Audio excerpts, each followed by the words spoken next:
Good evening, friends, and welcome to Star Rail Theater. So tonight we'll be going through Star Rail's newest patch. Find this duel under the Pristine blue. Back to the Lawfu, where I hear that something special is going to happen with March 7th as well, too. Let's see what that is. Back to the ship we go. Let's go visit Pom Pom. You have an interstellar message. Please check it promptly. Alright. Homecoming War Dance. Receive comms from the Xeon show. Just want to make sure that we're on the right track. Where's my quest?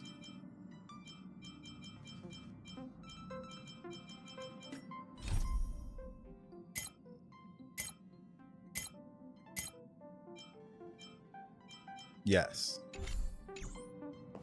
All right.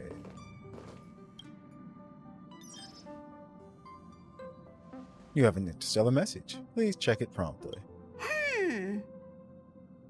Phew. What's up, Pom Pom? Just got a message from the Xian Show La Fu. Looks like it'll conflict with our original schedule.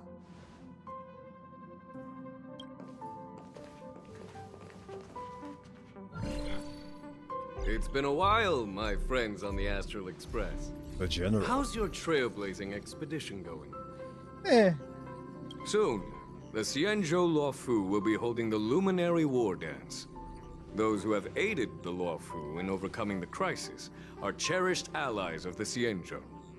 Thus, on behalf of the Seat of Divine Foresight, I'm extending an invitation to attend the ceremony. Your presence would be greatly appreciated. Hear that, Himiko? We're Well, VIPs. things are getting lively. We've barely recovered from the family's Charmony Festival, and we're already being invited to another special event. Trailblazing is all about having fun. I'm still recovering from the trauma caused by the last festival. Oh no. Yeah, me too. But wait, won't it look unprofessional if we attend 2 ceremonies in a row? Aren't we supposed to be focused on restoring astral charts and doing some serious scientific exploration? I'm sorry. It's like still too perfect. She's just like, my head hurts. She's thinking too much. So we should leave March behind to take care of the Express? Sounds like an idea. Hey, that's not what I meant. I'm all for some fun. I just hope there won't be any surprise party crashers, like Friday or Saturday. Huh. The Xianzhou Luofu has recently overcome a crisis. By holding the war dance, they're demonstrating to everyone that they've returned to a state of peace and safety. But that's what everyone said before we went to Penacony. You'll be totally safe under the family's protection. She's right. No need to worry. The war dance is not like the Charmony Festival with all its hidden secrets.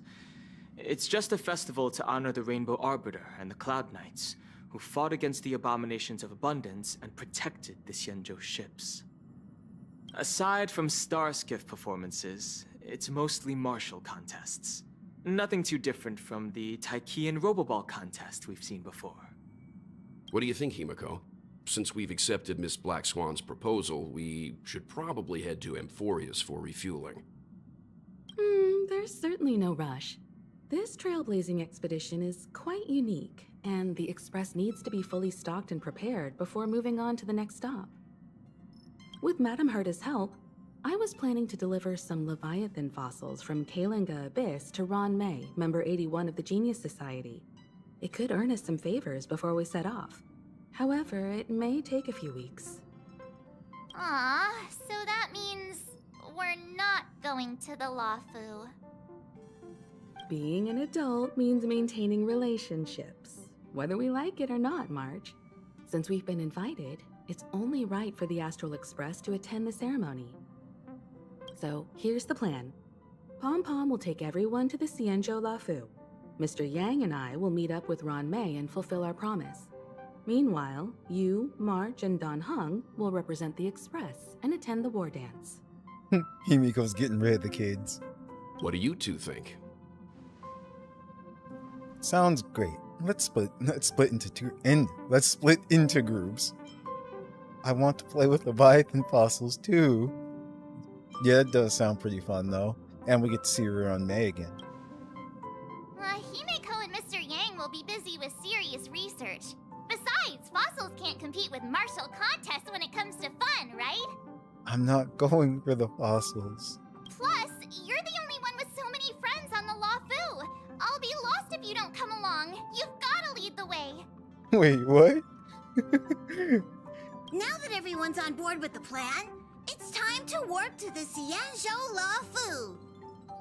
Don Hung is literally a resident. She's like, I have no one.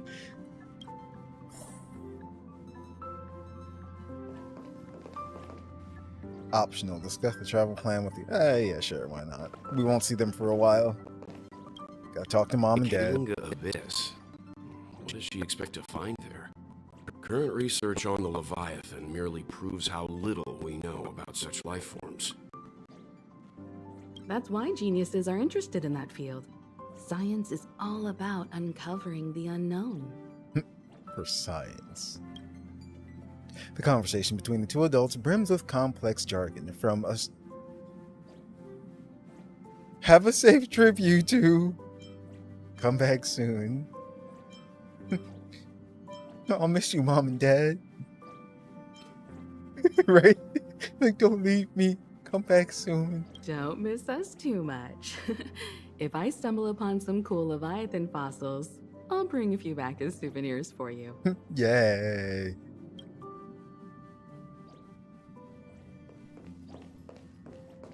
All right, let's go.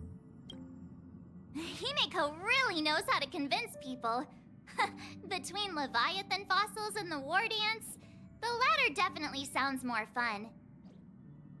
By the way, Don Hung, this time you'll be taking a stroll with us on the Lafu, right?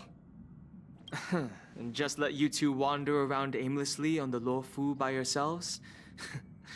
I don't think so. That's funny. He's like, you're not ruining my home. Plus, Mr. Yang is right.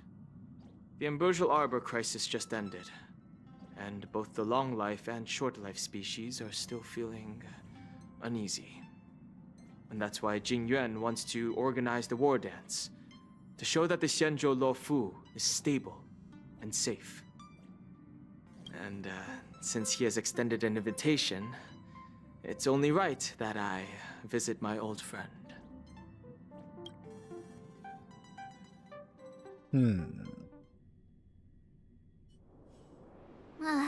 Coming back to this place brings back so many memories, you know? So, here's something for all of you. A poem by March 7. What memories? Care to spill the details? Aw. Hey, I'm not actually gonna recite a poem. I was just thinking about all the twists and turns we went through when we first arrived on the Xianzhou. This time, we're not being forced or enticed or chasing after wanted criminals. And we didn't have to sneak in through the cargo dock. This trip has been incredibly smooth. We're gonna change that real soon.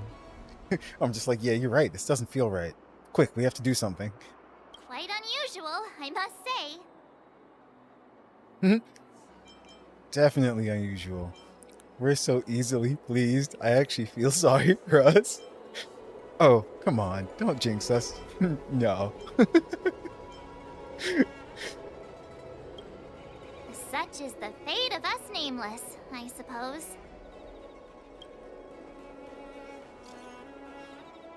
Uh-oh. Yang King. Nova, I saw the Skyfaring Commission's notice that the Express has docked on the Xianzhou. Are you guys on the Luofu already? just got to Starskip Haven. Quick the news, eh? Yeah.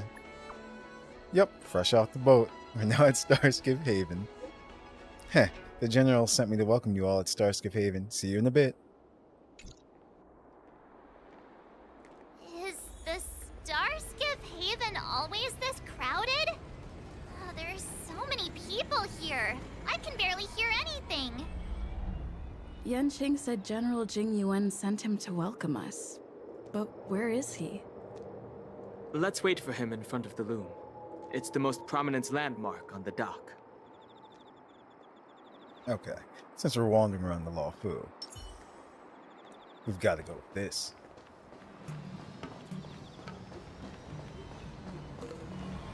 Hey, you guys! Hold on a moment. Did they just call us? Look at their outfits. They're from Penacony, right? Are you familiar with the Xianzhou Lafu? We know a little bit about it. What do you need? We're from Penacony. Maybe you've heard of it. We came to this ship to gather interesting materials for making dream bubbles. Oh, we just left there. Oh, talk about coincidence. That's great. Do you know any must-see attractions on the Lofu? You've come to the right people. Why don't you ask the locals? Exactly! We're Xianzhou experts. Yep. Most of the tourists around at the moment are here to attend the war dance. And that's why we're here too. Yeah, we know about that ceremony. But isn't the fighting ring still closed? I've heard the ring was actually converted from a huge decommissioned Lofu fighter jet. So it's even larger than a regular star skip? So it's even bigger than the Radiant Feldspar? Actually, yeah, that's a nice comparison. Let's go with that one. Hey, Maniac, what's up? The Radiant Feldspar is bigger, I guess. Well, yeah, it's meant to be like a rich ship. No problem, Maniac. I saw your other message as well, too. But for now, all we can do is wait until the war dance starts in a few weeks before we can board it. It's We like, still sorry got to work hear to about do, that as so well, we can't just too. sit around waiting for it to start. That's why we're asking you about some must-see attractions.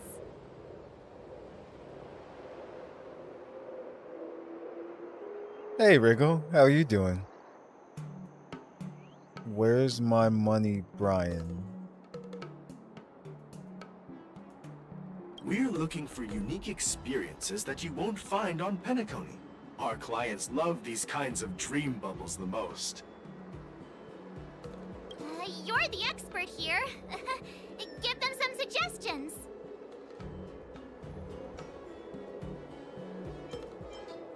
Why not visit Orm Alley? Why not visit Fixtrol Garden? Why not visit Scale Gorge Waterscape? Why not climb to the top of the Ambrosal Arbor? Sure, garden. Oh yeah! Fixtrol Garden! It's famous for supernatural stuff. With those mischievous heliobi floating around. It's pretty fascinating. Supernatural?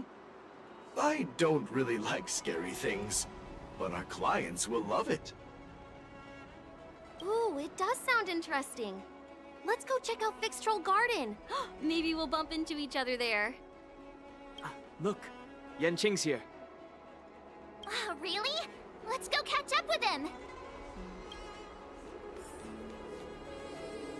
Okay. Yeah, they owe Gwyneth money for street performing.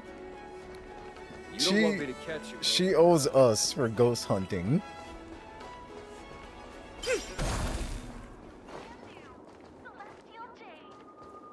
There you are. Everyone, this way. You just sent them to their room, by the way? Wait, what? Wait, what? Hey, everyone. It's been a while. Doom. Oh my goodness, that typo. Yeah, I'm just like, wait, what? Room? I'm like, we're not at the hotel anymore.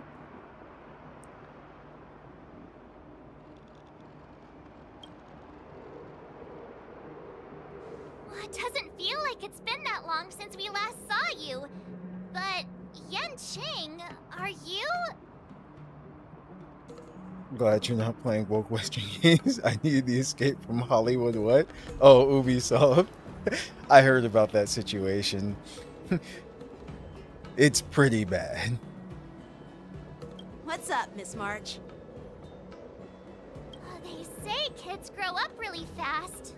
Yanqing, are you a little bit taller than before? It's like, no, March. No. We've only been away for a few months. Right? Long time no see, Yanqing. Yeah, you're definitely taller. Cautiously pinch Yanqing's. Yep, we're going with that one. Huh? What are you doing? See? Because of our time spent on Penacony, we have to check to see if everyone's real now. Sorry, but after our previous adventures, Wait. I've become suspicious of whoever greets us first. No way. She actually said that too. Wow. Yeah, we're literally Stell. Do you have to be suspicious around me too? You know, the last time we came to the Xianzhou, the first person who greeted us was... I get it. Better safe than sorry. Seriously, I've never seen the Luofu so lively before. Oh, okay. Yeah, Tingyun. That's true.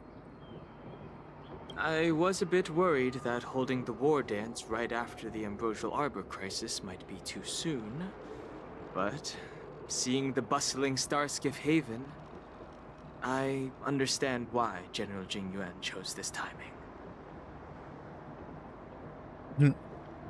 Bro, it's so bad you haven't played anything in over a month. I may give up gaming. So tired of the message. It's slowly healing.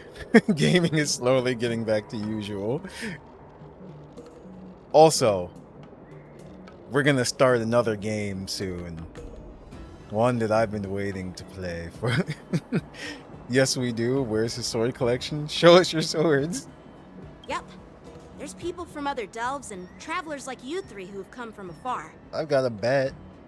With the war dance coming up, there's a huge number of visitors pouring into the Starskiff Haven. The Cloud Knights are working hard to keep the security tight. The General said this ceremony would help the Xianzhou Luofu recover from the crisis. It's a way to showcase our martial spirit, reassure people, boost morale, and attract visitors from other planets to promote trade and peace. We must make sure it's not an imposter. That's exactly why. By the way, the Xianzhou Alliance places great importance on this ceremony too. The Xianzhou ships, the Zhu Ming and the Yao Qing, have both sent messengers to offer their blessings. Wait. The Xianzhou Yao Qing? Or the Zhu Ming? I actually remember them saying Zhu Ming before, but not Yao Qing. Going back to 80s rock music videos. Fuck no. Yeah, the Xianzhou Yao Qing is a major force in hunting down abominations, and is always engaged in conflicts across the cosmos. Although it's a member of the Xianzhou Alliance, I don't know much about it. But Madame Yukong from the Skyfaring Commission mentioned that the Yao Qing always sends back reports of great victories, which is quite impressive. I heard General Fei Xiao of the Yao Qing is a young and dauntless lady. My peers say that she's like a goddess of war, capable of crushing dozens of abominations with a single punch. I wonder if it's true. I cannot wait for Fei Xiao. If only I could witness her prowess with my own eyes. I hope she makes an appearance here. By the way, Yanqing, where are we headed next? I'm sorry for talking your ear off. The General wants to catch up with you at the Palace of Astrum. He's been eager to hear about how the Express has been doing. It's funny how he tries to act all mature, but whenever it comes to something he's interested in, you can really see his childish side. Well, you're pretty much the same in that regard. Yeah, he's adorable. I agree. Just mess with him. The heck? 80s music, Azure and Philippines. All units, assemble quickly! Get ready to protect the crowd! I just mentioned security, and now all of a sudden something's gone wrong. Excuse me, I need to go check out the situation. It's like whatever you fear will happen, happens. You're just as jinxed as March. Hey, what's that supposed to mean? We'll go with you.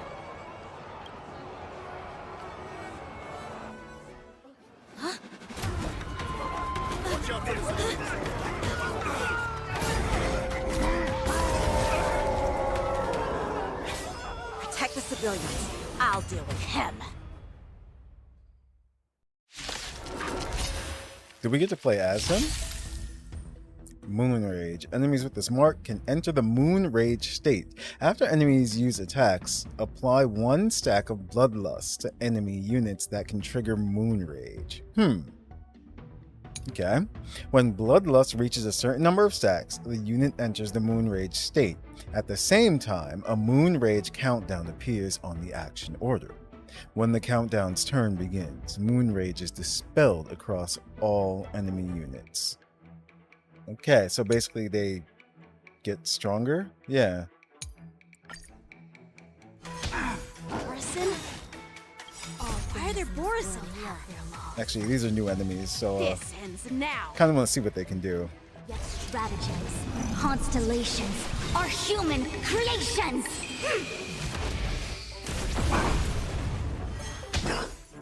How familiar. That was it? Okay. Memories are ever changing. Beneath the silent waters lies an endless abyss. Interesting. The seal of ill fate descends. Middle one's weak Everything against came wind. together. Together as one! Another journey begins. Where are you going? Stand still. That breathing sensation. Remember it.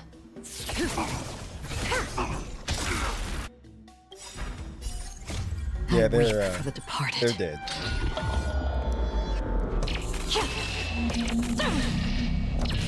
Dusk's reign. The two shall fall. Okay, they're just werewolves. I don't know what I expected. Not good.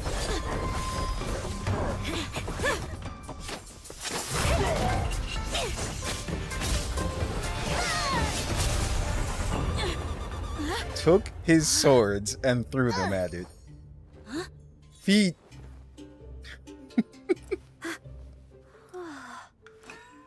Thanks for the help. Sorry, no time to chat. Could you give me back my... She just stole his swords. Yo. Jinxed boy. Wait, fools. Roll door? Wait, what are you talking about, Wriggle? Do you work? And if so, how? You stream all night, so no time to sleep before work? So the funny thing is, it's like at the moment, it's like I've been on vacation. It's like, but even before my work schedule, well, there we go. My stream schedule has always been around my work schedule. So even before, that's why I stream around this time and everything as well too. Wait, my sword! Let's let's just get down to business first. But at the moment, no. At the moment, I'm on vacation.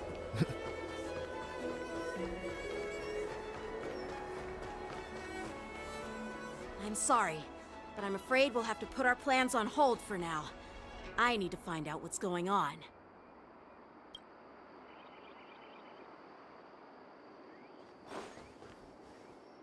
While we appreciate your rescue, my Cienjo friends, don't you think it's a bit too much to detain us and our cargo? The IPC is here too? Sorry, but we've been ordered to detain you and your cargo for inspection until we figure out the source of the attack. The werewolf is a dragonborn. Huh.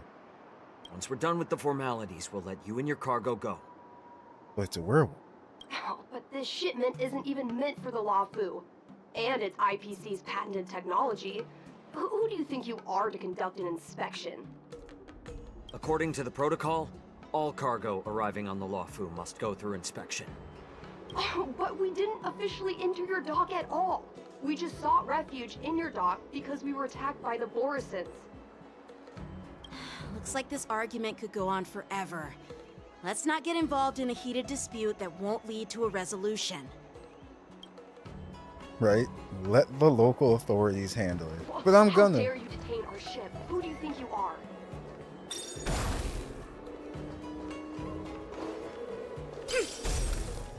Heh.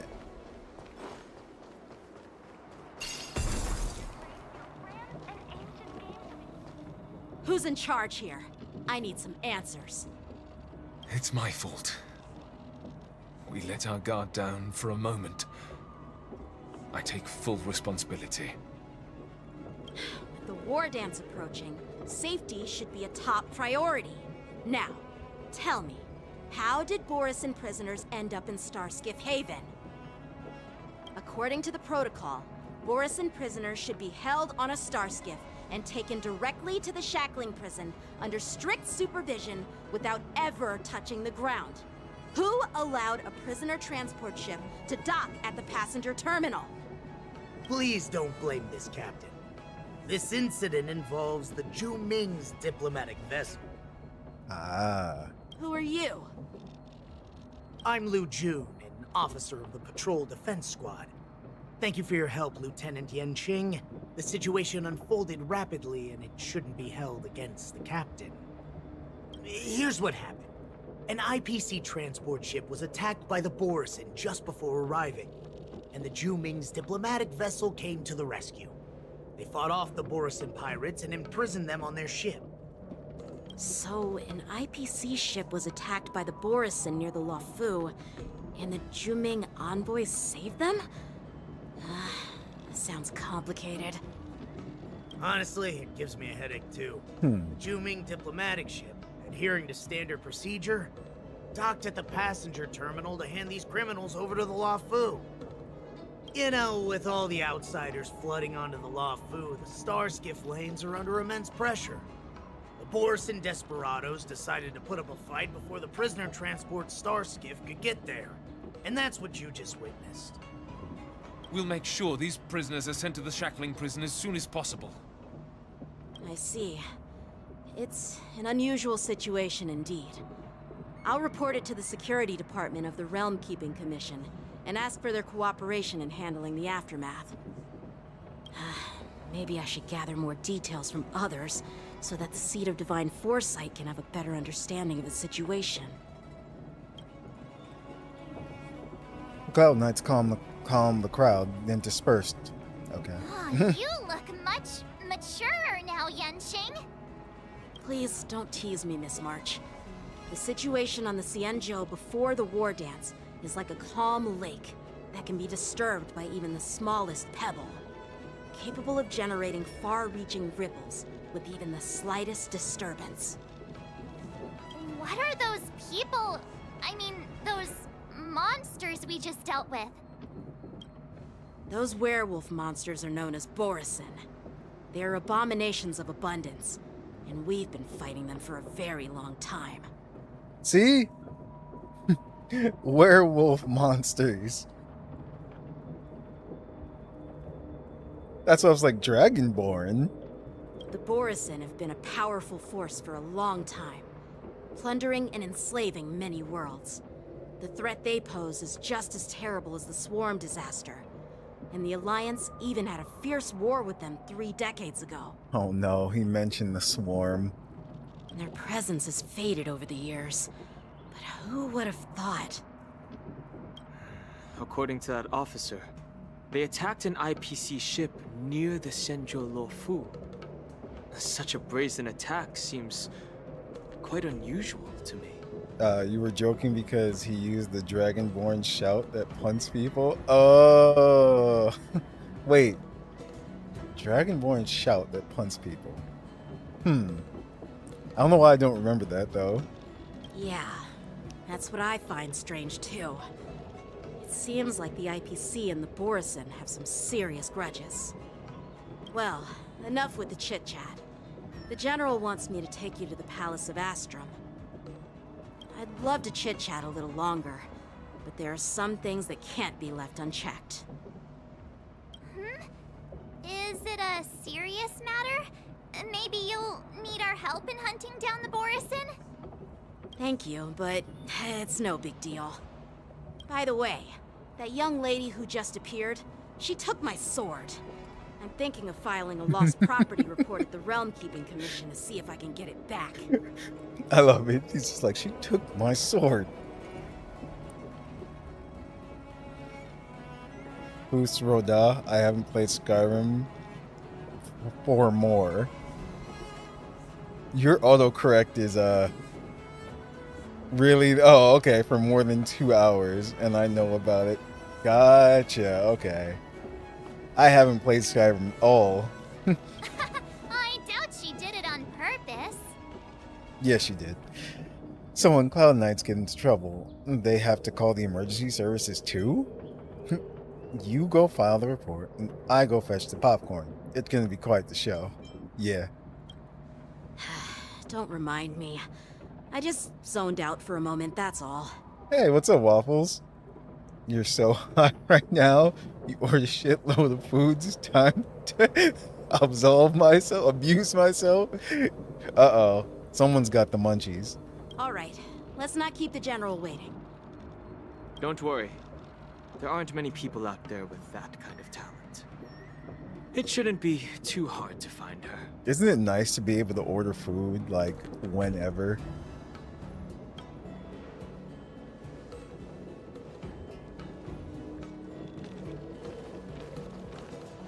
This guy's suspicious. There sure are a lot of troublemakers around. Alright, Lu Jun.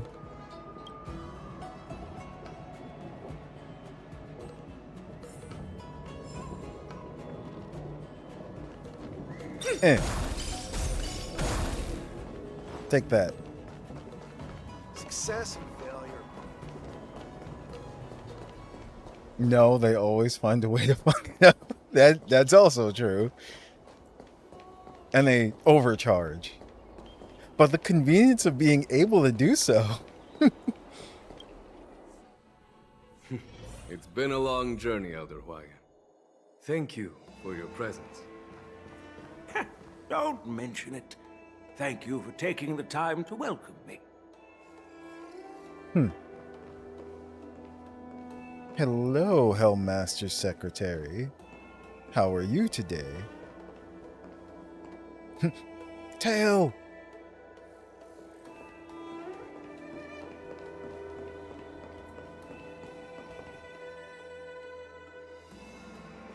General, I brought our guests from the Express. Oh, I'm sorry for my bad timing. I didn't know you were meeting a guest, General. Got places open to 2 a.m. I think some places are open to like 3, or just open all night too, which is great. But don't worry, you're just in time. It's been a while, my friends from the Astral Express. How's everything going, General? I dreamed about you on Penacony. Did you miss us? You know what?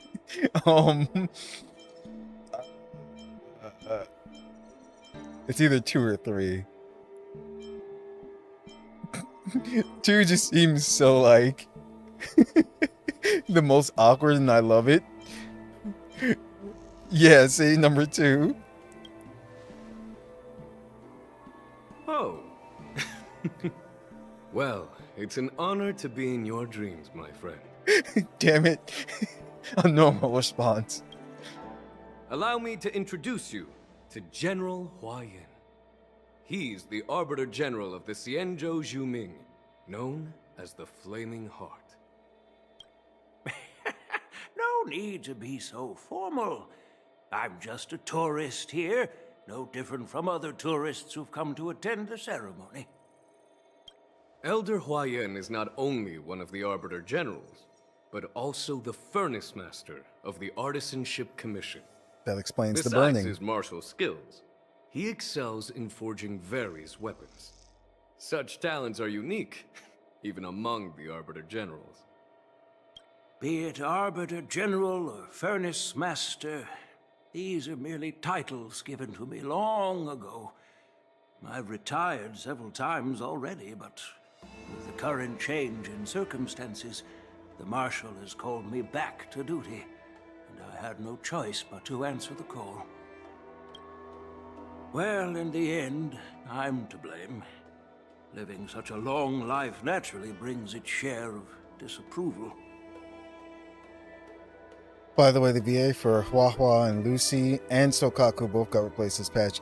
I noticed when I was on, I read it and I heard it in game too.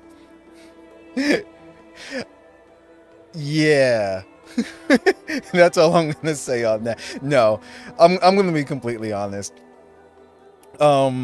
Lucy's voice is okay. I don't really like Sokaku's new voice. At least the voice lines that she says in battle.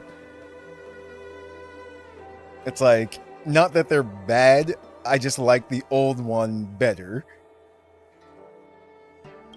It's an honor to meet you, General Huayan.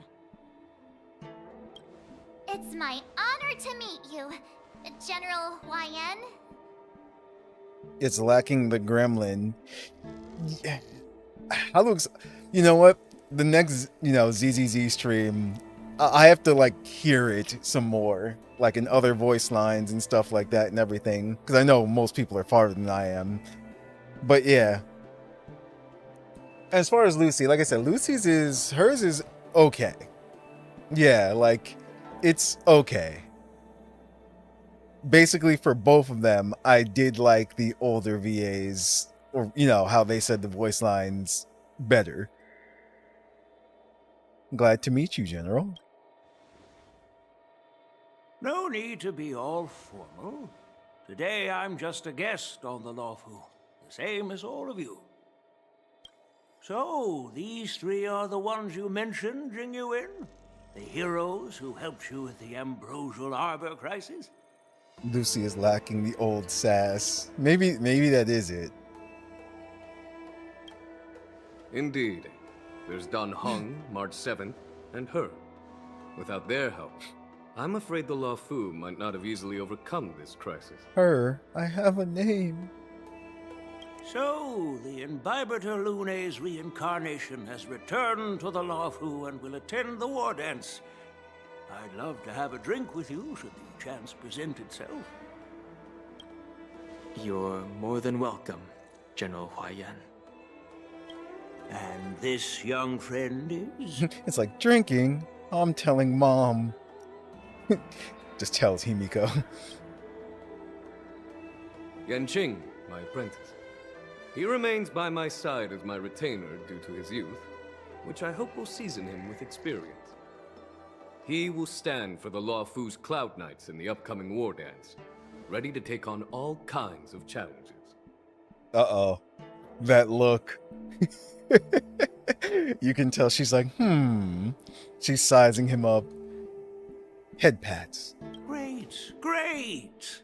It's a real treat to see so many talented young people around here today.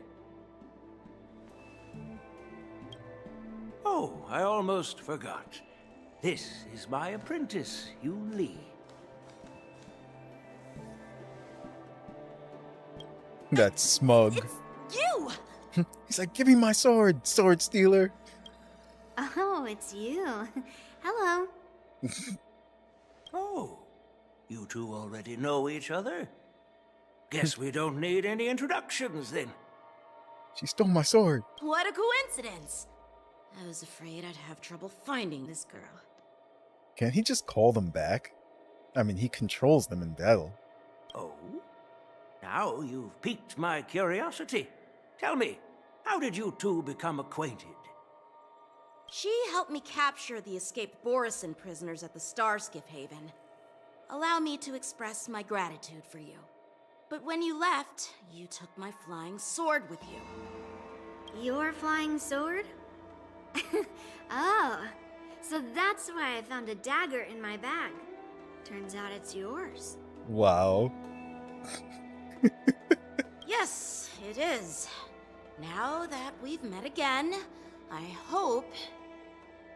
Nope, that won't do. Oh, what the hell? My sword.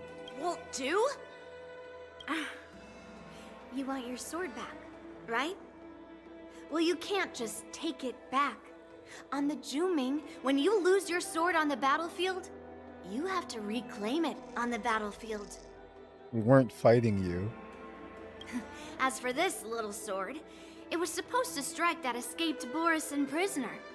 But unfortunately, its owner's agitated state caused it to fly off like a kite with a broken string, and it missed its target.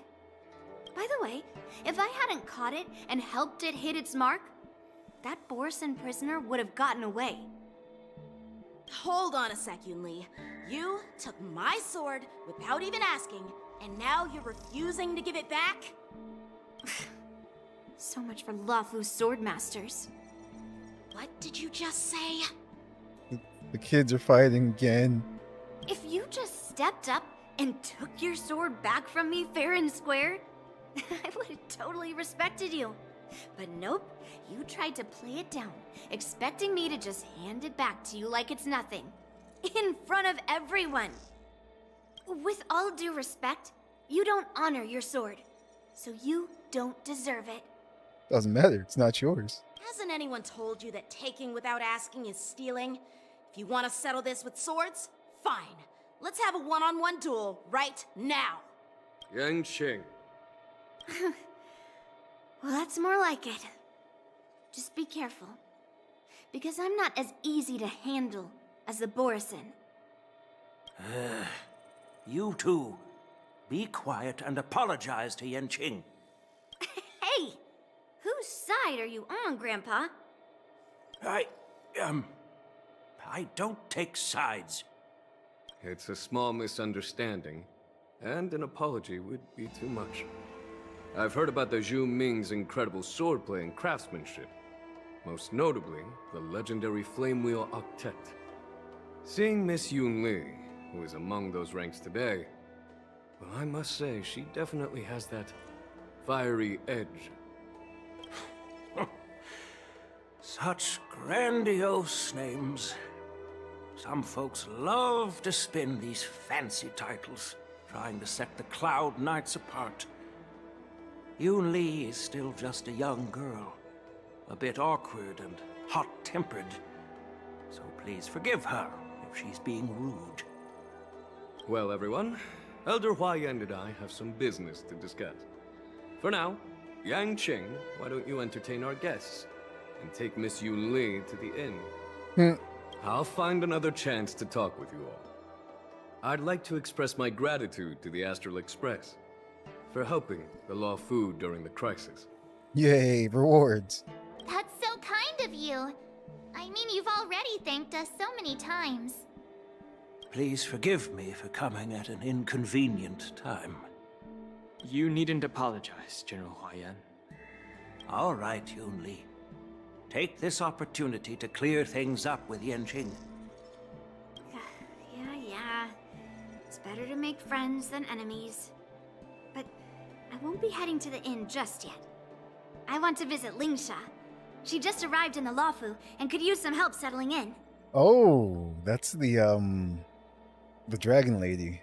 Yanqing, once you've helped our guests get settled, go to the Artisanship Commission for me. I've heard about the attack and the detainment of the IPC ship. Qingzu sent word that the IPC members are protesting and wish to have their cargo back. See if you can calm them down. Don't get aggressive. Just make it clear that the Xianzhou Luofu has no intention of violating their rights. I'm on it.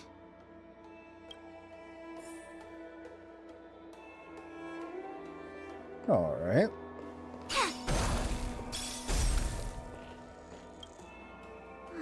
This trip is totally worth it. Compared to the Juming, the Luofu is so much livelier. But it's a shame the Luofu swordmasters don't seem that great. Glad to meet you, Miss Yunli. What's the flame well octet the general spoke of? Aren't you coming with us? Let's go. Glad to meet you, Miss Yunli. Hi, I'm Nova. Glad to meet you too. Are you here to participate in the war dance? I'm just a tourist attending the ceremony. Can we outsiders participate in the war dance as well? So, you're not a participant? You look like you know your way around a fight. I've got a bet. Well, you can still sign up. The Cloud Knight's ring is always open to outsiders.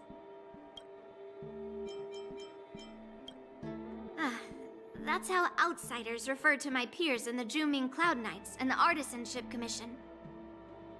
We all train under Grandpa's guidance, learning the art of craftsmanship and swordplay. That's how we got that title, I guess. Just don't mention it in front of Grandpa. He always says that empty titles bring pointless challenges and conflicts. We Juming swordmasters pride ourselves on the success of the group over the individual. I have some things to do. Besides, little Yanqing doesn't seem too happy about me tagging along. You shouldn't have said you stole his sword, but you did take his sword. Yeah, you're right. I took it with my skills. So I guess you can say I'm a robber or something. How dare he imply I'm a thief? Totally different. Wait, what?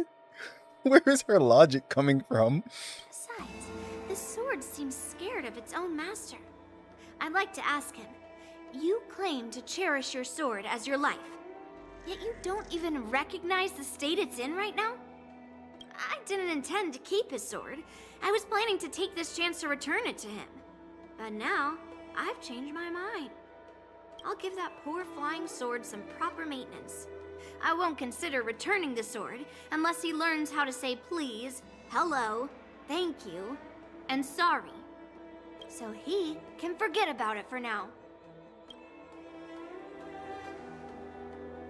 You scratch your head, feeling a tingling sensation on your scalp as a thought of the impending troubles Yingqing will face.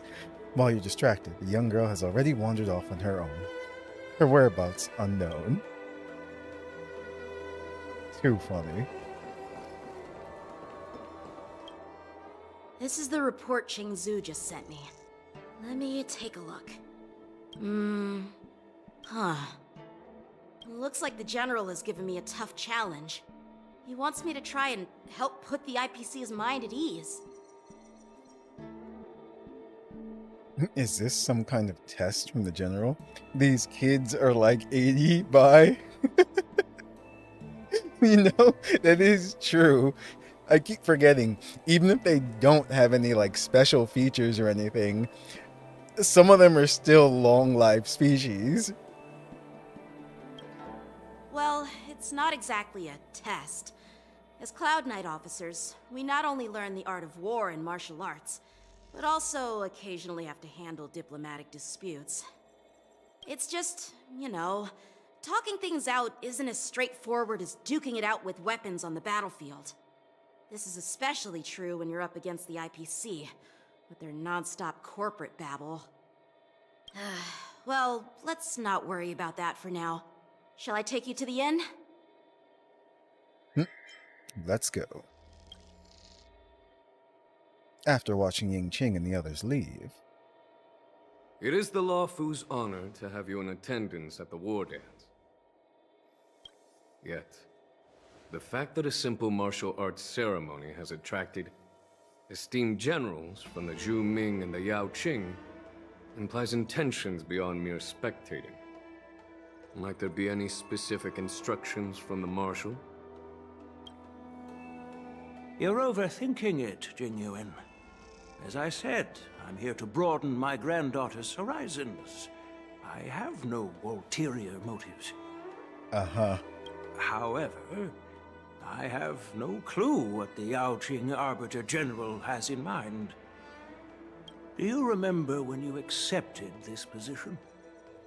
I told you that an Arbiter General's battlefield goes beyond the physical one. You'll need to lead and manage everything on the Xianzhou. The title of Arbiter General holds a weight far greater than its literal meaning.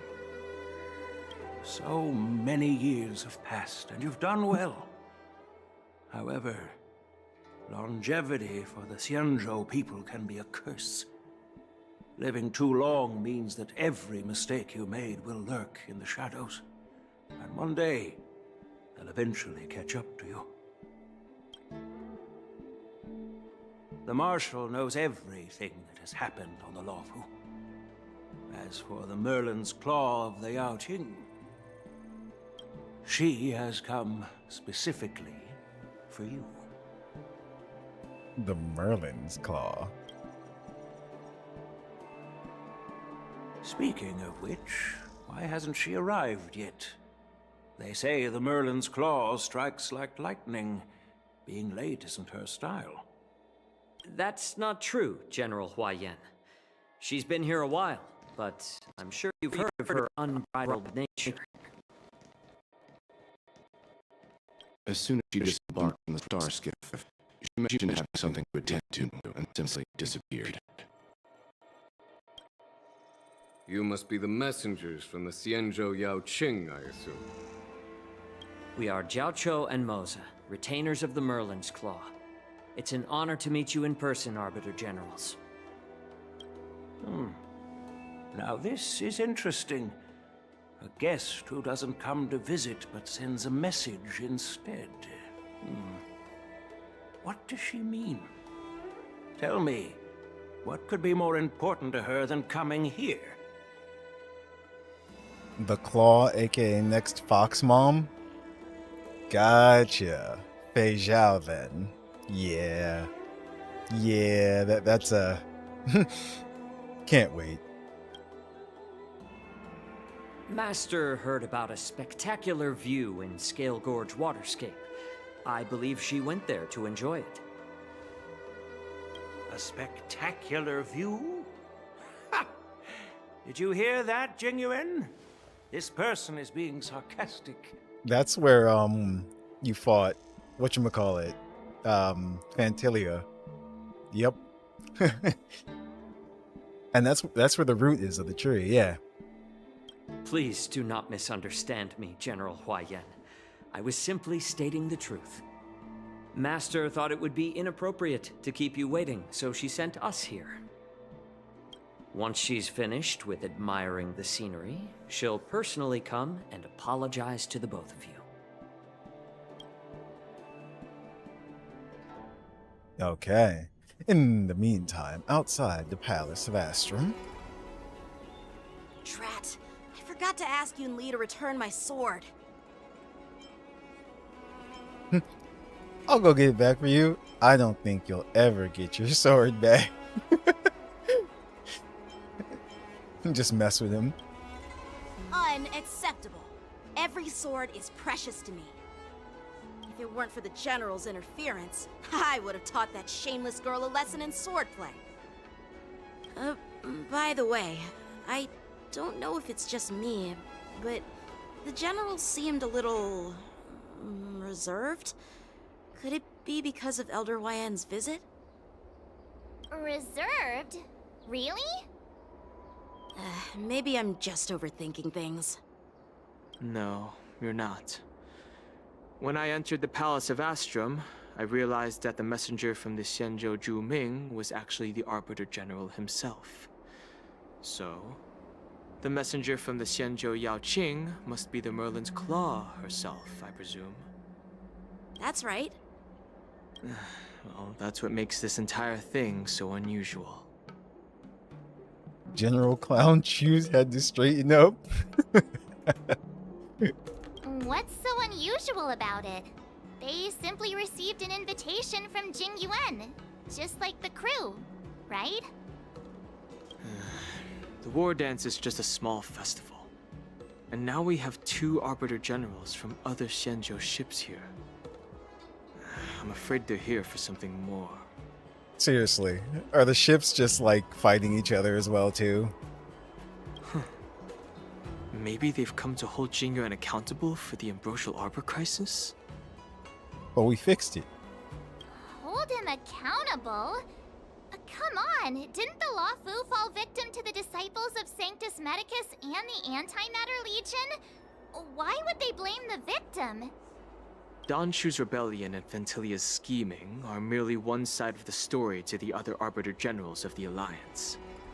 Only a single piece of incontrovertible evidence remains, creating an endless source of potential complications. The Ambrosial Arbor. Yes.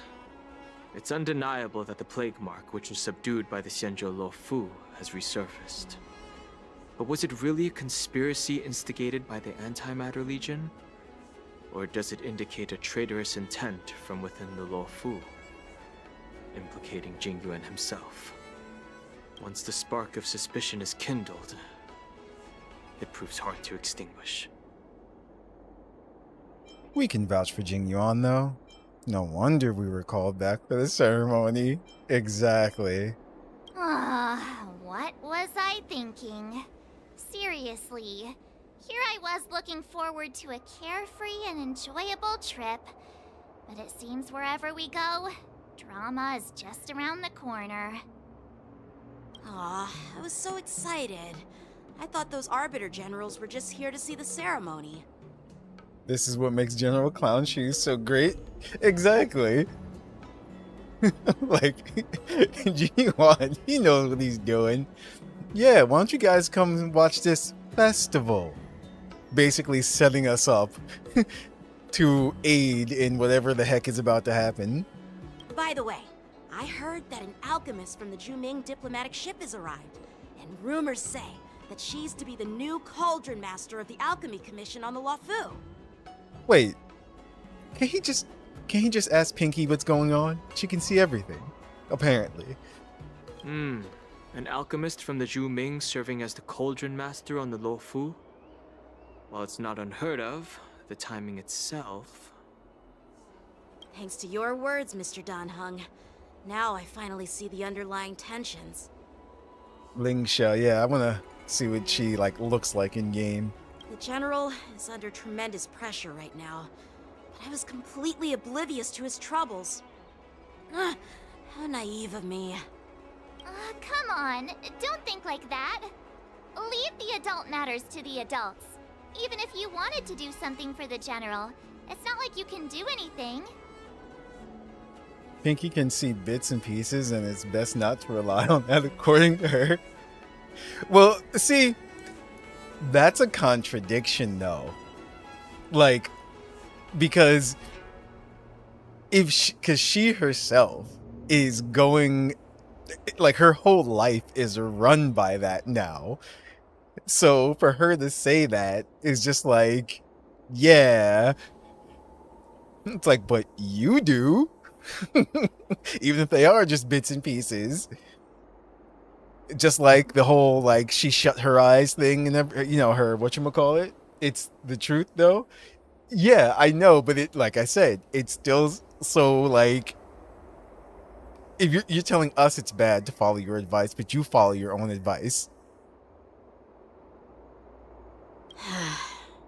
Yes, see that. Did I say something wrong? Again? You're a real master of conversation. Please, March, just keep quiet. She's like 400 years old. She does what she wants. Miss March is right. I don't have the skills to share the General's burdens at the moment. Still, I'll do my best to follow his instructions. Let's go. Once I've taken you to your accommodations, I need to go to the Artisanship Commission to handle the IPC's protest.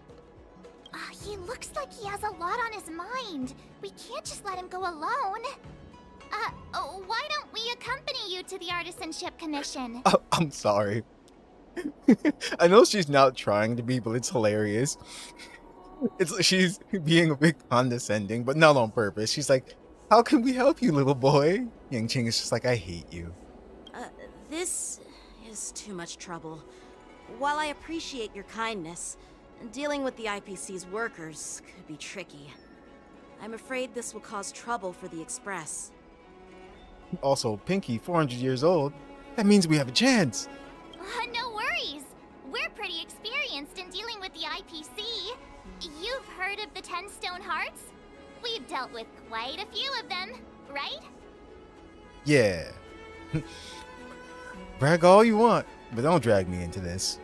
You're a real master of conversation. Stop. Stop. Wait, what? I don't want to end up in an IPC lawsuit.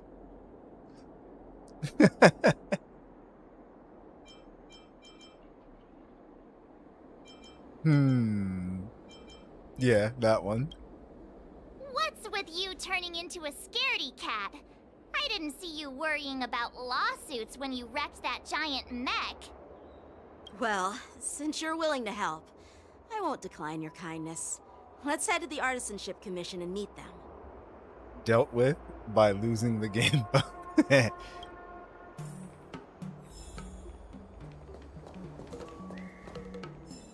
Okay, let's see, where to next? Oh, there we go.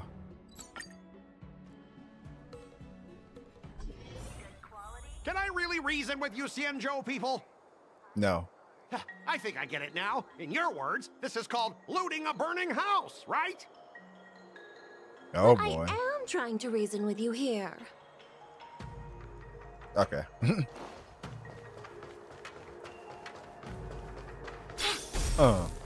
It's Scott. Toxic voice sounds familiar. Yeah. Haven't I heard it before in Aurum Alley? This guy again. You know what?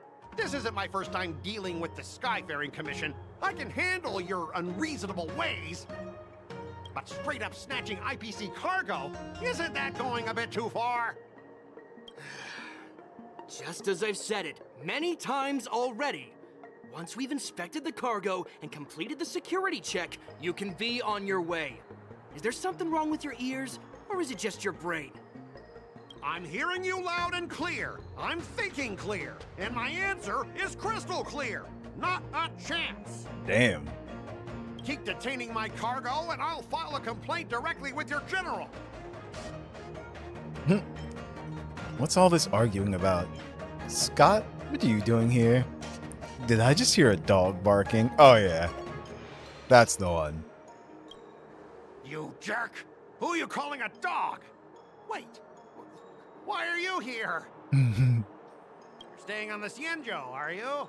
What terrible luck. Wherever you go, disasters aren't far behind. No, Scott. We are the disaster. Aren't you the guest from the Astral Express? What brings you and Yang-Ching to the Artisanship Commission? I heard you're in trouble. I'm here to help Yang-Ching sort out the trouble caused by the IPC. Yeah, that one. Trouble caused by the IPC? I'd say it's caused by the Skyfaring Commission. Looks like you've met this IPC worker before. I'm not sure if that's a good or a bad thing. I was sent here to deal with the IPC protest, Miss Shikue. What's going on here? As you know, this IPC transport ship was attacked by the Borisin and rescued by the Juming's diplomatic ship. Then the Cloud Knights were instructed to bring it back to the dock for repairs and inspections. And this is Mr. Scott, the person in charge of this transport ship. No, ma'am, that's a dog. So, you're Scott. I've heard her mention you. Weren't you kicked off the Lawfu before? Why did you come back? Like I wanted to come back. I thought I'd just dock at the harbor for repairs and leave this forsaken place for good. Little did I know, as soon as the ship entered the harbor, a bunch of Cloud Knights showed up and snatched all our cargo from the hold. What do you mean by snatched? I've told you 1,000,000 times. It's a security check. Then why did you bring the cargo to the Artisanship Commission? You even brought in some shady craftsmen. It's obvious you're trying to steal the IPC's patented technology. Listen here. Firstly, the Skyfaring Commission detected dangerous items that could possibly be weapons in your cargo hold. That's why they called me here, to double check. Secondly, where the heck did you get the idea that I'm a shady craftsman? Even if there are dangerous items, what do they have to do with you? It's not even being shipped to the Lawfu. We'll just fix the ship and be on our way. We won't unload our cargo here. But you'll have to stay in the port for several days before your ship is repaired and you can take off again. How can we just leave unchecked items sitting here? I understand, but we don't need to disassemble the cargo if it's just a security check, right? In most cases, we don't. However, our scans discovered that the cargo doesn't only contain machinery, but also some substance that resembles biological tissue. Uh-oh. They've got body parts in there. Biological tissue? Does this crate contain living things? It's like, Scott, what have you done? I'm afraid we'll need to wait for the Alchemy Commission for further confirmation. In any case, according to our regulations, we need to unseal one of the crates for further examination. But this IPC specialist has been hindering us on the grounds of patent secrecy. The Alliance's regulations on biological products are very strict. Without further inspection, there is no way for the Skyfaring Commission to release the cargo. Oh, really? Fine. If anyone lays a finger on that shipment, they'll have me to deal with. It doesn't matter if it's mechanical or biological. It's none of your business. I'm filing a complaint against the Skyfaring Commission's ridiculous regulations. This Mr. Scott seems stubborn and difficult to persuade. Honestly, I really don't want to have a vicious confrontation with the IPC. I'll do it. Well, I know a thing or two about convincing Scott. Leave it to me. I'm an expert negotiator. Oh no. I heard how you helped Aramali. The IPC representative back then was Mr. Scott, right? Since you've dealt with him before, it looks like I'll have to rely on you again. Biological because of the abundance. Yes, abundant in biological matter.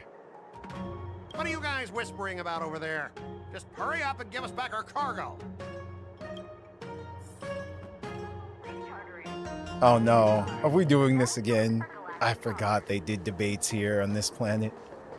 Ship. Ship planet. Planet ship? Yeah. At the end of a negotiation, if your morale is higher than or equal to your opponent's, it is considered a successful negotiation. Otherwise, it is deemed a failure. During the negotiation process, if either party's morale, yeah, we know how to do this. Oh, they won't let me. There we go.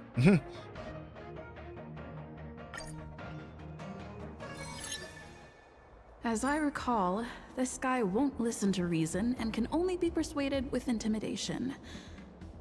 But he does seem to follow rules to some extent. Let's use that against him.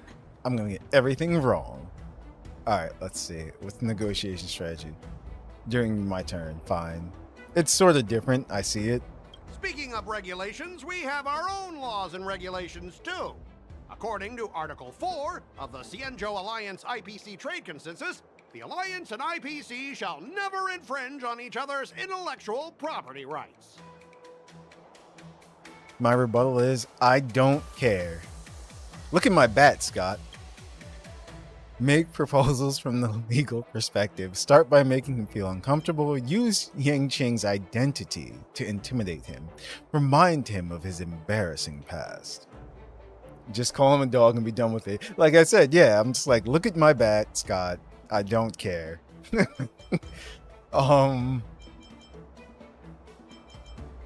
Alright. Wriggles says dog, so yeah. Shut up, dog. Hey, everyone! Meet my old friend Scott.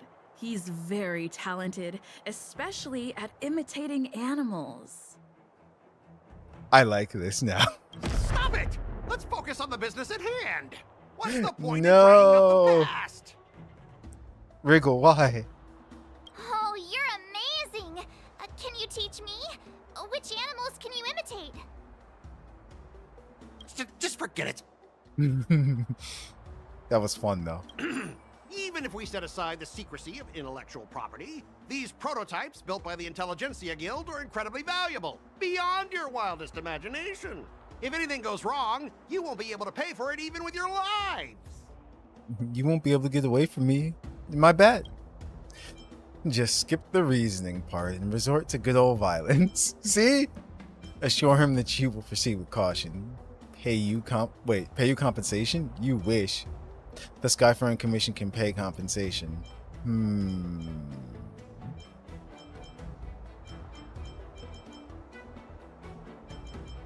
Fine. We'll do it like a correct one. Can you give us an exact amount, Mr. Scott? If there's any damage after the inspection, the Express... the Skyfaring Commission will compensate you. Yeah. The Skyfaring Commission. Yeah, they will compensate you, provided a detailed report of the damage is submitted. I don't doubt the financial strength of the Skyfaring Commission. However, this is not just about money. Besides, the cargo on this transport vessel belongs to the Intelligentsia Guild. If you want to inspect the cargo, shouldn't you at least call in a member of the Intelligentsia Guild to be present? Why it's hilarious? Oh yeah, it was hilarious. Show him your extensive connections. It's time to escalate the issue. I like that. Try to resolve this according to Xian Show regulations. Try to resolve this according to IPC regulations. You know what? Guess what, Scott? You're not on the IPC or in IPC space. We're on the Xian Show. So, but he's also susceptible to intimidation, so you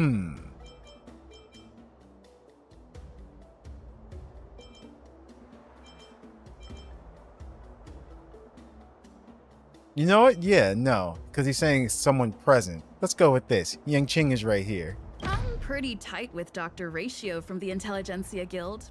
Almost like family. Doesn't that make me practically a member of the Intelligentsia Guild too? Really? That's what we went with? Alright. What's all this nonsense? Even if you were married to him, you still couldn't represent the Intelligentsia Guild. Yeah, see? What? We both need to follow the regulations, because that's how the IPC and the Xianzhou operate, right? As an IPC worker, I have to abide by its regulations. If I make an exception and allow you to inspect the cargo, it'll spell disaster for me. Yeah, I didn't think that was the answer we were gonna get for that. The Xianzhou people are just following their own rules. Try to bribe him, talk about his unpromising career prospects, swallow your pride and beg him. No. We're gonna bribe him now, Mr. Everyone has their own set of rules. Now that you're on their turf, shouldn't you follow their rules too? You can go back one? Oh, that's fine. We're good. Yeah, I get it. I know I'm on the Xianzhou, but if I violate the IPC regulations, I'll be in deep trouble when I get back. Too bad. You're not there now. Negotiation successful. Well, you guys sure know how to argue your case. Fine. I'll allow you to do the security inspection. It's just that, I need some time to sort things out. This is a big deal. Let me talk to headquarters first. So, Mr. Scott, are you just stalling for time and planning to leave the Xianzhou as soon as your ship is repaired? To avoid the Skyfaring Commission's inspection? Maybe don't try to smuggle biological weapons. Listen, you have to admit though, he's just saying, they weren't even coming here. Doesn't matter who's smuggling what. If it's not going to your area. No, but they did stop there, so it's just like, yeah, you've stopped and docked at our place, so yeah. Well, IPC staff are free to come and go, as long as they don't break any laws. Yeah, you've got some insight there. Who are you again? Oh. Uh-oh. Allow me to introduce myself. I'm Lingsha, Cauldron Master and head of the Alchemy Commission on the Lawfu. Okay, okay. Could she be? Yeah, she's the new Cauldron Master assigned here from the Xianzhou Zhuming. I received a report from the Artisanship Commission about cargo containing samples of unknown organisms. It said they needed help from the Alchemy Commission. I had nothing better to do, so I came myself. I'm sorry. Sparkle's big sister. Now it's in your head. It's fine, Mr. Scott. If you really don't want your cargo to be inspected, it doesn't matter. It doesn't matter? How can you say that? Why are you being so nice all of a sudden? Well, since you're not going to check it, I'll take this crate and be on my way. Is that okay with everyone? They released a horde of hyper-regenerative wolfmen on the ship. Wait, what? Yep, not China Sparkle. Because Sparkle is now Japan Sparkle. What? Yeah, sure. Why should I object? Not only this sample, but all the goods on the transport ship are yours to keep. Like I said, we won't inspect them. Wait a minute!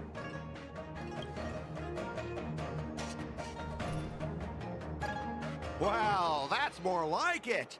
If only the young displayed a more reasonable attitude, we could have sidestepped that altercation just now. Yeah, Sparkle is from the not Japan planet, and this ship is not China. Our ship will leave in a few days once the engines are repaired. I get it. Your ship can leave whenever you want, but I'm afraid I can't say the same for your cargo. According to the import and export regulations signed between the Xianzhou and IPC, all biological shipments can only leave the port when they have confirmed to be of no threat, or when all biological activity expires. So, why didn't the two members back there mention this before? Since we can't determine if your shipment is safe for the environment, I guess we'll have to wait for its biological activity to expire. Let me check the previous cases. Normally, it'll only take around 47 star calendar years. Only 47 years?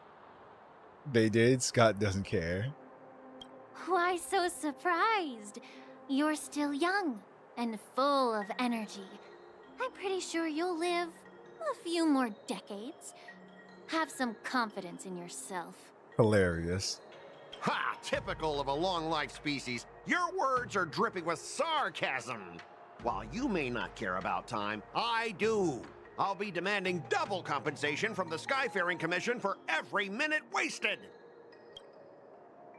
Sure thing, Mr. Scott. You seem pretty confident that your career and life will last long enough to witness this victory unfold.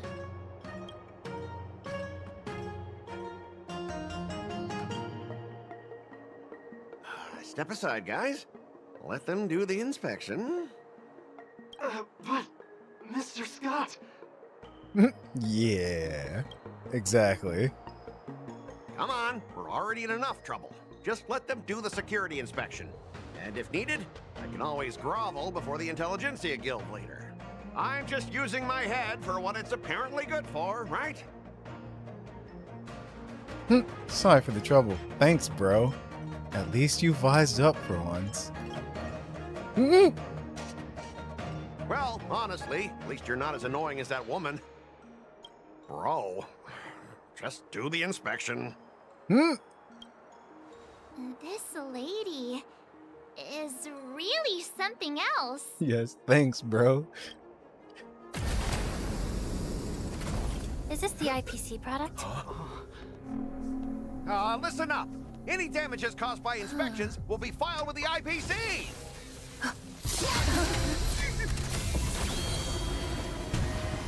Turn it off.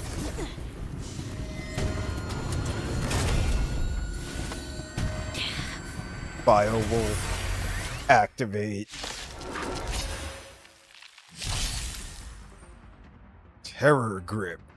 When an ally is inflicted with Terror Grip, attacking the caster of the Terror Grip can dispel Terror Grip. Oh, okay.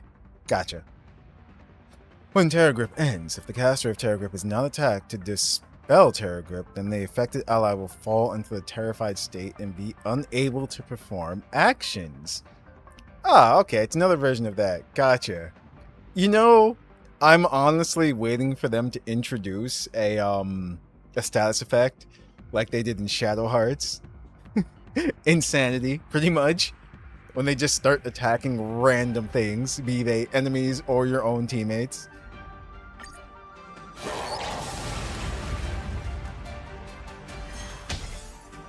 Well, how unexpected. That was a surprise. It's already in-game? Such an elusive foretelling. Really? Huh. Interesting. Relax. The Deer Boss and Kafka do it. Oh, that's right. They do. I mean, not anymore. Since they're so simple to beat. But yeah. Together as one. But I get what you mean. Yeah, you're right. You're absolutely right. I haven't fought the Deer Boss and or Kafka in so long. On the still waters of oblivion, There's been no guide need. the wandering souls.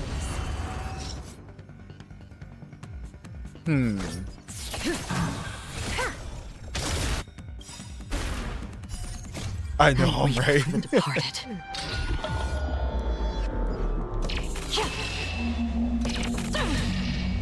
Oh my goodness. It's so slow. They need to speed this up. Like just the normal combat speed. I just want to see what he can do.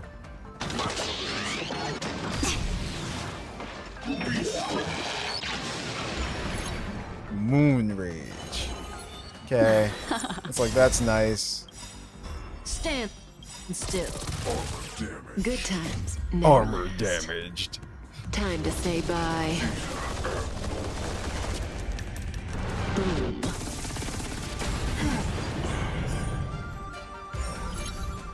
No words for the Memories moon. are ever changing. Wait, what? Beneath the silent waters lies an endless abyss.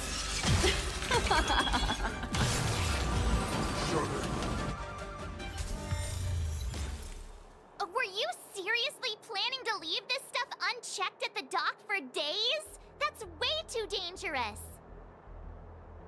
You don't do Simulated Universe of Mirrorland, I guess. Also, don't worry, I'm sure these new enemies will show up on the next planet. So, for Simulated Universe, I really only do 3. Because that's what the characters I use. So that's all I really need to farm. I had no idea about it. You must have accidentally triggered the cargo's defense program. I don't think trying to shift the blame is a wise choice. But seriously, I don't know why that thing suddenly started moving. I swear on the Amber Lord. Enough. Miss Shikwe, please escort our IPC guest to the Skyfaring Commission. I'm on it. Please follow me, Mr. Scott.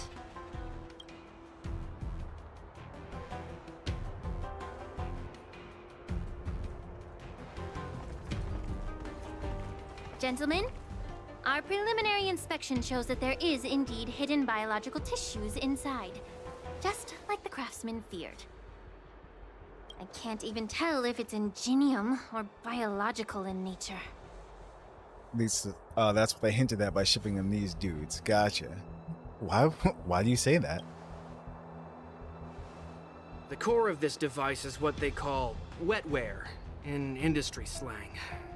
To put it simply, this machine operates with a kind of biological nerve as its control center. That's an awesome name for that. I like that. Wetware.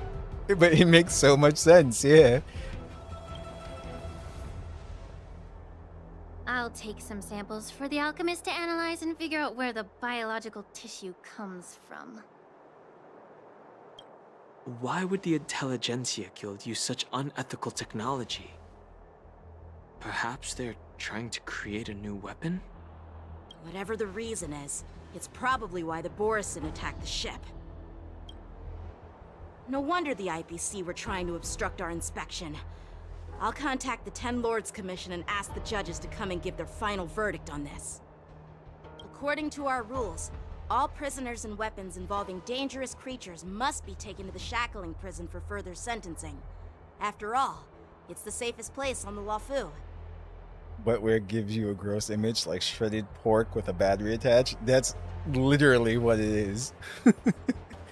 As for you, Mr. Craftsman, please go with the Cloud Knights and explain the situation to the judge. After a while, everyone disperses and goes their own way. I had a feeling that the IPC members would cause trouble, but I didn't think they'd be this tricky. Thanks for your help, Miss Lingsha. I should thank you for saving my life. Your sword skills were impressive. Taking down that big guy. I thought the General's retainers were all burly martial masters. I didn't expect Yanqing to be so... Ooh. Yanqing has an admirer. Young, cute, miniature. Let's go with cute. Let's help him out. Can't argue with that. Uh-oh. Okay.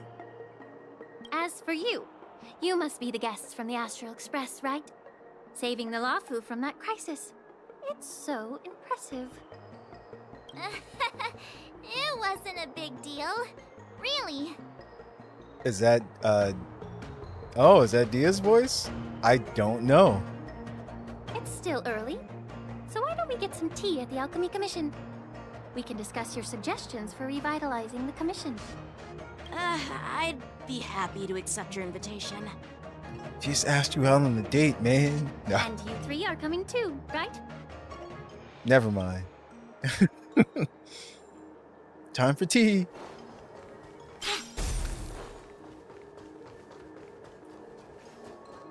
What's in the box? Ha. Alright. Where to next? On our grand, not China adventure. It is. We went over that one time you streamed in Genshin. Wait. Yeah, but this is our first time meeting her like this. So what were we discussing? Huh.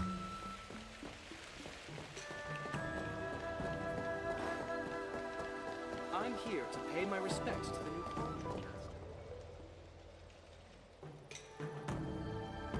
Yankee is Wait. Yanqing is too? Oh, Yanqing. I thought you were talking about her. Gotcha. Okay. Wow.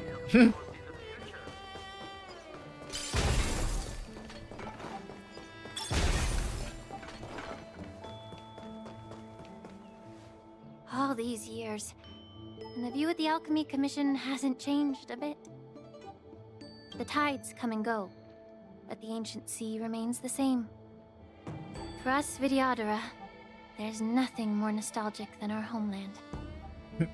Where's Bailu? You're a Luofu native, Miss Lingsha? Yes, I grew up here, listening to the sound of waves while researching prescriptions with my mentors and peers at the Alchemy Commission. It's kind of sad, isn't it? Everything changes, but somehow remains familiar. Just like you, Don Hung, I traveled far from home, and now I've returned. Seeing the familiar scenery brings back a hint of nostalgia. Patience, young grasshopper. Gotcha. The view here would be even better without the ambrosial arbor. I don't know. It's kind of pretty. Oh, really? I think that towering tree looks pretty impressive. Thank you. Even if it's impressive, it's a plague mark. The Xianzhou have been fighting abominations for thousands of years. And now that the Ambrosial Arbor has been reborn, it's only natural for everyone to feel uneasy. Well, once a seed is planted, no matter how long it takes, it'll eventually sprout and bear fruit. In my humble opinion, the rebirth of the Ambrosial Arbor and the resurgence of the disciples of Sanctus Medicus were inevitable. The seed was already planted when the ancestors of the Xianzhou sought immortality. Why such a serious topic all of a sudden? We can't just make wild speculations about these things, Miss Lingsha. I thought we were here to have some tea. But where's the tea? You know, that's so us. But even at this moment, doesn't seem right, but that's what we're going with. My bad. Well, since you went through the entire Ambrosial Arbor crisis firsthand, Dan Heng and Lieutenant Yanqing, I'd like to discuss something with you. What would you like to discuss, Miss Lingsha? I was lucky enough to be chosen by the Alliance to come in and clean up all the old grime in the Alchemy Commission. Honestly, the Alchemy Commission is riddled with problems and has reached a point where fixing it seems impossible. I'm looking to remedy this problem, but was wondering if you could provide any insights. Lingsha's VA is kinda new. Gotcha. Well, even though I'm a Vidyadharan like you, I'm an outsider, just like my companions here. I can't really say much about a remedy, but I do have a piece of advice, Miss Lingsha. A broom? The Vidyadhara and the Alchemy Commission on the Luofu have always been intricately connected. If you cannot distance yourself from these ties, Miss Lingsha, changing the situation within the Alchemy Commission may be quite challenging. I may not know about politics, but I do know that the disciples of Sanctus Medicus have been operating within the Alchemy Commission for years. If you're determined to root them out, maybe you should discuss it with the General. I see. Thank you for your valuable insights. While the Lux Arrow from the Rainbow possesses unparalleled power to sever the Ambrosial Arbor, it can't sever mortals' desire to prolong their existence. Just like how the Cloud Knights can eliminate the remnants of the disciples of Sanctus Medicus, but are unable to calm the hearts and minds of the people within the Alchemy Commission. Our Xianzhou forebears knew this well, and that's why they entrusted the duty of guarding the roots of the Arbor to the Vidyadhara. However, the Vidyadhara are still only mortal beings. 30 years ago, my mentor served as Alchemy Commission's Cauldron Master. She recognized the emerging undercurrents and sought to cleanse the source of the disturbance. Unfortunately, even though she was skilled in the art of healing, she didn't understand the human heart or how to eliminate the sickness lurking within the depths of the Alchemy Commission. In the end, she was framed and exiled to the Juming. I was also implicated and had to leave the Luofu.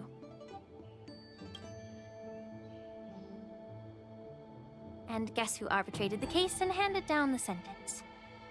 None other than General Jing Yuan himself. What? You heard it right. The ones responsible for the corruption in the Alchemy Commission are not just the remnants of the disciples of Sanctus Medicus, but even the Divine Foresight himself. Uh-oh. Alas, why is your face turning pale, Yanqing? Don't worry about it. I understand that when someone holds a position of power, they may sometimes have to make tough decisions. I won't hold any personal grudges against him. Besides, at our age, holding personal grudges is a luxury we can't afford. Lingsha, you're back! I've been waiting ages for you. Here we go. The shenanigans are about to begin.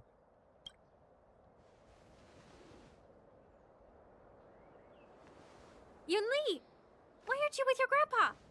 What brings you to the Alchemy Commission? Well, let me take this opportunity to introduce you to Yanqing. Oh boy. What a small world. You stole my sword! Give it back!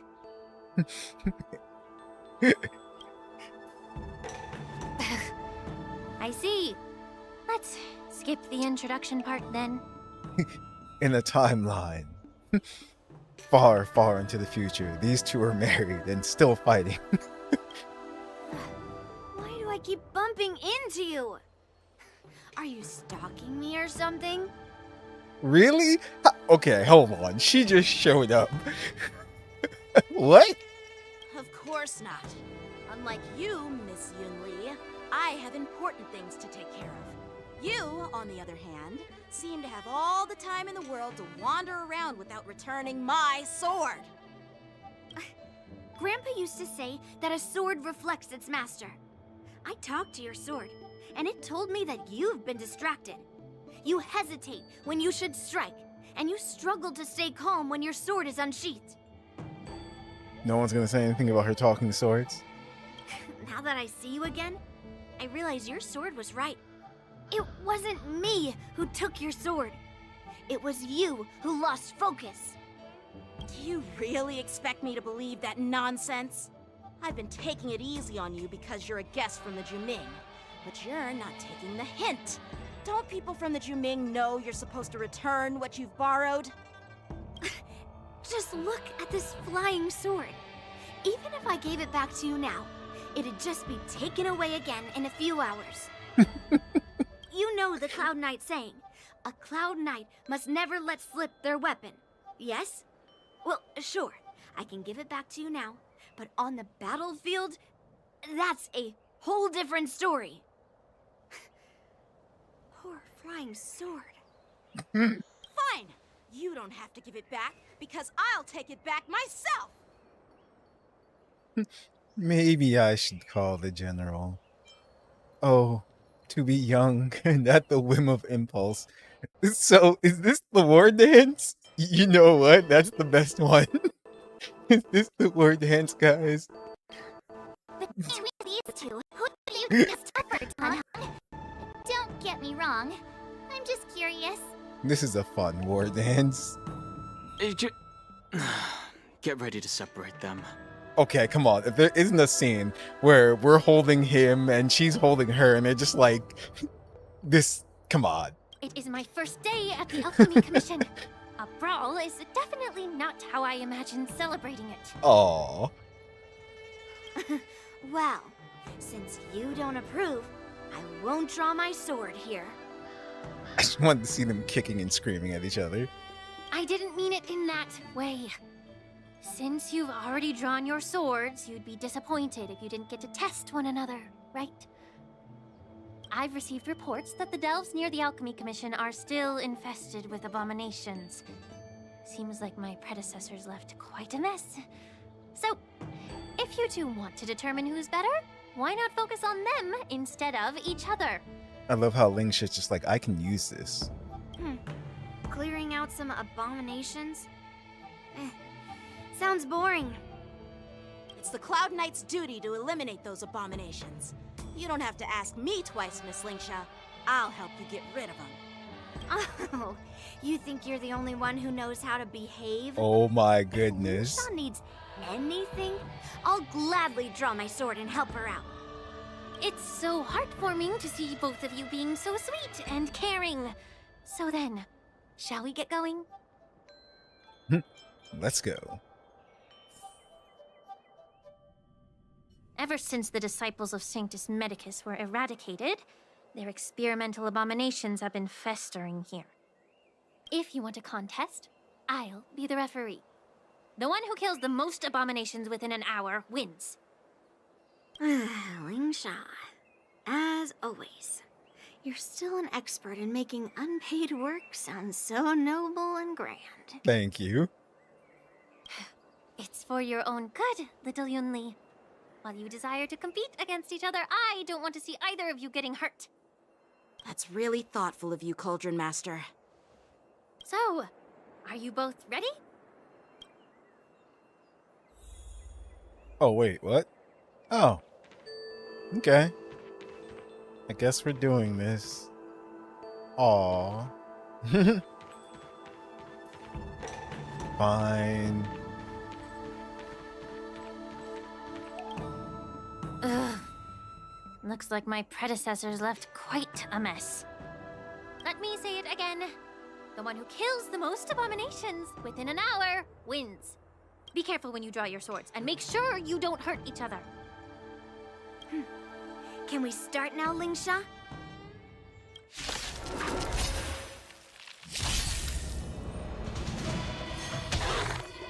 Oh, no, I'm speeding this up. Time for swordplay! When Yunli takes action, she will use attacks to defeat the enemy first.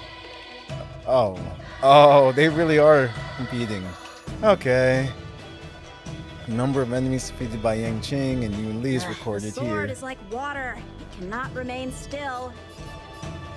I don't know how he works now. Strike with heart!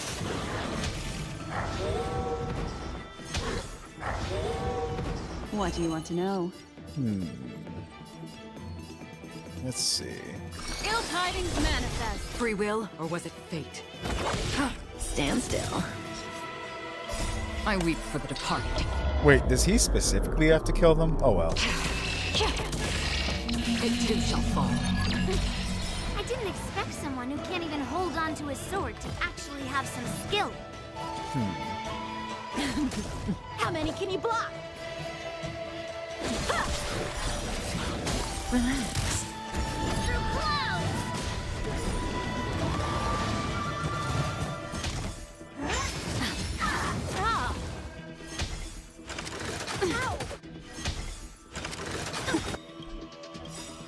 Memories are ever. Beneath the waters lies an endless abyss. Let's see. A one-time enemy! Another journey begins. In still waters of oblivion.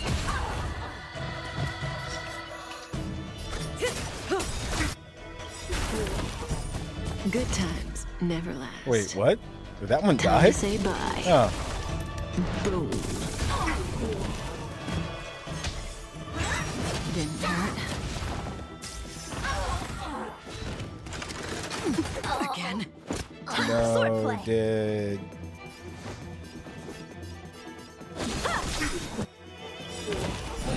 Practice is over.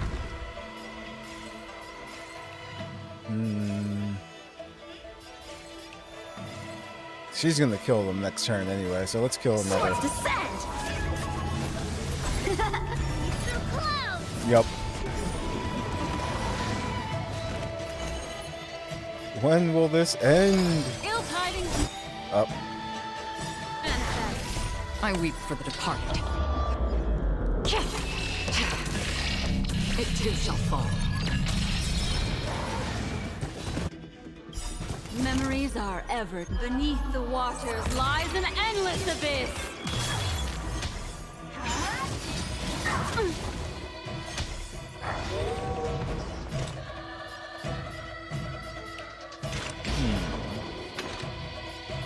Destined for oblivion. All will eventually rest upon the earth. Ill fate descends. A one-time enemy! Stand to earth! Oh no.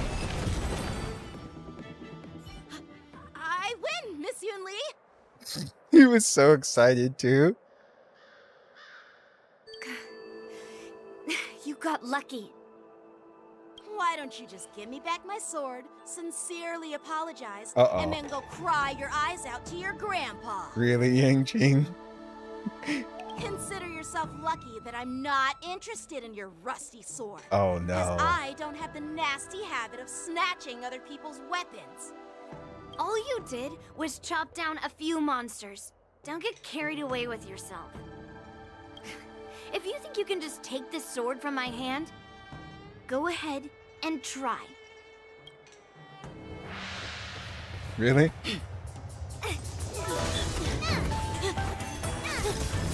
This is awesome.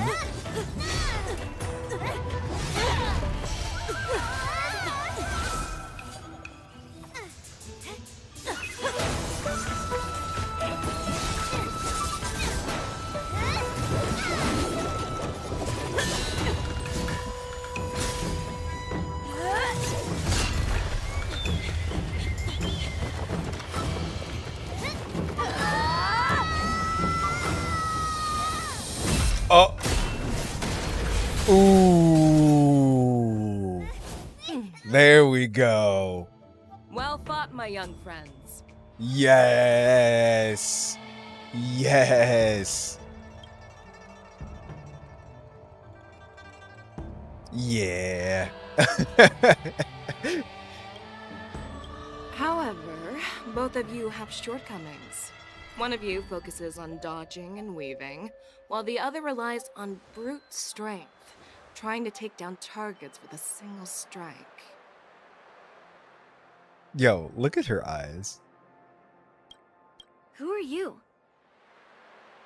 Me? I'm just a patient seeking medicine from the Alchemy Commission. A passerby, if you will. I thought I'd see my fill of impressive fights during the war dance. Yet here I am, able to witness a remarkable fight at the Alchemy Commission, of all places. Well, the Lawfu is never short of surprises. Her eyes are actually important. However, I have a small suggestion for you. Why don't you settle this dispute fair and square in the war dances ring? That way, you can resolve your differences with a proper duel and put your grudges behind you. As well as something missing from behind. No tail? Grudges? No, not at all. Yunli and I, we were just sparring. That's the only thing I can think of. Sparring? You summoned your flying swords and she swung her sword with full strength. No grudges between you. I don't believe it. Aha! What brings you here, Lady Fei Xiao? Have you finished your health consultation with the Dragon Lady? Yeah, no tail. Huh, that's interesting. Is she... It said Foxian Lady, but I wonder, is she, like, mixed? Fei Xiao? Grandpa always talks about you. Could it be that you're... The Merlin's Claw of the Xianzhou Yaoqing? Looks like I'm quite famous on the Xianzhou Lawfu, too. Of course. Everyone has heard of the great general. Known to all, and unbeknown to none. Except us. Great General. Isn't that title a bit too narcissistic? I don't like it. Ooh, I heard there's a dozing general on the Lawfu, so I came up with a humble nickname for myself. The Lacking General. Lacking in worries, regrets, and rivals. Ah. The tail and eyes, okay. Sounds much better, right?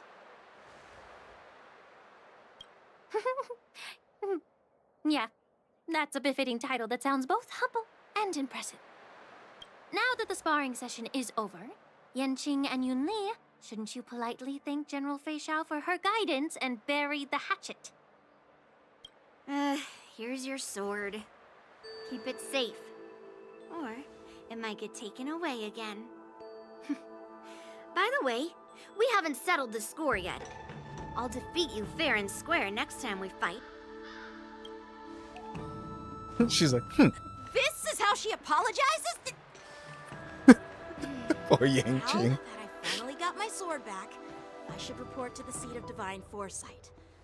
I'll take my leave, General Fei Xiao.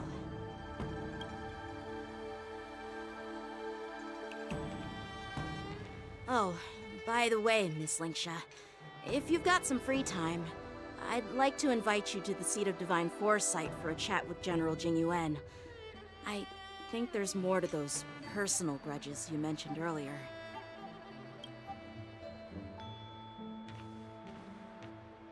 Thanks for stepping in, General Fei Xiao. Otherwise, I'd have had to knock them out with my incense. She's drugging the children. Not at all. Just doing what you asked.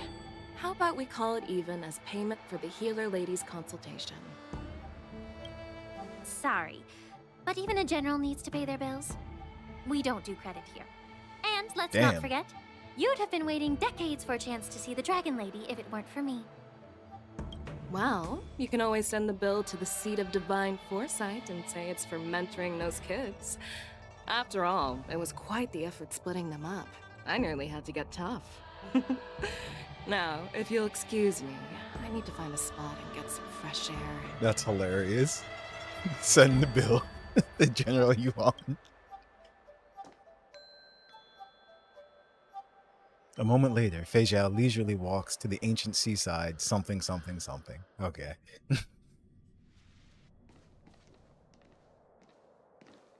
Back already? You've met with Jing Yuan and wandered around for a few hours. So, what do you think? It appears that the Divine Foresight is using this war dance as a show of strength to convince everyone that the Luofu is prospering after the Ambrosial Arbor crisis. But... I know you're going to say but, right? But the influx of people attending the war dance is like a breeding ground for disorder and rumors. One wrong move, and the Luofu could be in a world of chaos. Hey, what's up, Hood? Who's she and where's my wallet? Exactly. That is Fei Xiao. I need Lingsha for reasons. So, Lingsha, it's like, absolutely love how she looks as well, too. She's growing on me as for, like, pulls. She's a maybe. Like, my heart's set on Fei Xiao, but she's a maybe. Banner after next, Fox Mom, maybe 2 banners. Yeah, like, because they already, you know, put her out there and everything, so she's coming soon. The Cloud Knights on the streets remain vigilant, so at the very least, General Jing Yuan is aware of this. As for other matters, I'm unable to say. Lingsha is next. Okay. I'm doing the new disputed node. Gotcha. Yeah, I think it's Lingsha and then Fei Xiao. So, if you're gunning for Fei Xiao, you have time. I'd prefer to be excused from future meetings with generals. I'm just a military healer. And now all of a sudden I'm thrust onto the center stage having cordial chats with 2 generals? My work doesn't lend itself to being in the limelight either. Moses like, I'm so sick of this. Just stop whining. See? At least you're in one piece, right? Before getting in touch with General Jing Yuan, I wanted to put aside my assumptions and see his momentum. That includes the overall bearing of the Cloud Knights on the street, what people are saying, and how those close to him behave. The might of an army dwells not within its pawns, but within the force of its collective momentum. Recognizing this fact reveals the true measure of power. Thanks for enlightening me, General. Fox Boys next week, you think? Or today? We can check. Once they let me. A perfectly clear statement turned confusing thanks to your translation. You made me lose where I was now. Anyway, this is how I operate in battle, so you might as well get used to it. Are you treating General Jing Yuan as your enemy? The longest-serving general of the Xianzhou Luofu. Do you think he'd have only a few enemies? By the way, General, you met the healer lady, yes? Could you show me the medicine she prescribed you? Well, the healer lady couldn't do anything about my condition. She just told me to enjoy some tasty food.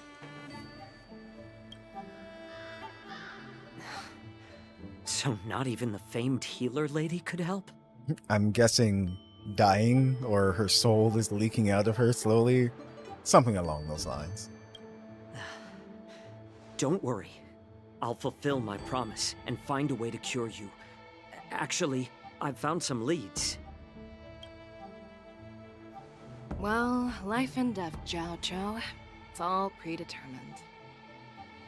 Upon starting my military career, I made a pledge that the rest of my life would be dedicated to being the Xianzhou spearhead, hunting down the abominations of abundance till the end of my days. We hunting. As long as I can fulfill that deep-seated desire, I don't care how long I live. You asked if I view General Jing Yuan as my enemy. No.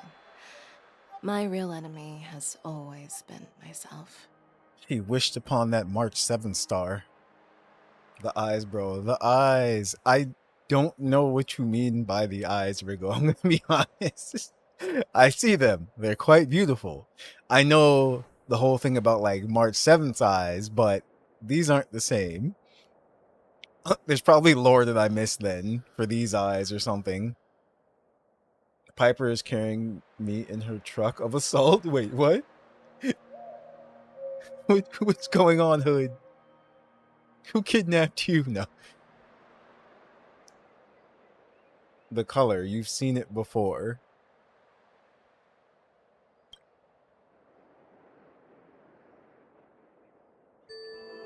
Enjoy some tasty food. So, what's for dinner tonight? Mose is asking the real questions. Jeez. You really know how to read the room, don't you? You guys figure it out for yourselves. I'm due to catch up with an old war friend I've not seen for quite a long time. Meanwhile, Yang Qing and No... they really won't let you read those. Hey! Was that the Yaoqing general who just dropped in out of nowhere? Oh, she's so awesome! Beyblade, let it rip. I mean, when Yun Li swung that massive sword, she just casually blocked her attack with ease. Mine too. Yeah. But to go up against Yun Li is quite impressive, you know? That aura of heroism and grace. It almost makes me want to learn Xianzhou swordplay. Only you? I have to read them every time while trying to skip it so hard. Oh, I know what's going on. Okay, I know what's happening now then. It has to do with the FPS. That makes sense now. Okay. You think so too, right? Yep, those moves were fabulous. That general is totally something else. Oh yeah, Xianzhou swordplay is really good. Like, really, really good.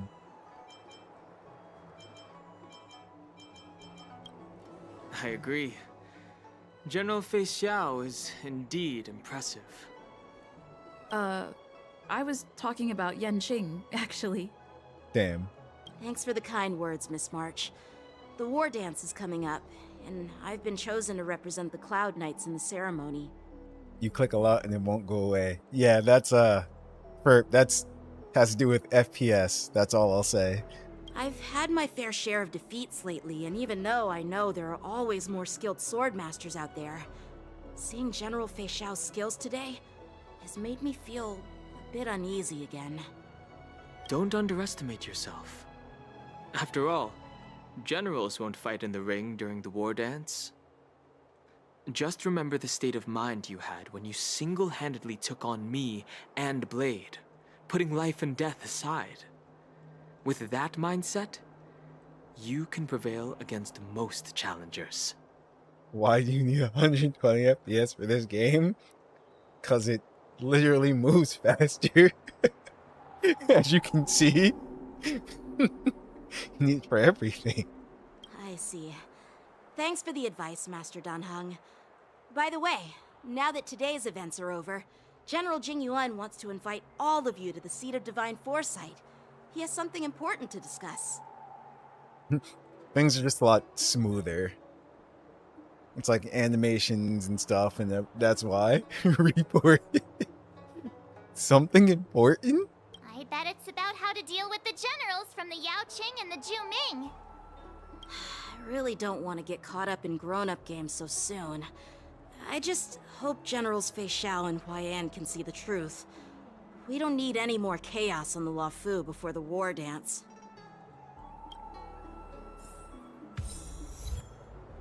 A crossing of blades and hearts. Okay. Oh wait, where are we going to next? Yes.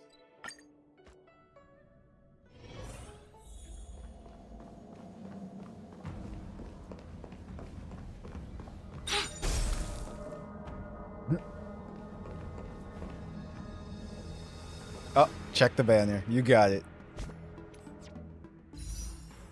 Nope, you still have 6 days. 6 days, 12 hours. Same for Hua Hua.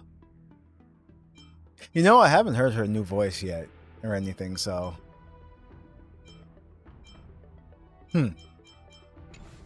Oh, so I did try out Yoon Lee thanks to Wriggle putting her up as one of his supports. And I'm just like, okay. I'm like, I see. But after we finish the story, we can always just do the trial and everything. If anyone's wondering, like, how she is. I should really heal. I mean, Fu's back now. Fu doubles as my tank and healer, so that's why. There we go.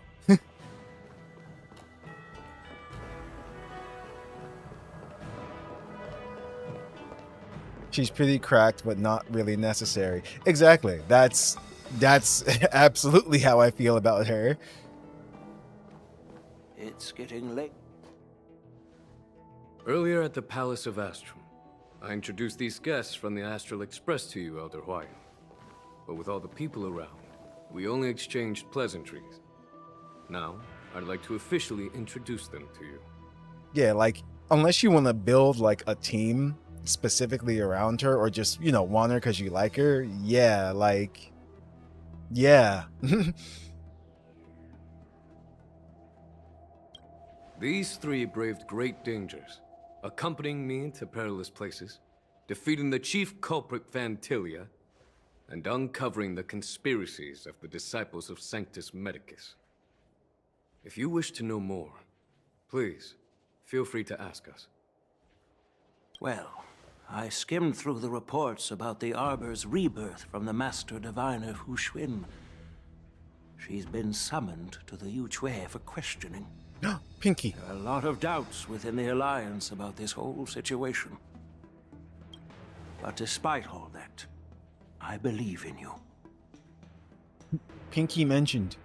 Since you joined the ranks, you have repeatedly achieved remarkable feats.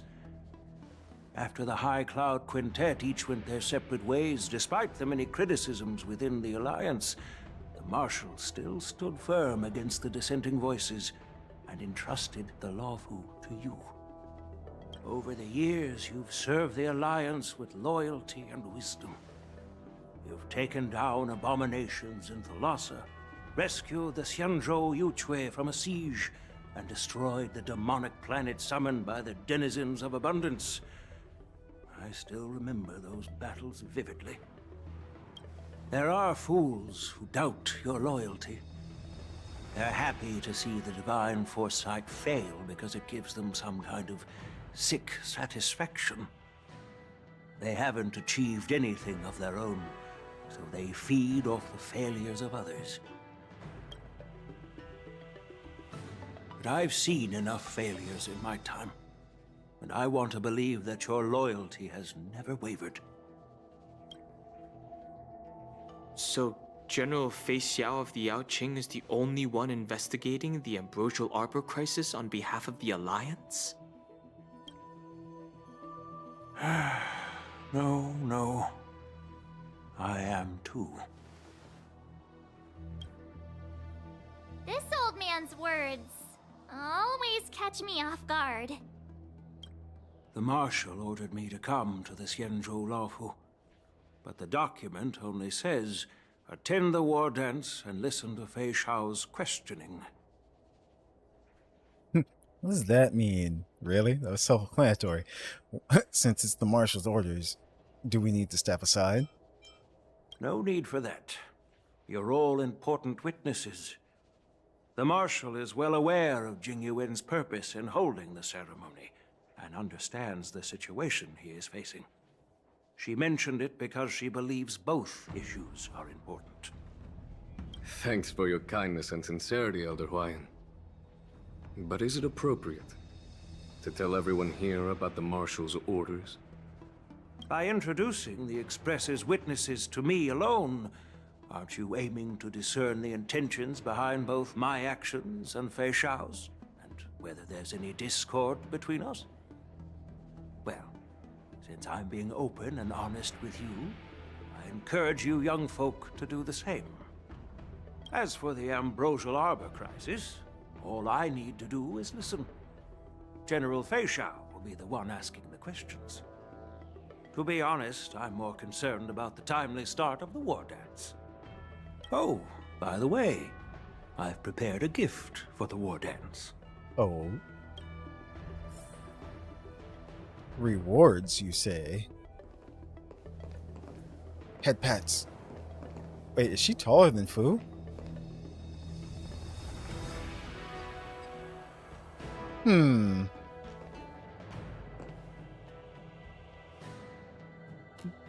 No? Maybe just by a little bit. She's also not wearing shoes. That's another thing. But her crown, the tip of her crown, just maybe. Yes, it's this case right here. This case gleams with a muted luster, crafted from material neither wood nor metal. Its surface is masterfully woven with metallic threads outlining an intricate pattern of lotus flowers. There will be numerous contests and celebrations during the war dance, and the main event will be the Ringmaster's Challenge. The host will dispatch a skilled warrior to take on challengers from all over the cosmos, showcasing the excellent martial arts of the Xianzhou Laofu. When you mentioned that the Astral Express would be attending the ceremony, I thought the High Elder of the Laofu would be the Ringmaster. You humor me, Elder Huayan. The healer lady is just a young lady who knows nothing about martial arts. How can I assign her as the Ringmaster? I'm no match to you when it comes to joking. What's this box for? Why don't you open it, General Huayan? This sword case is intended for the War Dance's award. It's empty now, but in a few days, a precious sword will be delivered and stored inside. I don't mean to boast about our skills, but this sword represents the pinnacle of the Juming's craftsmanship. It has a legendary history, full of heroic tales from foreign lands, tales that are too detailed to be summarized in just a few words. Since the delegation delivering the sword hasn't arrived yet, I'll just leave the case here for now. I've been wondering who would be worthy of such a sword. And then it hit me. I can award it to the champion of the Ringmaster's Challenge. The ceremony's champion is sure to be a perfect match for the sword. Moreover, I hear that Yan Xing is an excellent swordmaster, and that he will be representing the Laofu as the Ringmaster. So it seems like a perfect gift for him. Thank you for your generosity, Elder Huayan. If you want to give me a sword, just say the word, Grandpa. No need to beat around the bush. Evenly is hilarious. You've got confidence, my girl, but I don't think you can best Yan Xing. Whoa. Wait, what? Even Grandpa's saying this. I I know you're all about swords, Miss Yunli. It's just a shame that it's the sword that ultimately chooses its rightful master. Yeah, and even if someone gets their hands on such a precious sword, it'll probably end up in someone else's. Oof. The outcome of our duel at the Alchemy Commission is still up in the air. Since you're interested, why don't you represent the Xianzhou Juming and challenge me in the ring? That's exactly what I had in mind. Nobody knows who's gonna come out on top. It could be me, could be someone else. It'll probably be me. But whatever happens, it won't be him. Damn. Looks like Feijia was right. It'll be either death or disaster when these two clash. Not to be rude or anything, we've been watching their drama. I'm dying to find out who beats who. Quiet down. We have other guests here. I've prepared this sword to add some excitement to the ceremony, not to have you two squabble. It's not a good look for the Alliance. While you both seem confident that you'll win, you need to remember there can only be one winner and one loser in the ring, which could lead to hard feelings. Actually, I have an idea. We don't know who the winner will be, and it might not be either of you. But if you're eyeing that prize, you'll need to work together. I want you to take on an apprentice who will take part in the war dance and win at least one match. Oh. How does that make sense? Perfect. In my humble opinion, while a Cloud Knight is commendable by securing victories, it's even more so to pass on your skills and spread the way of swordplay. I'd be greatly pleased if this apprentice could represent the Express in the war dance by displaying their Cloud Knight flair and prowess. There can only be one. Yup. Well, Elder Huayan's idea is quite interesting. Imparting swordplay skills requires teamwork, and both the winner and the loser will learn a valuable lesson regardless of the outcome. The question is, whom should the two of them take as an apprentice? Wow. Huh? Who? Wait, me? I love how it wasn't even like a thought. I noticed just now that Miss March seemed quite interested in the outcome of your sword fight, so I thought, why not teach her the art of swordplay? Wait, are you serious, General? Why am I being dragged into this all of a sudden? I've never practiced swordplay before. I'm a total newbie. You really think I can learn it? Well, you'll probably realize I have no hope and give up on me. And that'd be so embarrassing. Ah, crap. Things are already complicated enough as they are. I clicked too fast. Hold on, what did that say? Oh, why don't you choose Dan Heng? Okay. He strikes like lightning. Does Mr. Dan Heng really need anyone's guidance? You're right. As for Miss March, she's like a piece of jade in the rough, just waiting to be shaped. I appreciate your kind words, General YN. But won't teaching me swordplay be a waste of Yanqing and Yunli's time?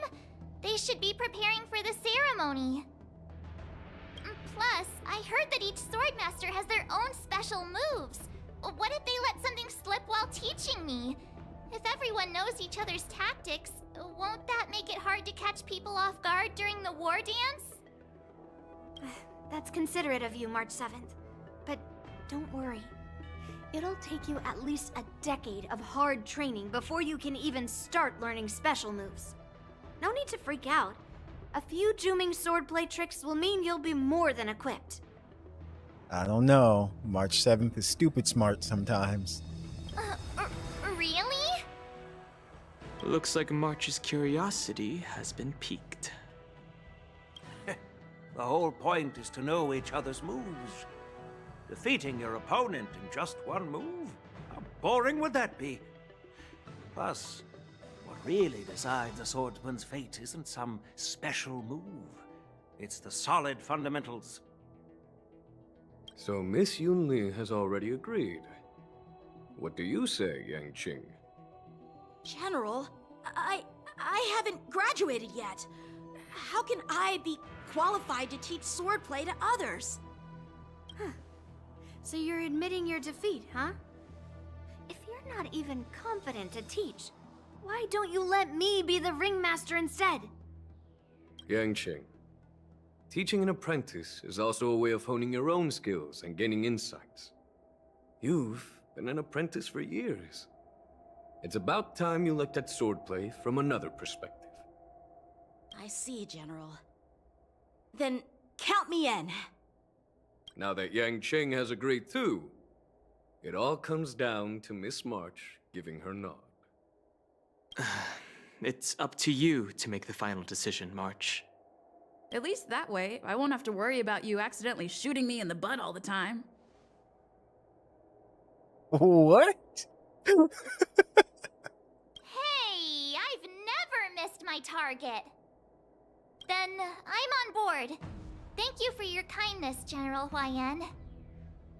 Great! Starting tomorrow, Yanqing and Yun Li will teach you the basics of the Cloud Knight's swordplay. That was random. Yun Li and I will head out and purchase some sword practice equipment for Miss March. Think of it as a little initiation gift. I'm just like, that was a thought? You're too kind. Oh, wait, you're giving me a gift? Shouldn't it be the other way around? Chuan-Yan, smiling silently, soon departs to see the divine foresight. General Huayan's gone. Wait, why does something feel off about what we talked about?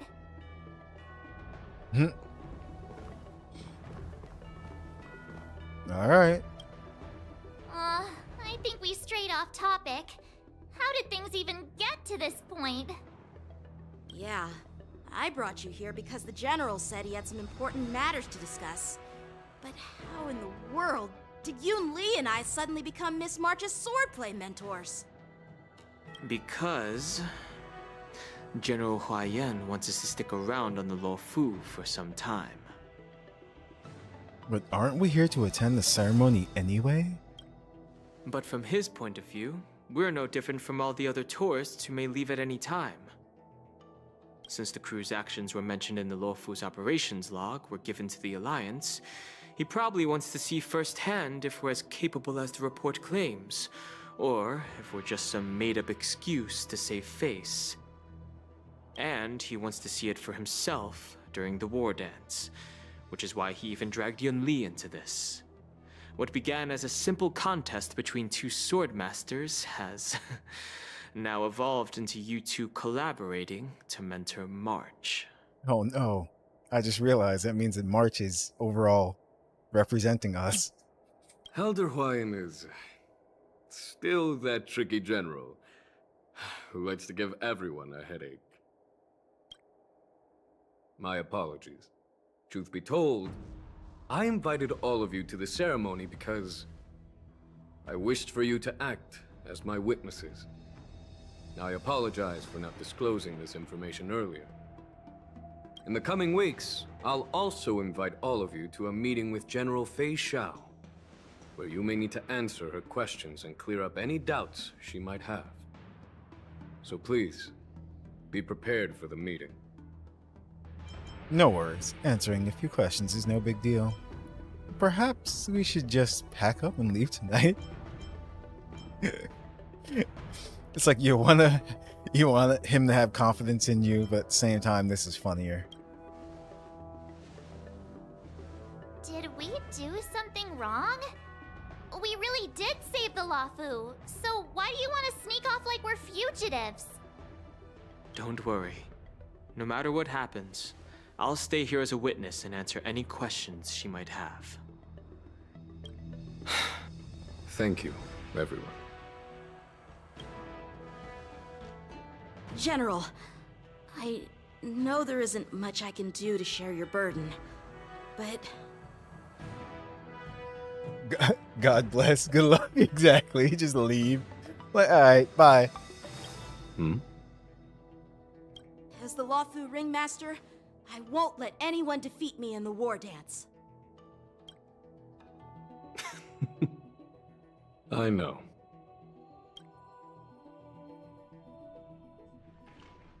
In Orm Alley, Fei Zhao meets with her old comrade in arms who The she... illustrious Merlin's Claw waiting for me?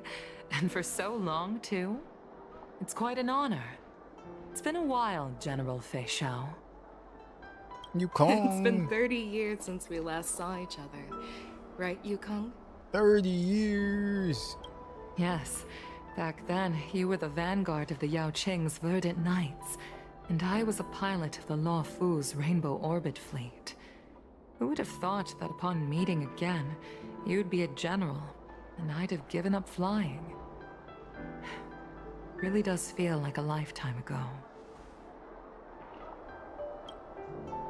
Well, I wouldn't say I haven't seen you in 30 years. After all, your great victories are announced through the Yellow Bell resonance system every day. So I'm well aware of your great feats. How's your health holding up? So Yukong knows too. Still stable, I suppose. Do you still remember the medic who saved me in battle? That healer with the odd name and peculiar temperament. What was his name again? Was it Pichu? Or Kachio? Wait. Pichu? Jiao Cho. He's been my retainer and personal healer, delegated by the Alchemy Commission from the Xianzhou Yao Qing. Over the years, he's dedicated himself to managing my condition. It's thanks to him that I'm still in good health today. Given my background, I'm happy to have made it this far. I'm relieved to know that you're safe and sound. Well then, since you and Elder Huayan are here, I imagine you must have received orders from the Marshal? As your friend, may I ask how the Alliance intends to punish the General of the Lawfu? The Arbor's rebirth has frightened the Elders who lurk behind the scenes. They fear the resurgence of abominations, much like what happened 30 years ago. Although the report from the Lawfu explained all the details, we don't know if the Ruin Legion really invaded, or how exactly the Stellaron Hunters and the Astral Express became involved. This puzzle has many missing pieces. As you know, the fugitive Jing Liu, who mysteriously disappeared many years ago, has resurfaced. This time, she has brought along an Outworlder and a coffin, claiming to offer the Marshal a method to fight against the Eons. The Lawfu Preceptor has also leveled accusations against Jing Yuan for neglecting the Alliance's principles. She asserts that Jing Yuan enabled the exiled Imbibitor Lunae to re-enter the Lawfu, thereby unlocking the lunarescent depths within Scale Gorge Waterscape, which in turn disrupted the Vidyadhara's dutiful watch over the Ambrosial Arbor. It is for these reasons that I have come here to the Lawfu today.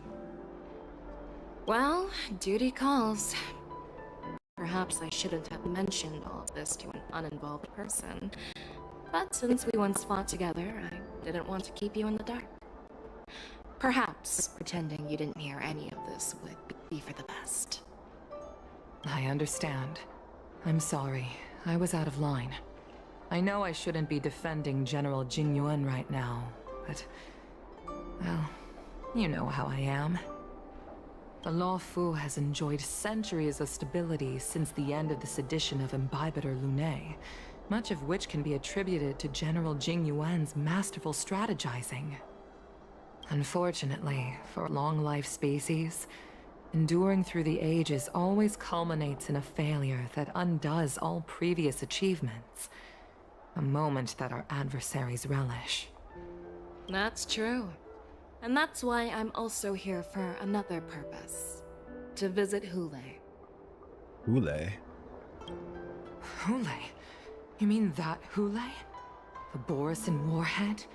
The same Hule who has been imprisoned in the Shackling prison for over 7 centuries? The nemesis of the Foxians who will never be forgiven and shall be imprisoned until the end of the cosmos. I can't quite remember the exact wording, but yes, the very same Hule. Usually, only emissaries from the Xianzhou Yao Qing Skyfaring Commission visit him once every century. Why do you have to visit him now, of all times? The Foxians and the Alliance made a pact to combat the abominations, aiming to achieve justice and free their kin. That werewolf monster is to be forever imprisoned in the dark recesses of the Shackling prison, facing unending retribution. Given the situation on the Luofu, those on the Yaoqing are concerned about Hulei's imprisonment. I'm afraid that the routine visit every century is no longer sufficient to ease their concerns. That's why I was sent here, to reassure them. It's all bad news. I'm guessing this Hulei is going to be the new boss. Well, not everything. There might be a silver lining. Oh, by the way, I found some clues about the thing you asked for. Tell me more. The Verdant Knights followed the route you mentioned and discovered the wreckage of the Whistling Flame ship. Unfortunately, there were no survivors and no cargo. However, someone had already been on the scene before we arrived. Oh? Our people? Or someone from the IPC? No, neither. Yukong, have you heard of a person named Ron May? Uh-oh. Here we go. After a day of running around, you finally arrive at Petrichor Inn for a well-deserved rest. This night, your restlessness from meeting the general and the bustling crowd before the war dance keeps you from falling asleep. They actually let me read it this time. Day 2. I'm still feeling sleepy. Did I oversleep? Where did March and Dan Hong go? When it first opened, the Petrichor Inn had another... There you are. Here I am. Why are you here too, Yangqing? What kind of master waits on their apprentice's doorstep? March, show some respect to your master.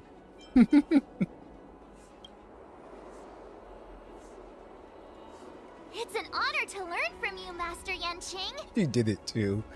Well, in all those immersions and novels I watched, when apprentices want to pay their respects to their masters, they usually bring fancy gifts, kneel, and bow. I'm really sorry, but I haven't prepared anything yet. Hey, why are you blushing, Master Yanqing? Yeah. This is, the first time someone has called me master. I need to, get used to it. Let me make it clear. Swordplay training is about improving your body, mind, and strength. It's not a casual game you can master overnight. I promised General Huayan that I'd teach you Cloud Knight swordplay, so you can participate in the war dance and defeat at least one opponent. I'll do my best, but if you break your master's rules... What will you do? March is always a good girl. Fine. A promise is a promise. Since I promised to study hard, I'll do my best starting today. Great! That's the spirit. March is in your hands now, Yanqing.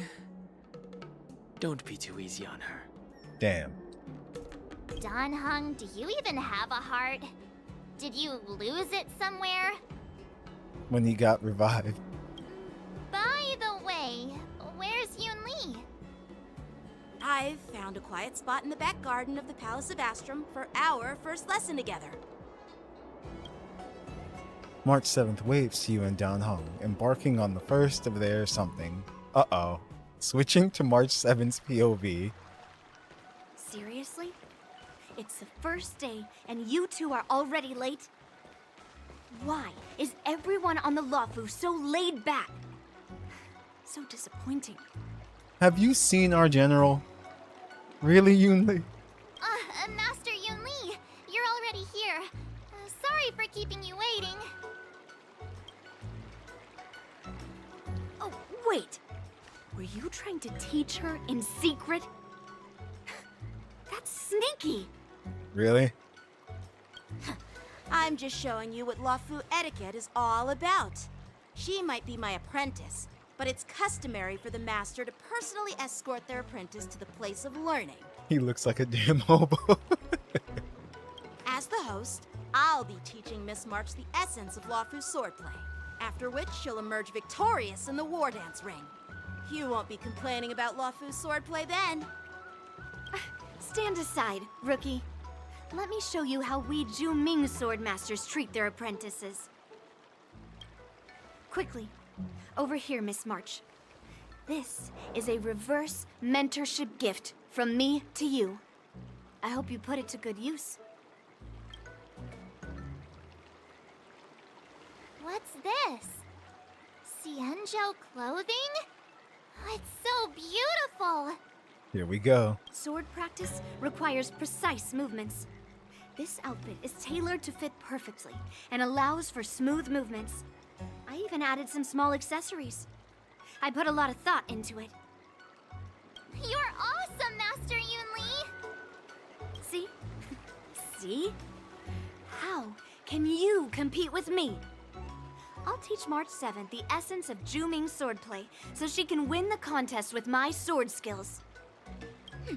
Actually, I've prepared something too. Huh? You have a gift for me too, Master Yanqing? Since you want to learn swordplay, Miss March, you'll need suitable weapons. So, I went out of my way to prepare a pair of swords overnight. You know, March 7th is the main character. She gets all the gifts. The meme Oshino Star Rail. Oh. Unfortunately, I didn't have time to ask the craftsman to customize the swords for you. But I did my best to choose ones that look nice and are suitable for a beginner. I hope you like them, Miss March. Thank you, Master Yanqing! Bet you didn't see that one coming, did you, Yunli? The real competition is just getting started. I'm so lucky to have two great masters. But why does it feel like things are getting a bit weird? Because they are. Moments later. So what do you think, masters? Does this outfit suit me? Okay. Perfect. I chose it carefully. It's perfect for beautiful young swordswomen like you and me. The guy who they go to help for in Bakemonogatari. Oh, yes. All right, let's get started with the training. The person next to me is a Cloud Knight instructor I've brought in. For your first lesson, try exchanging a couple of moves with him. Look at March. Wait. We're having actual combat training for the first lesson? Isn't that a bit too intense? Well, I heard you have some experience with archery and martial arts. The first thing we're going to do is see just how strong your fundamentals are. Come on, step forward and strike with the sword in the most natural way you can think of. Oh, no. It's important for us to grasp your natural movements so we can decide where to start and what you need to learn. If you're ready, let's begin. Okay.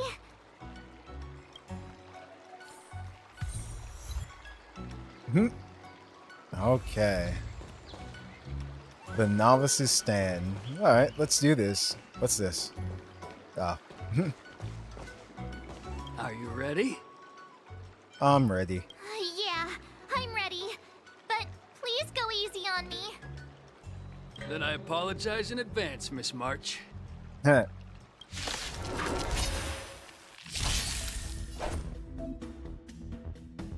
No rush, Miss March. You're still inexperienced with the sword. Why don't you use your skill first and learn a few moves from me? Understood. Now I'll ask Master Yanqing to teach me some moves, okay? Please have some tea, Master. Pay close attention, Miss March. Shifu's Luofu's attacks swordplay is can all about accumulate being charge swift for March 7th agile and in make your her movements. realize powerful abilities. Okay. That's yeah.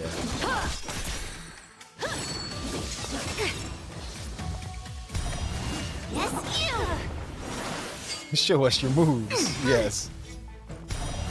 Right on time. Ignore him. Strength is everything. Indeed. Rock shattering slash! Uh-oh. Yes, you! Here we go. Like this? Well done! She's learning. She's doing it.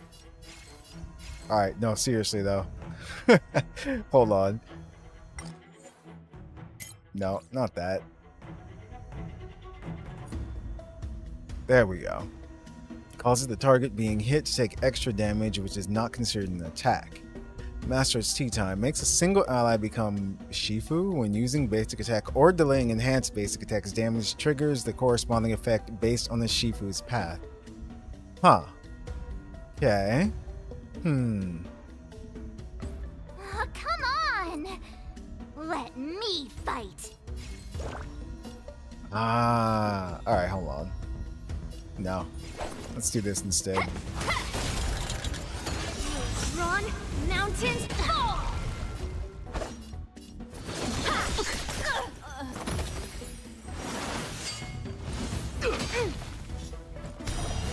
Right on time.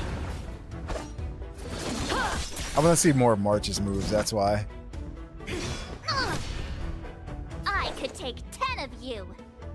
So now if we use the skill again, let's use it on her this time. Pardon my manners.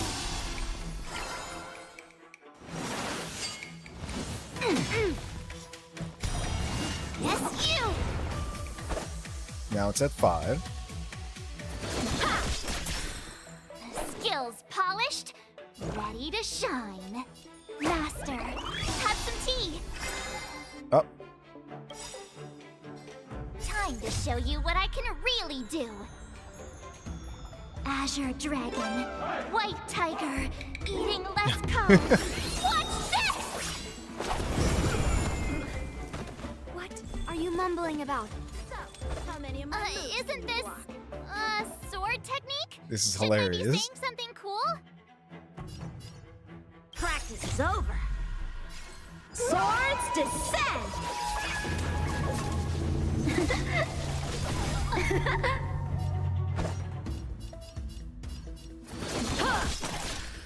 You'll make for good practice. Pardon my manners. Impressive! Gonna show me what you're made of? I'll melt it all down. I get it now. There we go. Okay, so now... What? Brows be smitten, heart be bitten? Deals imaginary damage to a single enemy, dealing 3 hits initially. There is a chance to additionally deal up to 3 hits. Toughness reduction 5. Okay, sure. With a true heart and focused mind, here I come. Nice. Earth, it descends with might. Time for some sword play. Okay. I get how she operates now. Strike with heart. You'll make good practice. Nice job. Right on time. Yes, you. Slap. Mountains. How many can you block?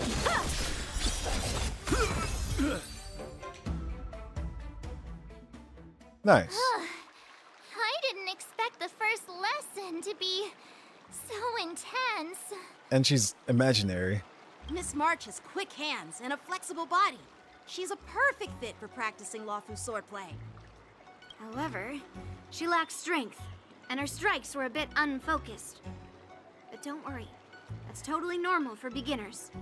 Once she starts practicing Juming swordplay, she'll make heaps of progress. Given the situation, I believe Miss March should start by working on her Strength. Seriously, do you actually know anything about swordplay, or what? I could ask you the same thing. Dual swords require agility. So what's more important than footwork? Instead of focusing on her strengths, we should address her weaknesses. The drawback of wielding two swords is not generating enough force. What good is being quick on your feet if you don't have strength? It's not like we're dancing here. But the speed makes you strong. He's right. Like the Flash. Skilled sword masters know how to play to their strengths and work on their weaknesses. Start with what you're good at, then tackle your weaknesses. That's the right way to learn. You're quite the theorist, huh? Theorist? You claim to be able to talk to swords. So what does that make you? A lunatic? Oh shoot, he actually said something about it. Hey, it's only my first lesson, and you're already arguing. Come on, calm down, Masters. I'll have to improve both my footwork and strength anyway, so it doesn't matter which one comes first. But it does matter. Just listen to me, March 7th. Aww. Thus begins the journey of March 7th sword training.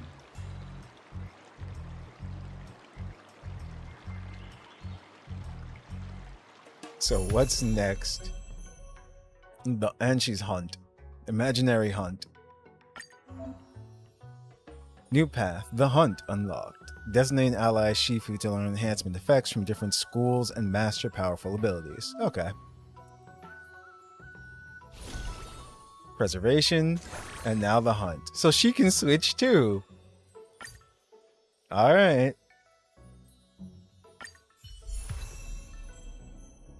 Her enhanced autos are strong. So, let me see.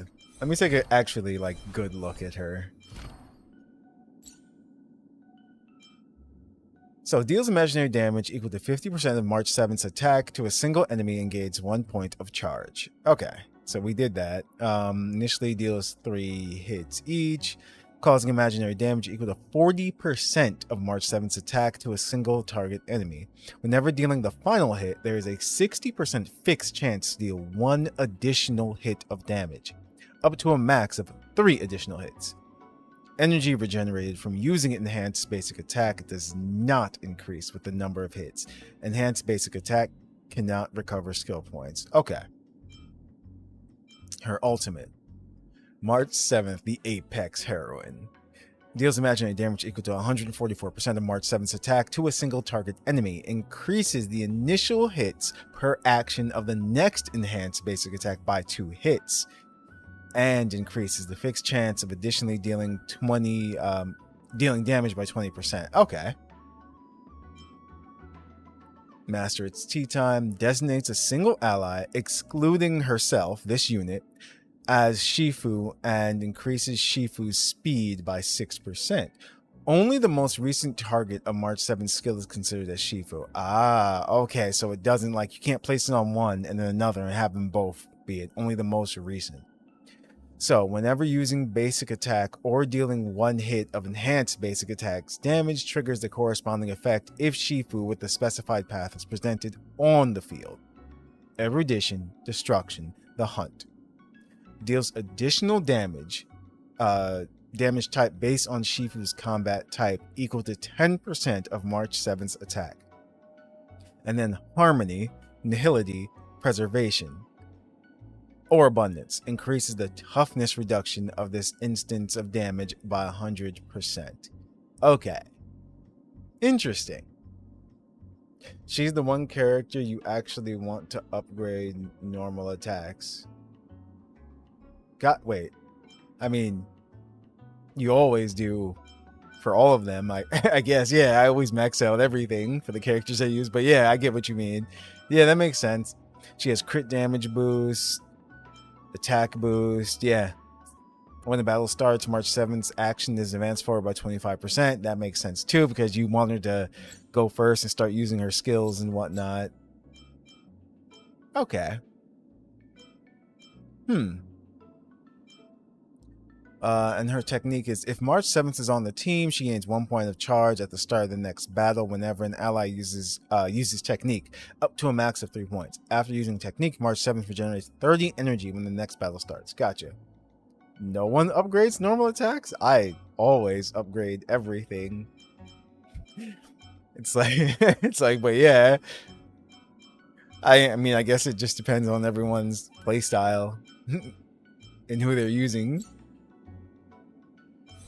Okay, interesting. So, even though she's part of the story, like this is story March, can I actually like equip her with stuff? Or wait. Hold on, let me go back up front. She disappeared. Oh no, because it said story for a second. Oh well.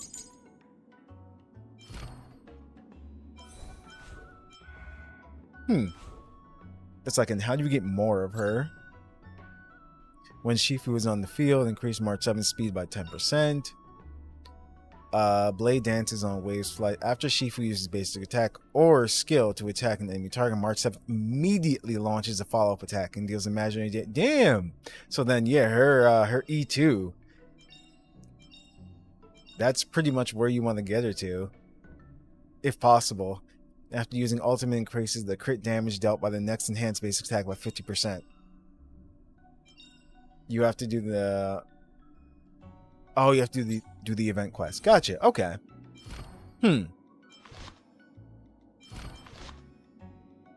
So since we're playing as her, is this a story version of her? Okay, it's just a story version of her, so we're fine. I don't actually have to go into like building her right now. Time marches on, and days turn to more. Dear Himeko, Mr. Yang, and Pom Pom, we're all good here on the Xianzhou Luofu, so no need to worry. By the way, how's your trip going? As for me, I've somehow become the apprentice to 2 Cloud Knight sword masters, and I've been honing my sword skills with their guidance. Look at Yun Li back there. She's so annoyed right now. One of them is Yanqing, the boy we've all met before. The other is Yun Li, the granddaughter of General Hua Yan from the Xianzhou Juming. Both masters are super strict, giving me a real taste of how hard sword training can be. I tried to drag her into this, but she refused. Then I tried to rope Dan Heng in, but Master Yanqing wouldn't have it. Still, I didn't let the difficulty get to me. In just a few weeks, my sword skills have improved a lot. Both my masters think I have unique talents in swordplay, and are literally fighting each other to teach me their skills.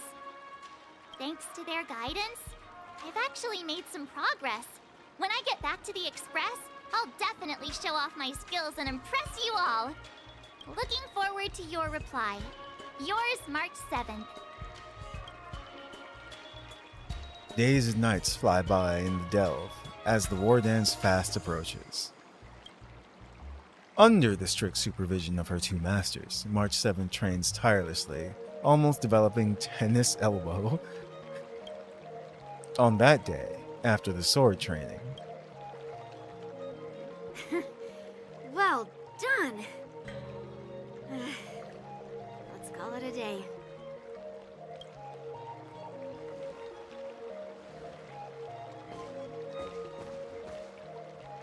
Miss March's sword skills are really coming along. She'll hold her own just fine in the war dance. Maybe I have a chance of defeating my masters? Just watch. I'll win a fight when the time comes. Yeah, no. So. Just you wait and see. I'll show off my skills in the ring and win a match. I'll make both of you proud. There we go. Can you believe it? March 7th has actually become a pretty decent swordmaster in such a short time. Now I understand why Grandpa always had a grin on his face while training me. Are you sure he wasn't laughing at you? Really, Yanqing? He just had to ruin it. Her face. Oh, shut up! It's all thanks to your amazing guidance, Masters. Miss March, you're really getting the hang of wielding dual swords. If you're keen on advancing, trying out different Xianzhou blades could improve your touch. Oh, let me see. Which sword is the most powerful? Single sword? Great sword? Or maybe a flying sword? Interesting. You know, that would be a cool mechanic for her. Instead of, like, what if they came up with a way to just change her sword, changes her actual, like, fighting style and abilities.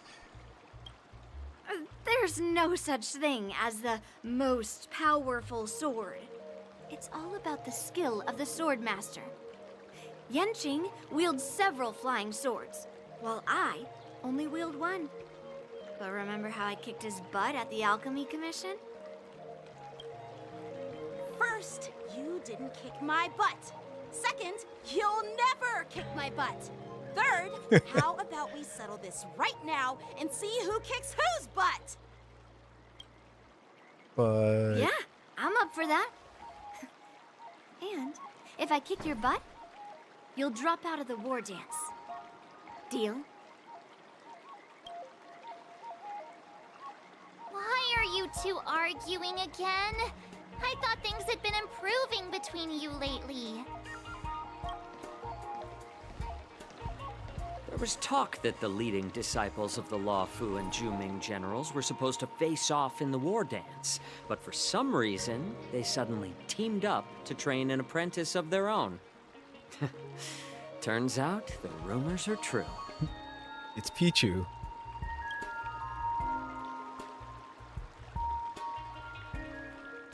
Tomorrow is the big day of the war dance. Shouldn't you two be focusing on honing your skills instead of teaching swordplay here? You're... Oh, that's right. You're the pink-haired fox from the Yaoqing. This is Mr. Jiaoqi? Chuckle. Pink-haired fox. What? March has pink hair.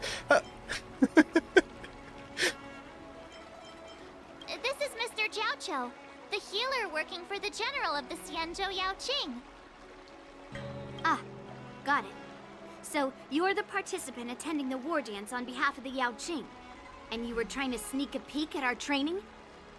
Sorry for the misunderstanding. I don't know anything about martial arts. I'm just here on the general's orders to take care of some official business. I didn't mean to interrupt your training. I'll be on my way. If you know nothing about martial arts, why were you smirking earlier? Well, my curiosity got the better of me, I suppose.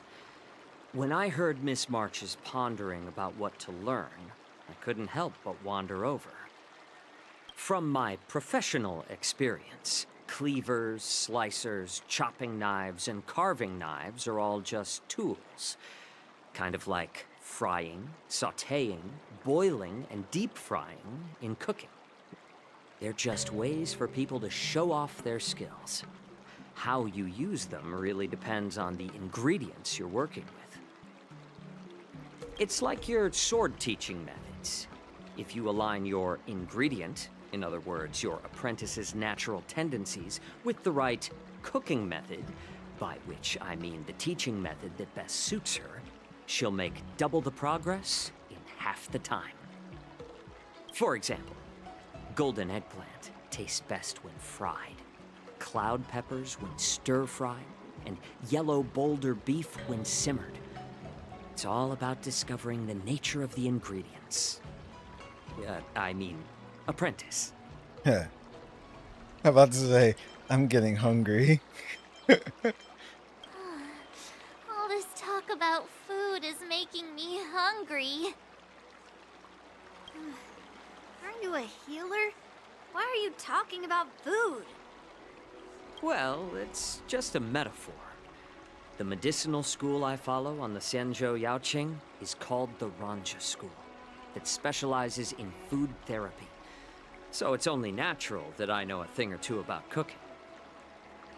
Do you mean a brand new trailer for her, or the one earlier with the adjutant? the General's cook? I'm a healer. But anyway, a cook who isn't interested in health doesn't make for a good advisor. Fine. Call me a cook if you want. Patch gameplay trailer. Okay, I'll have to watch it then. That's a new one. Seeing the way you're looking at me, it's obvious you think I'm just some feeble academic who likes to blabber on about martial arts. But, in reality, I know a thing or two about killing. After all, the art of healing inherently encompasses both life and death. Why suddenly getting all serious with kids? Seems like he just got offended, right? Look how they were just blankly staring at him. Seriously? Trying to save face in front of kids? Ugh. Do you recognize this bottle of medicine in my hand? He's like, I can kill you with this. No. No? Damn.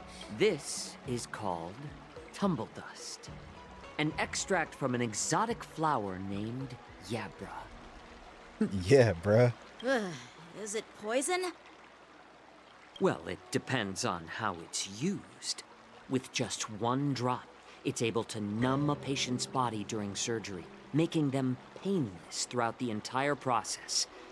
However, increase the dose or the potency, and it'll slow the metabolism, making the blood thin and resulting in the loss of all senses. Even long-life species cannot escape its effects. He's been doing some experimenting, I see.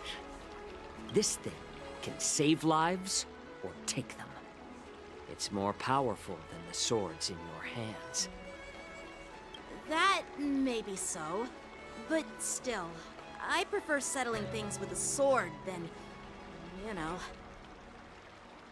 Huh. Looks like I did get you all wrong. You're not a feeble scholar, but a sinister and despicable one. He's scaring the children. Hey, why the insults all of a sudden? I'm just sharing some medical knowledge here, not persuading you to poison anyone. Seems like you get real excited when talking about poison. I can't tell if that's an honorable thing or sinister. Picture this. 2 individuals. The one standing is full of malice. The other lying down is honorable and righteous. How can the one who's lying down label the one standing as sinister? In the throes of combat, where life and death hinge on a singular moment, every idea fades into nothingness. The only thing that matters is staying alive. Surviving the battlefield reshapes all notions of worth, be it integrity or treachery. In my eyes, their significance is negligible. They added wedding rings? You're gonna make me watch this right after we finish this. Perhaps you've underestimated Yunli and me, Mr. Jiaoqiu. We may be young, but we've seen our fair share of war. Well, then you should know that the war dance is nothing more than a contest. So why are you so focused on it? When I was appointed as the ringmaster for the war dance, I asked the general, we Cloud Knights are supposed to charge into the fray and slay enemies. Why do we have to swing swords in a ring just to please an audience? And this is how the general replied. To unsheath your sword in a ring is no different than on the battlefield, as your sword reveals the might of all Cloud Knights. The war dance is the perfect chance to showcase martial virtue and forge alliances from all over the cosmos. When we unsheath the sword without drawing blood, we not only display our might, but also the martial virtue of the Cloud Knights. That's quite an insightful statement, Yanqing. Well, my apologies for being so short-sighted. I've been on the Luofu for quite some time, but I haven't had the chance to see the ceremony venue for myself yet. Hearing you speak so highly of it has piqued my curiosity. Would you mind showing me around? You want to see the Sky Splitter ship where the war dance will be held? Let's go! I bet Yun Li and Miss March haven't seen it either, right? Well then, I'll give you all a tour. You think it's kind of cool they have a medicinal chef that poisons people?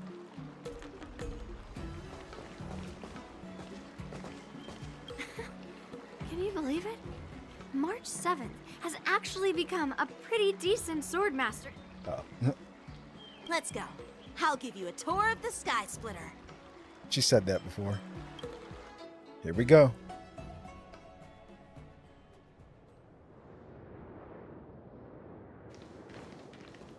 Looks like a lot of other visitors have also come to catch a glimpse of the Sky Splitter.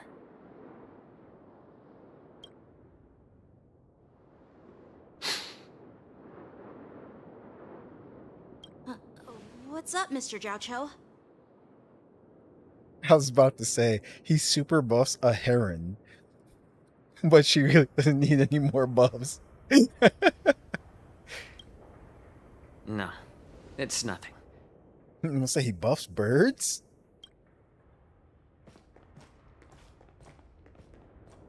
Do you see that airship in the distance? That's the Sky Splitter, the venue for the war dance ceremony. It doesn't look all that impressive from this distance. The Sky Splitter is actually a decommissioned Luofu military vessel.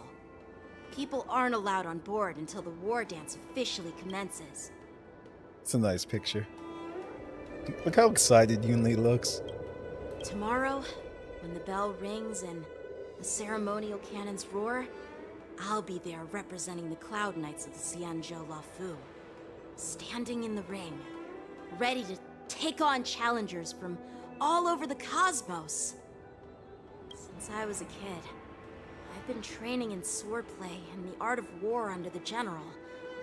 Every day, I'd swing my sword 10,000 times, and then thrust it 10,000 times, repeating the process over and over. I understand that I'm not like other kids. I never envied the toys and freedom they all had. I never found sword practice boring or hard. Even in the thick of battle, facing down savage abominations, I never felt scared. Each day, I could feel myself getting stronger and stronger, and I racked up countless victories. It's the best feeling in the world. But then, I faced a really tough opponent. And just one slash shattered my confidence into 1,000 pieces. That's when I felt true fear for the first time. Maybe that's what Mr. Jiaoqiu meant by life and death hinge on a singular moment. Every idea fades into nothingness. That was Jing Liu. After that, I had to pick up the pieces and try to put myself back together. But no matter how hard I tried, I couldn't seem to find my old happy self again.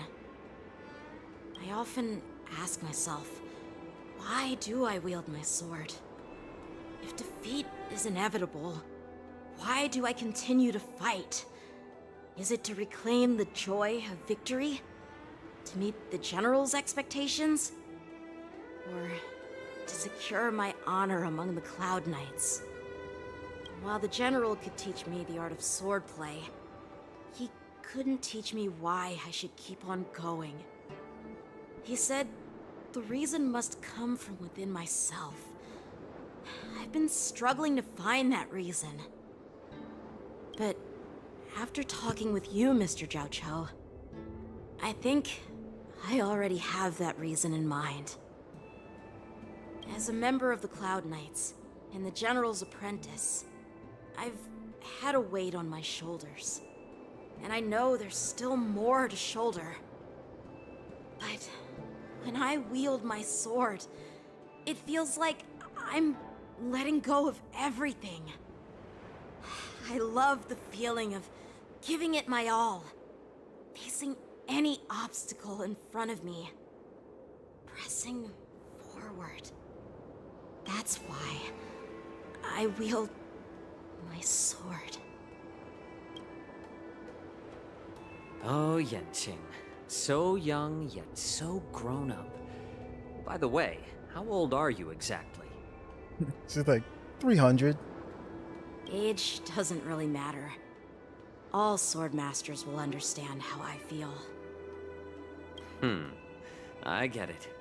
Looks like all the kids on the Luofu live tough lives. So, how about you, Miss Yunli?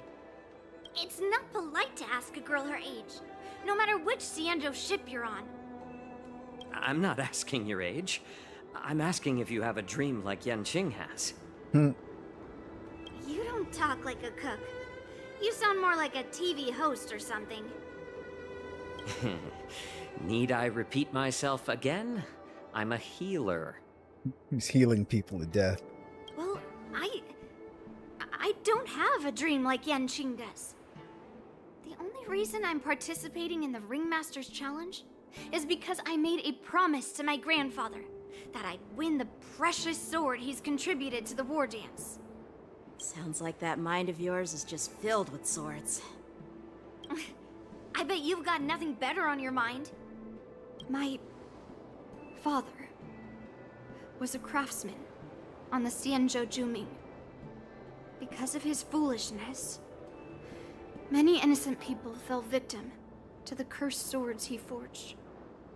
Since I was a kid, it's been clear to me that not everyone deserves to have a weapon in their hands. Giving them a sword is no different than being cruel to the innocent. So, whenever I come across someone unworthy of a sword, I can't help but want to take it away from them. Given that Yanqing is the war dance ringmaster, I'm stepping up to challenge him. To ensure the precious sword doesn't fall into the hands of an unworthy master. Hey, what do you mean by an unworthy master? I see. It's not easy for kids on the Juming either. Well, it's better to have a reason for wielding a sword than to be lost and confused. I've saved countless Cloud Knights in my life, and there are plenty of exceptional warriors, just like the two of you. What happened, Mr. Zhao Cho? Oh, nothing. I was just reminded of some old friends and old tales. Judging from my professional perspective as a healer, both of you possess remarkable vitality. Your energies flow like raging fires and mighty gales. The upcoming fight will definitely be impressive. Well, we've seen the Sky Splitter and toured the Stargazer Navalia. I guess it's time to say goodbye for now. What? You're leaving already? But you haven't asked me about my dreams. I've been working hard too, you know. It's getting late in this March. Unlike you lot, I'm grown up now, bound by responsibilities and duties. The tasks entrusted to me by the General won't complete themselves. By the way, Yanqing, is it normal to have so many people wandering around in an automated area like the Stargazer Navalia? Actually, this is a restricted area. But since you're all guests, I made an exception, so you could take a look around. I understand. Well, I'll take my leave. I wish you both the best of luck in the ring tomorrow. Zhao Qi waves and then leaves. Seriously? I just spent so much time thinking about my dream, but he didn't even ask me. Now that we're done with our tour of the Sky Splitter, shall we continue with our training? Why don't we take a day off? What? You want to secretly practice swordplay by yourself? Dream on. You know cramming before a fight never works out. For some reason, seeing the Sky Splitter has boosted my confidence. So, I've decided to conserve my strength for tomorrow. Alright, I'll take you out of the Stargazer Navalia.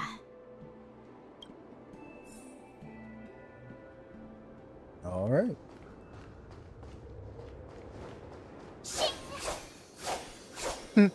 I'm mad she said shing.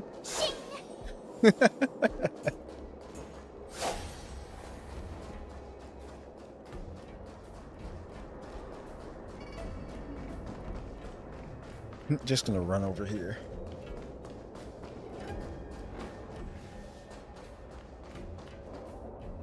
Oh, just shut up, Red Fang. This is not a beast ship. I need some time to take care of things. You willingly donned the skin of a lowly beast to join this mission, dedicating yourself to our glorious cause. And now you're telling me you can't handle it? Do you realize how many ships we need? Uh-oh. They're planning a prison break. I'm doing my best, all right? It takes time to figure all this out. When the guns go off tomorrow, all eyes will be on it. That'll be our only chance. How's that? Who's there?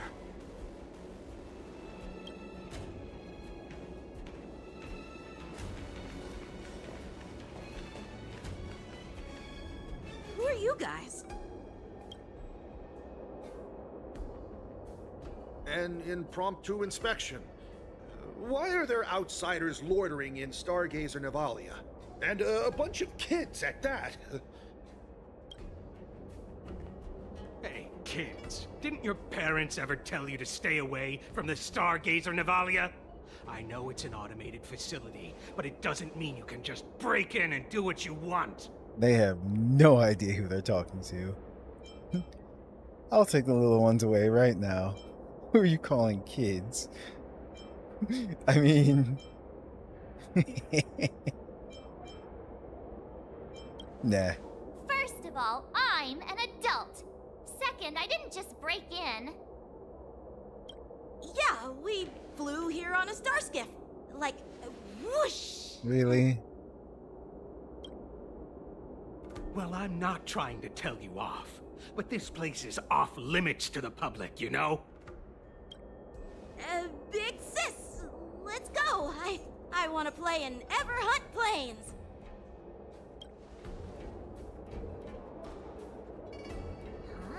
Ever hunt planes? Yeah, sure. The big sis will take you there.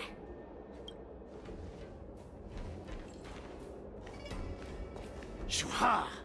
You should have let me. Shh, the overhaul is done, and everything looks good. We should leave.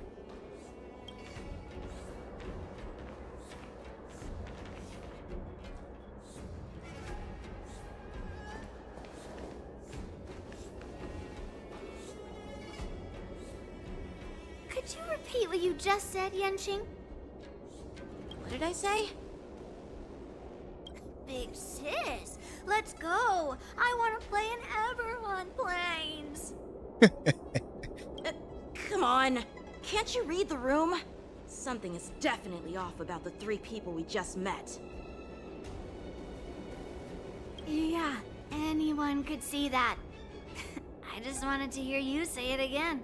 Yo, it's hilarious. That pink-haired fox tried to say something. I'm pretty sure he sensed something fishy. Since he's not familiar with this place, he just dropped us a hint. But you didn't seem to be paying attention at all. I knew that from the beginning. That Cloud Knight didn't recognize Master Yang Ching, right? Looks like they were tampering with the Starskiff production line, huh? They said they were doing an overhaul, but it looked like they had no idea how to operate the Starskiff production line, right? They're so getting married? Yeah, they are. And it's suspicious how they suddenly finished their overhaul and walked away as soon as they laid eyes on us. A Cloud Knight, a member from the Skyfaring Commission, and a craftsman. Their from various departments, and the reason for the overhaul seems legit. But one of them blurted out some weird language just now. Did you hear that? I have a feeling that if we secretly tail them, we'll definitely catch these guys in the act. Follow my lead, and be careful not to blow our cover.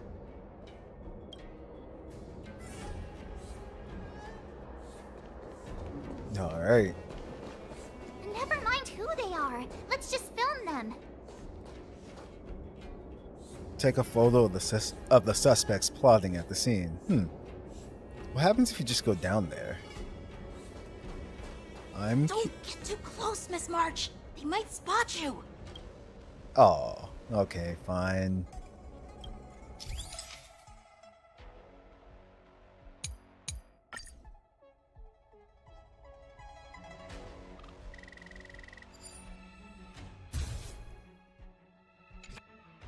We should have just killed those lowly beasts.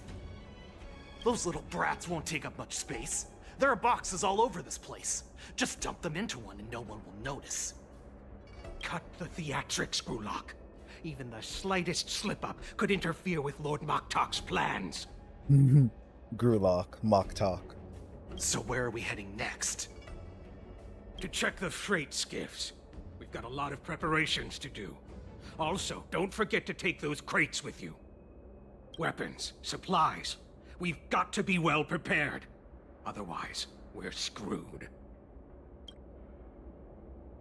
So, are they smugglers? What exactly are they up to? Just stuff them in the box. Exactly. What's in the box? I have no clue, but they seem to be moving those crates. I've got an idea. We can hide inside the crates and follow them. And we're getting in boxes anyway.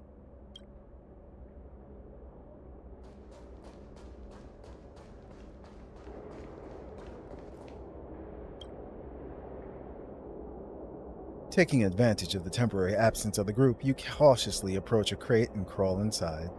Ugh, so cramped in here. I can hardly breathe. Just hang in there. You hear footsteps pacing back and forth besides the crate. If someone were to open the crate at that moment, they would certainly catch you in your ridiculous hiding position. Fortunately, that doesn't happen. The floating mechanism at the bottom of the crate is activated. You feel it begins to drift slowly forward. After what feels like an entire amber era of holding breath in silence, you heard the sound of the crate touching down. Let's just put the cargo here for now, all right? Then we'll move on to inspect the ships. Lord Moktok said that as soon as we're done, we're to board the freight skiff and leave this place. Don't worry, I've changed the shipping schedule. You two, come with me. Is it just me? I keep smelling that stench of lowly beasts everywhere we go. Don't be so paranoid. The departing footsteps sound like a signal, prompting you to breathe a sigh of relief. Looks like they're planning to escape on the skiffs in Stargazer Navalia. They keep talking about their plans, but where do they come from?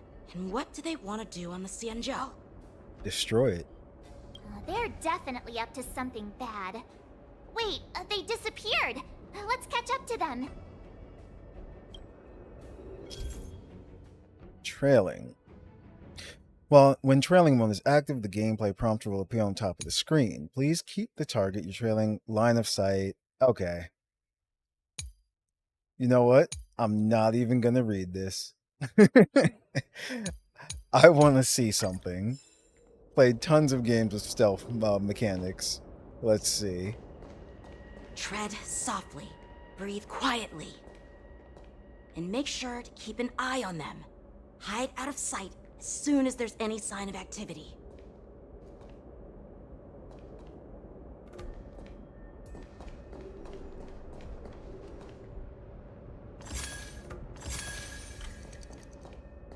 Let's say he's right there. I can see him.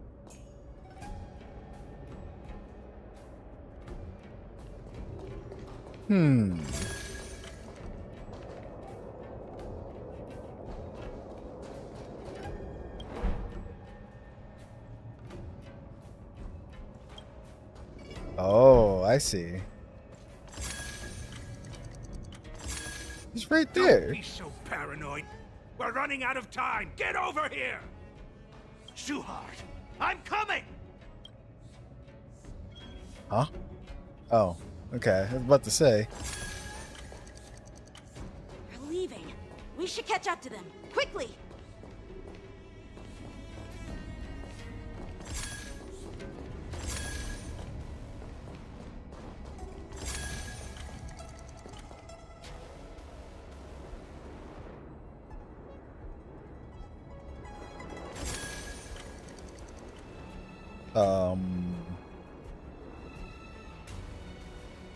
Do I actually go forward? But okay, I was about to say. They're all wearing official uniforms, but I'm pretty sure they're not members of the Skyfaring Commission, the Artisanship Commission, or the Cloud Knights. This is way too suspicious. Oh, don't forget about Star Rail Snap. Wait, what? Never mind who they are. Let's just film them. That way, if they do anything bad, we'll have solid evidence against them. Oh, taking pictures. Instead of Pokemon Snap, I see what you did. Star Rail Snap.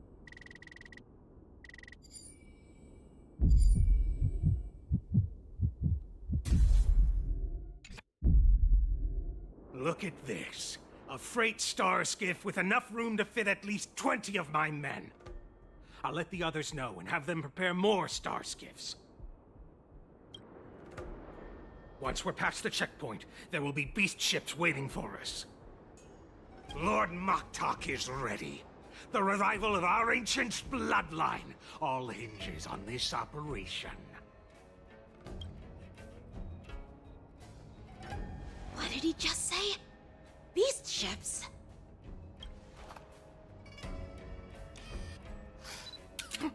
Who's there? Really? Really, March? We already did that. It's those brats! I told you to get rid of them, but you didn't listen, you idiot! Wipe them all out!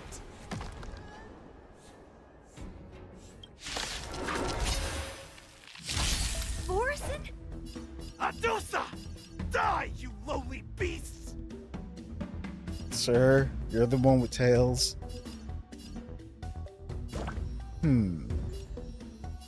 Oh wait, I did not even realize that they replaced what you call it, March 7th. That's too funny. Here you go, Master!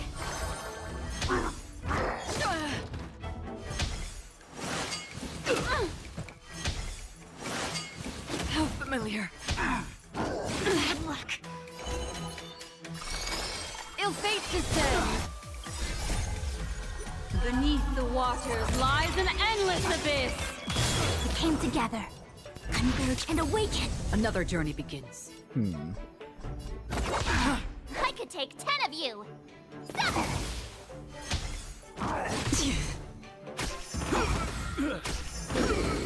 Yep.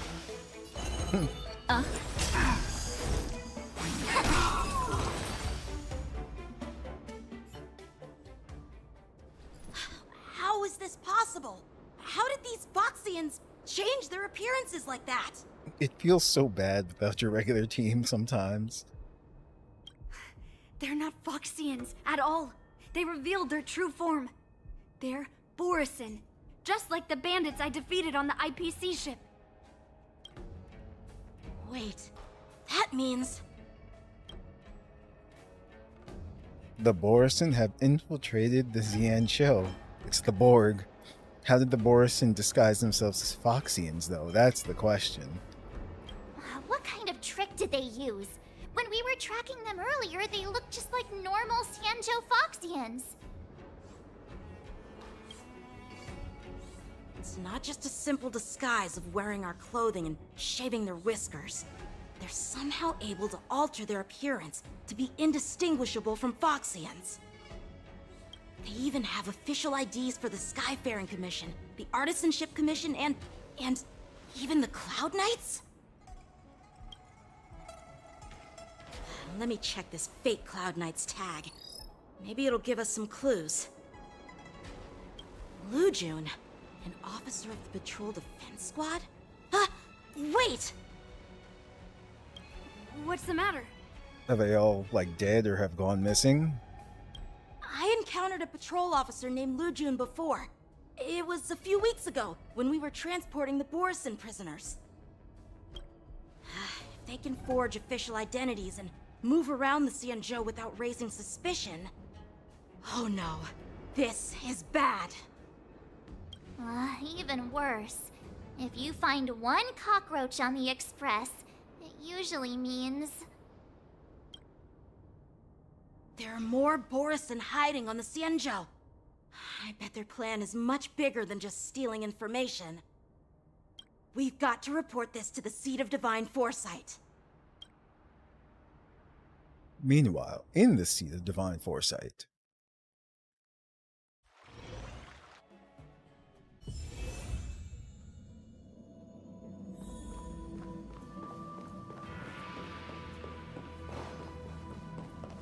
Ah, here we go.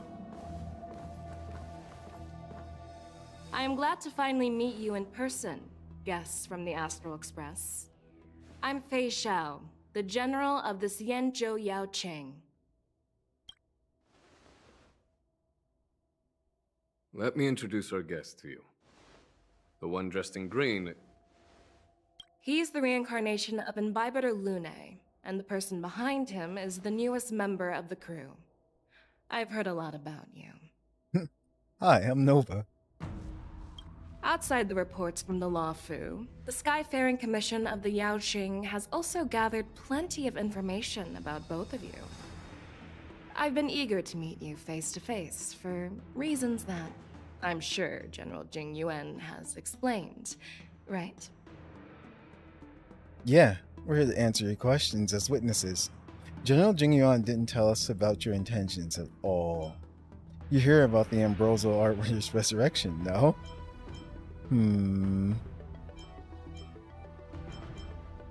Yeah.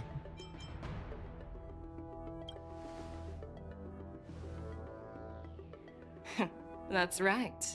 But don't worry, this isn't a trial.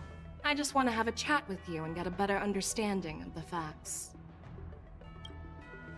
According to General Jing Yuan's report, the Ruin Legion is to blame for the Ambrosial Arbor crisis, and all Arbiter Generals should pay attention to the Ruin Author's movements. Over the years, the Destruction's minions have wreaked havoc on countless worlds, and the Alliance has been keeping an eye on them. But no one expected them to join hands with the remnants of the Abundance. The damage caused by the Ambrosial Arbor crisis was far less severe than expected, which is good news for us. However, it was quite different from the Ruin Legion's usual style of destroying life wherever they go. While I trust the bravery of the Divine Foresight and the Nameless, I'm curious about some details missing from the report. I'd like to take this chance to have an exchange with both of you.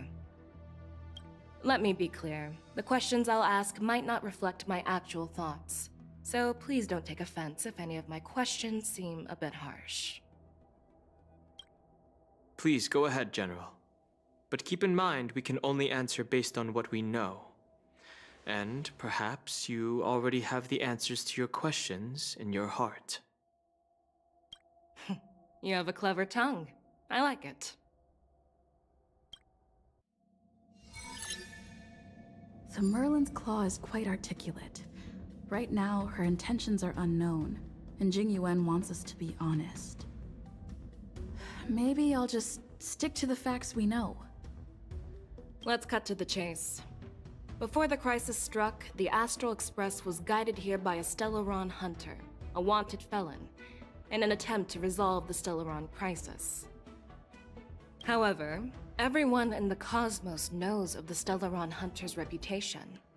So, why did you place so much trust in them? Could it be that some of you have a connection with them? It's like, yeah, that's my mom. It all comes down to the Stellaron. We are the good guys. Raise her suspicion about your relationship with Stellaron hunters. Talk about Elio's prophecy. Hmm.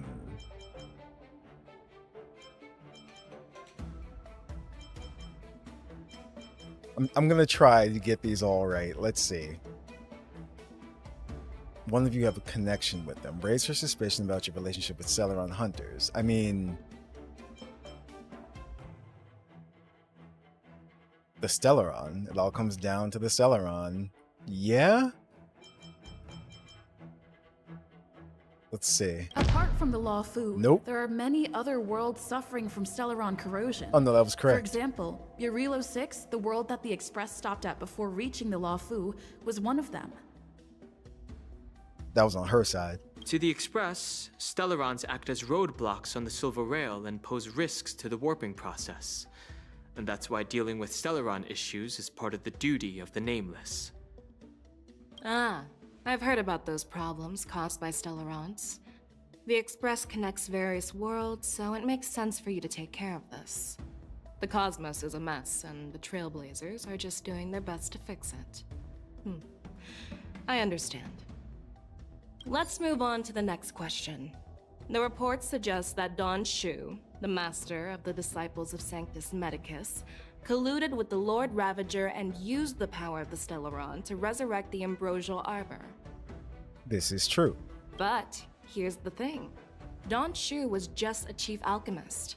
Even if she colluded with our enemies and summoned the Stellaron, how did she manage to bypass the Videodora guards around the Ambrosial Arbor? The Preceptors of the Law Fu seem suspicious. I've personally met Don Shu. No, you shouldn't. I don't think we should say that. The exile of Imbibitor Lunae is what led to this calamity. I refuse to answer anything. But that also seems suspicious if you just refuse to answer.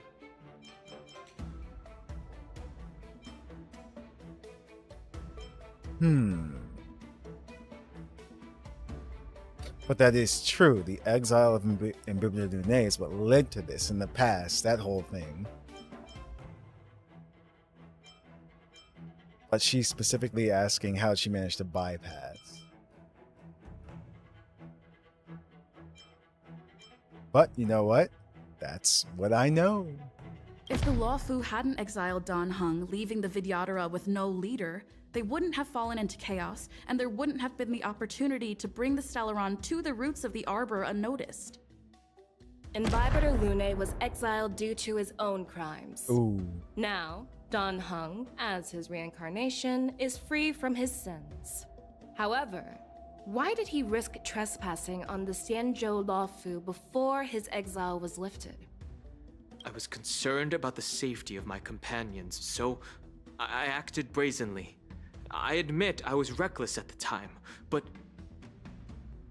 he returned despite everything. Now, let's consider the outcome. The Arbor was resurrected, and the Law Fu required a High Elder to repair the seal and suppress the Plague Mark. It's hard not to think about the stakes involved, right? According to the report, Lord Ravager Fantilia is the mastermind behind the entire conspiracy.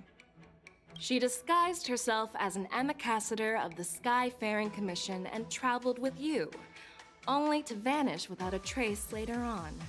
It seems too convenient to label her as a scapegoat. Let's see. Huishuan, the Master Diviner, witnessed everything firsthand. Fantilia is a Heliobus. Fantilia was eager to obtain the power of Ambrosial Arbor, or refused to answer anything.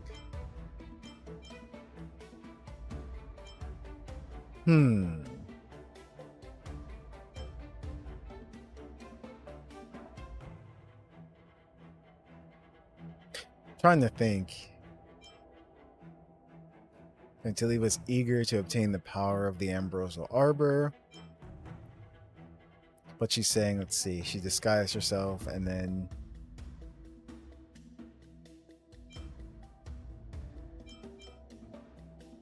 Because regardless of what she is,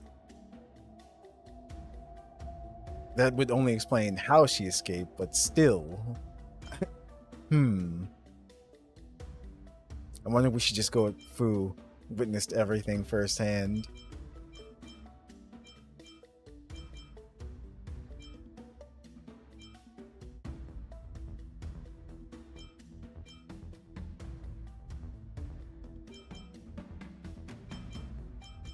Alright. Back then, we were working with Diviner Fu, and she also witnessed Phantilia's true form. You're not going to doubt one of your own people, are you? Of course not. We can trust the testimony of Master Diviner Fu Xuan. However, even if she saw it with her own eyes, we can't completely rule out the possibility that she might have been deceived. After all, it's suspicious how the culprit just bizarrely vanished. Negotiation successful. Oh. It seems that your answers have addressed all my questions. They knew what they were doing with this angle. Generals, I am finished with my questioning.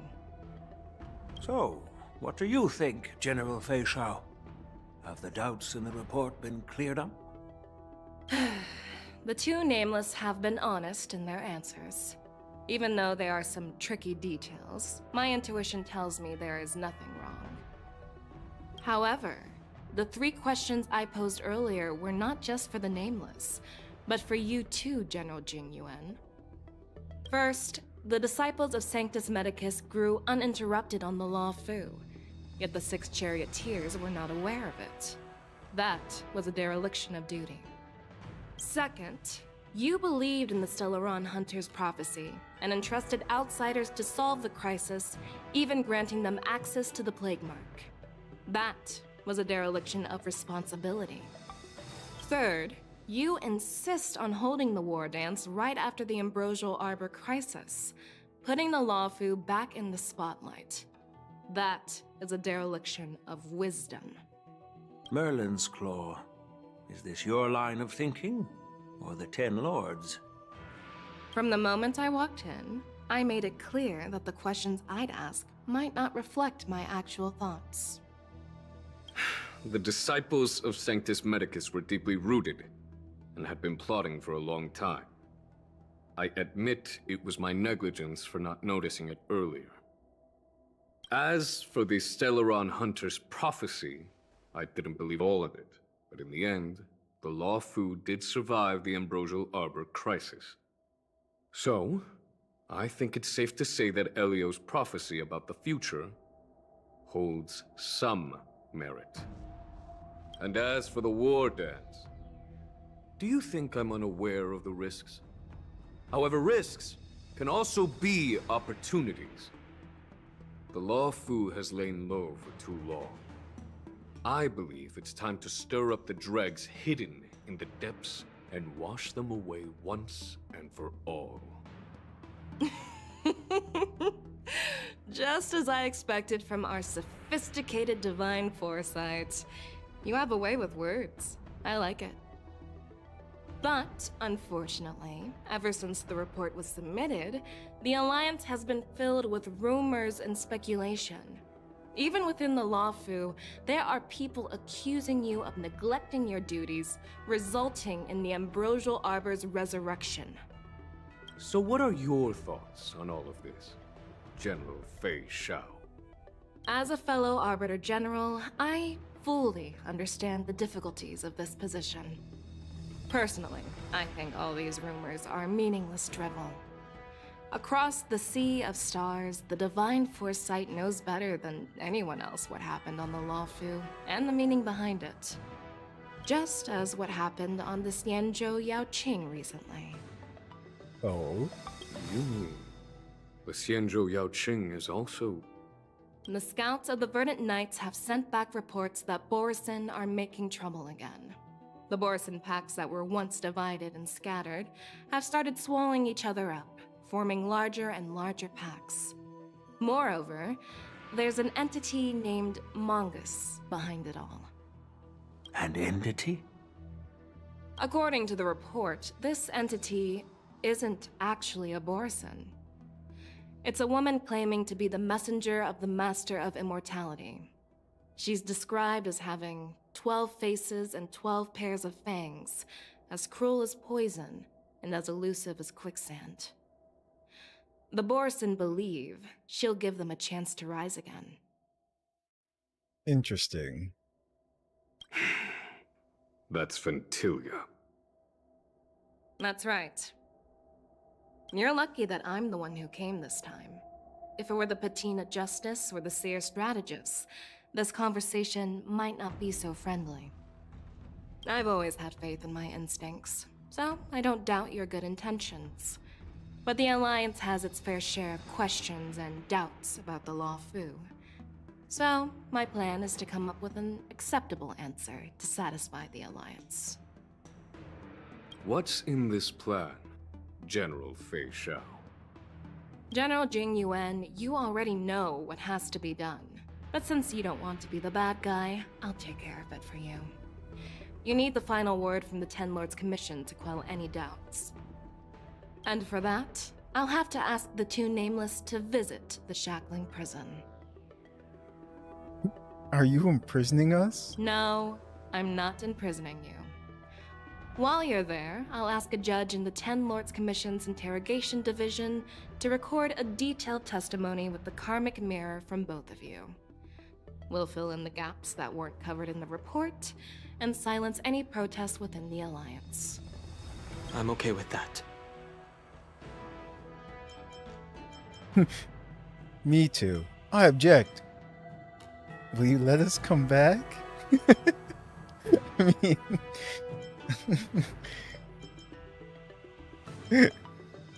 Worried that I might go back on my word and keep you in the Shackling Prison? Relax. If I wanted to do that, you'd already be behind bars.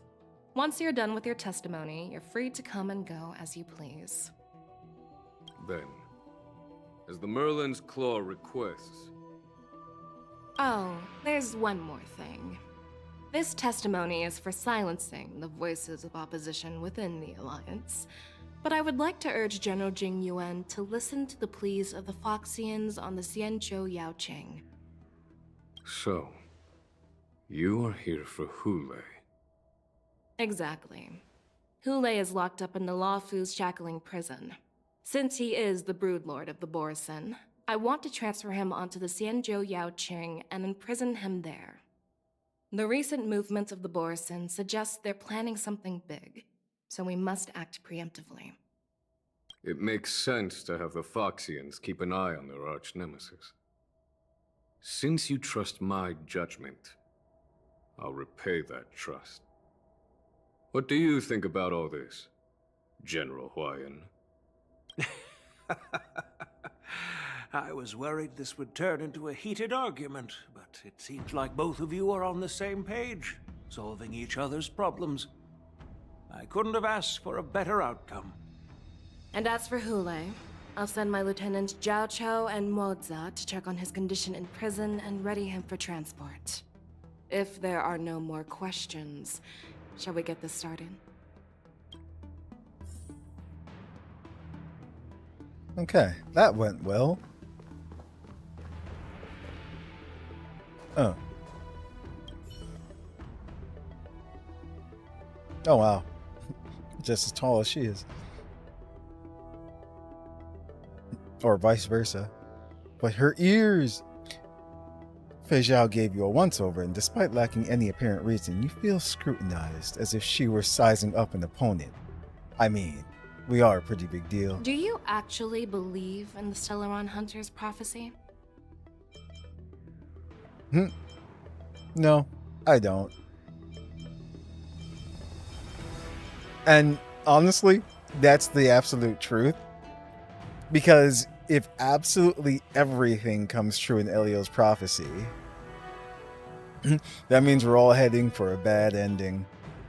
But they're not going to do that. No, I don't. That's why I'm here, to prove that the prophecy is not real. I understand. Do you really believe us, or what are you looking at? You're definitely a unique individual, just like Huayan said. I hope you'll walk alongside the Rainbow's path as a friend. Interesting. I am curious in the other options, but we'll leave it at that. I'm really sorry about all this. But the testimony in the Shackling prison won't take up much of your time. Compensation, now. I'll call for a messenger to take you to the interrogation division. You just need to give your testimony, and then you can head back. So no need to worry. I'm not worried. They should be. As you wish, General. Let's get going. Sometime later, a star skiff carries you and Dong Hong to a place that looks strikingly familiar. As General Jing Yuan requested, everything is prepared for your arrival, and I am here to receive you. The judges at the interrogation division also know your purpose in coming. It was here the whole time?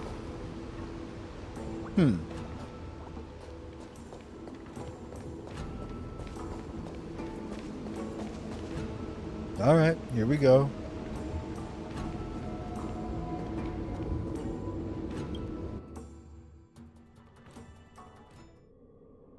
The shackling prison. I didn't expect to be back here after all these years. Don Hung. Don't worry about me. If you're ready, I'll open the gate for you. This is the entrance to the shackling prison? Wait, is the shackling prison inside the Scale Gorge Waterscape too? Well, obviously. Once I step through that door, I'll be inside the prison? I mean, yeah? Okay. This is one of many entrances used for temporary access. Since you're not actual prisoners, it makes sense for you to use this entrance. Please come on in, dear guests. We're ready.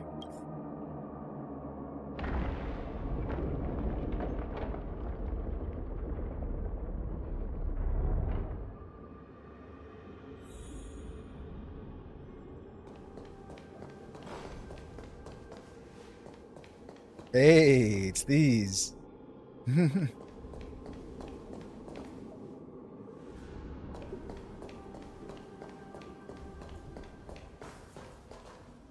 Yes, come on into the prison of spooky people.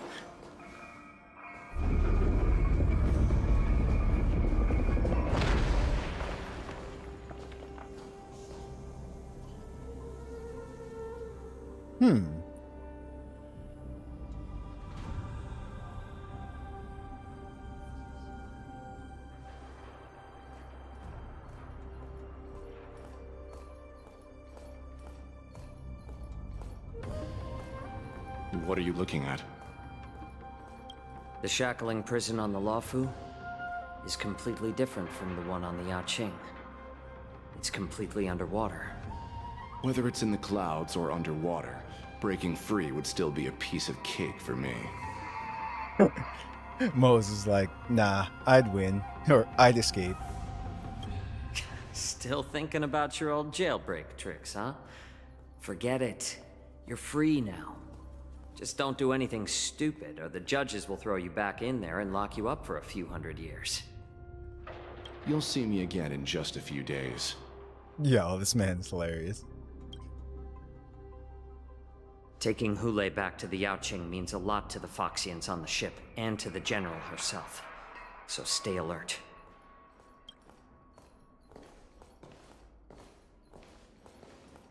Guests, my name is Shui Yi, and I'm here on orders from the Incarceration Division of the Ten Lords Commission. She's back. We're Jiao Cho and Moza. General Fei Xiao sent us to extradite the Borisin criminal Hule to the Yaoqing.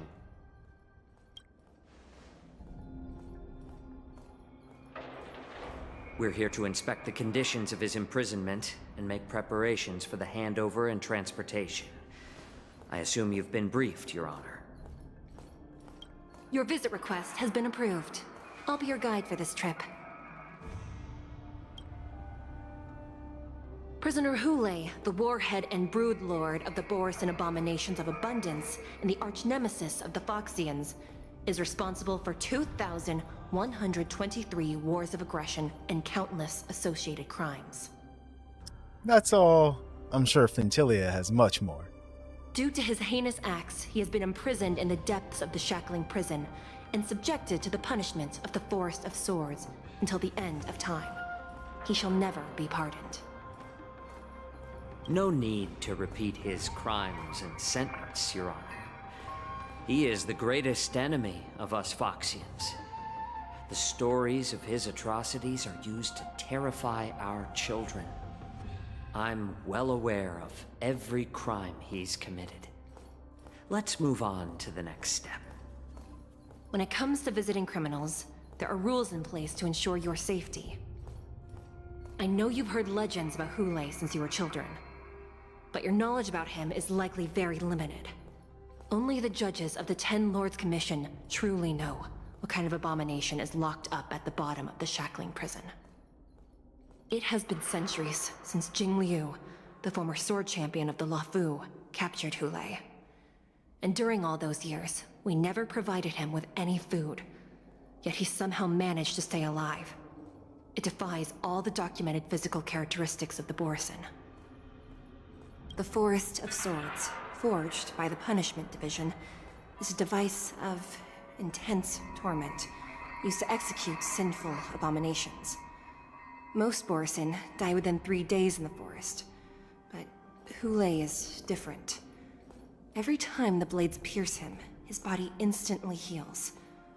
Despite the brutal punishment, he somehow manages to survive. The complex rules are there because of his abnormal characteristics. Do you understand now? I apologize for any offense caused. Please continue, Your Honor. I've given you the instructions regarding Hule's visitation. Please make sure you read them carefully. I like how it highlighted read them carefully. Interesting. Okay. Prisoner Hule, summary of crimes. The Boorish warhead, a designant of abundance, accountable for numerous acts of invasions and associated war crimes, accountable for the long-term enslaving of Foxians and utilizing their blood for alchemical purposes. Detention method. This prisoner must be subjected to the punishment of the Forest of Swords and never be pardoned. They must be transferred to different locations on a regular basis. Their shackles must be checked for sturdiness during the transfer, and the air filters in their new cell must be intact and functional. Why, if they want him to die? Interesting. The confinement of this prisoner is the foundation of the alliance between the Xianzhou and the Foxians. Any individuals objecting to the sentence should be punished for sowing discord. Anyone who contacts or converses with this prisoner must take poison-proof pellets or wear a breathing mask equipped with a filter cartridge to counteract the effects of, lupitoxin. The prisoner's place of detention must be changed on a yearly basis, and the new location must remain unknown to individuals below the rank of Cloud Knight, Lieutenant, or Judge. Do not mention Jing Liu when conversing with this prisoner. Wow. Interesting. Number 4. Do not mention Jing Liu. Yeah, I was about to say. Take this pellet before proceeding. That's going to be the one. Someone's going to say Jing Liu, or she's just going to show up or something. No, I'm not taking random medicine. Then you won't be allowed to visit Hule. Just swallow it already. Hule is like all Borisin. He can release a pheromone called lupitoxin that induces fear. Oh, that's the effect that they were talking about. 1,000 years ago, we Foxians were enslaved by the Borisin. Not because we are naturally weaker, but because of their lupitoxin. This pill is for our own mental well-being. I understand. I knew you were a reasonable person. Now that we've taken the medicine, let's proceed.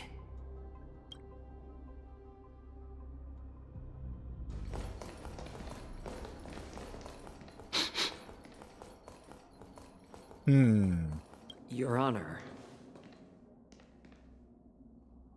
What is it? No. Never mind. Maybe I'm just imagining things.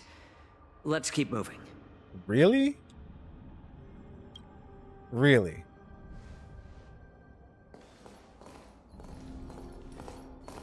Unless she knows as well, but it's just keeping it on the down low. Here we are. Her Honor hasn't arrived yet. Please wait a moment.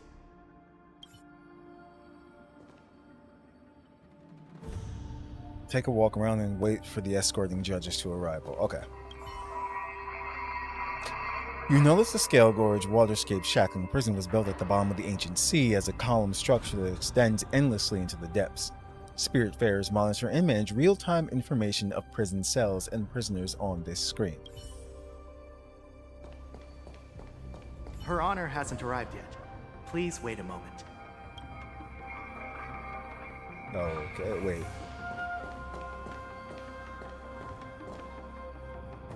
I was trying to go to this.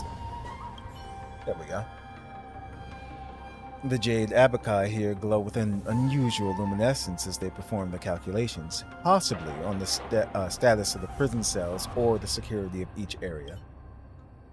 Welcome, dear guests from the Express. Judge Hanya of the Interrogation Division. We've met before. Yes, we have. Miss Hanya? It's you! Are you and your sister the only judges here? Actually, yeah, that's a good question. Is Hua Hua here? You don't want to see me? What? No. Well, in that case, I can call in the judge who's an expert in acupuncture, or the one who's handy with axes and saws, or the one who knows all about whips and ropes. We've got plenty of options here, and we'll find one that suits your taste. Okay. Just kidding. We judges work in shifts, and it just happens to be my shift. Maybe we're destined to cross paths. Yeah. Please allow me to express my gratitude to you again for subduing the demons in the Fixtral Garden. Looks like while March 7th and I were clueless, you already made many friends on the Xianzhou Luofu. That we did. It was all lucky coincidence. Pom Pom takes care of us at home, and friends take care of us on the road. That's just how it goes. You know what? That's the one. Even though you and I have met before, we can't show any favoritism under the Ten Lords. No. So, please do as I command as we head to Scrivener Hall and beyond. Don't do anything without my permission. Yes, ma'am. This is not a place for ordinary mortals. You and Mr. Danheng. Please come with me. Please lead the way, Your Honor. Please let me activate the mechanism before we all move forward. And please, watch your steps.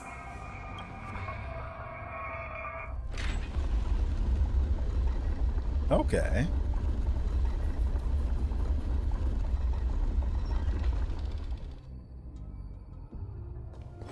I saw a chest.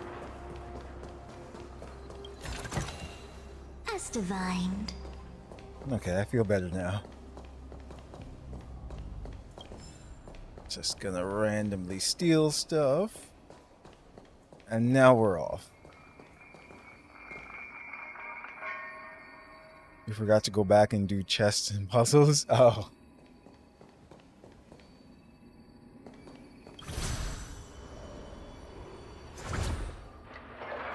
Huh.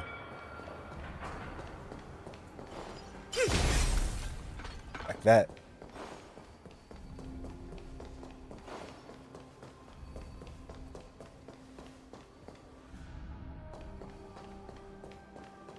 I'm just taking a quick look around.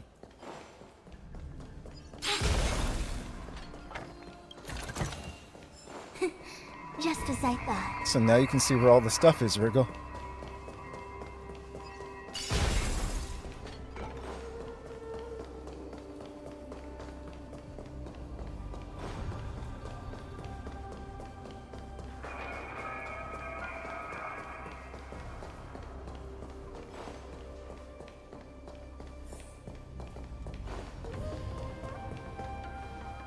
Let's say, is that a giant flower? Yeah.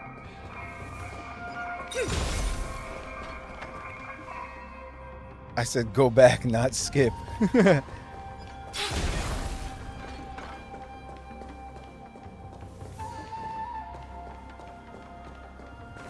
Oh. Wait, is this just... Oh, this is the entrance. Actually.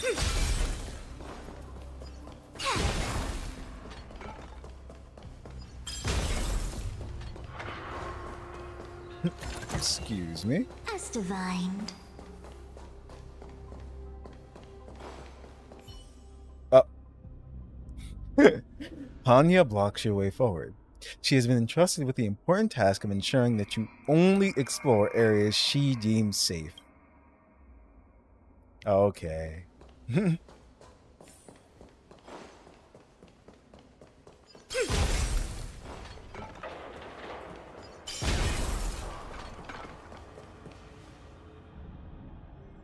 Alright, here we go.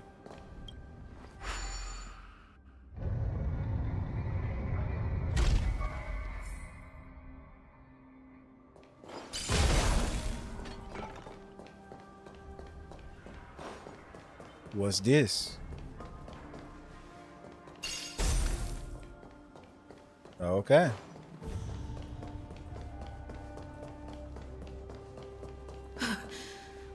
It's freezing. This place is filled with the cold air from the northern peak of the polar delve. Even the toughest long-life species would have a hard time enduring this. Damn it. Fine. They're like, go do the story. Breaking everything on the way. Did you hear something just now? Let me check it out.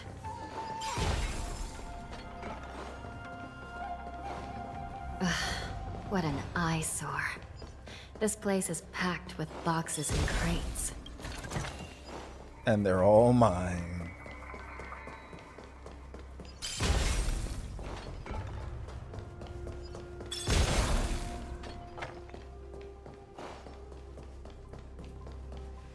These crates, they look oddly familiar. A few days ago, the Spiritfarers received reports about an IPC transport ship that was attacked by Borison. Then, a bunch of those abominations were dumped into this place. I had a feeling there would be trouble during the war dance, but throwing both the pirates and the cargo in jail? That's a new one. The mechs in those crates are no joke. Looks like the IPC has caught the attention of the Borison.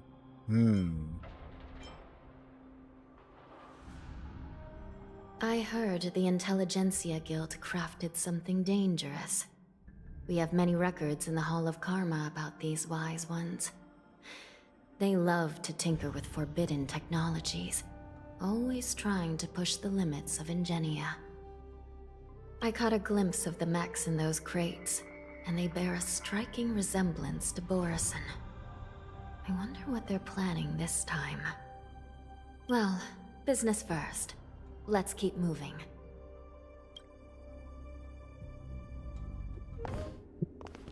Uh-oh.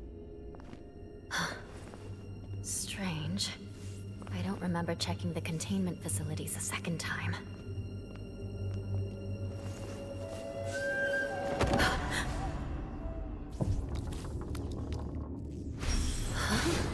Watch out!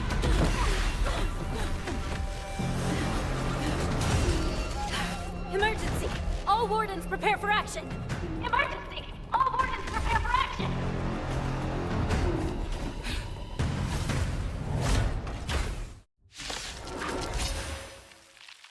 What's happening here? What? Finally. Why are these things moving on their own? Something is wrong. The guards aren't responding. Okay. Human creations! Again?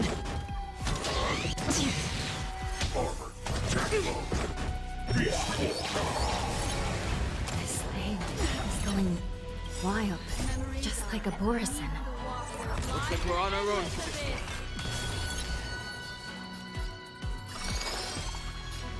Ill tidings, Master. I see through you. Converge and awaken. Detecting damage. Mind your manners.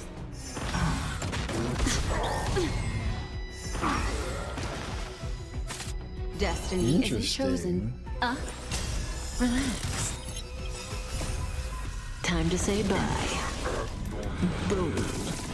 A quick divination. Together as one. Human creations.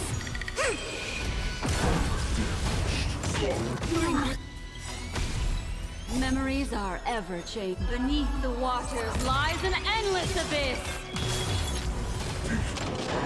Didn't hurt.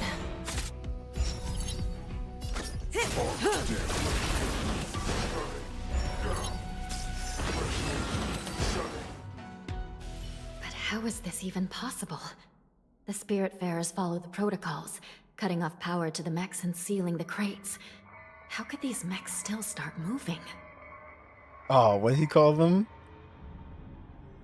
He called them like, what was it, like wet mechs or something like that? It's just like what happened in the Artisanship Commission before. These goods went haywire and attacked everyone in sight. Lingsha mentioned there was some kind of biological tissue inside the mechs. Where are the Spiritfarers? Why hasn't anyone come to help us? Yeah. The Alchemy Commission members examined them and found some unusual structures within. These things showing up in the shackling prison can only mean one thing. A prison break. Yep. That's exactly what I knew was gonna happen. And whoever delivered these goods clearly wanted them to go through the Xianzhou's strict inspection process to show the Skyfaring Commission and Cloud Knights how dangerous they were. They wanted these mechs to end up right here, in the shackling prison. If these things already started taking action while nobody was paying attention, then the whole prison is in trouble, I'm afraid. And to make things worse, another group of visitors just entered the depths of the shackling prison. The messengers from the Xianzhou Yaoqing. And the prisoner they came to visit might be the target whom these wolf-shaped mechs were delivered here for. If that vicious beast manages to break free, it will be a catastrophe for the Xianzhou Luofu.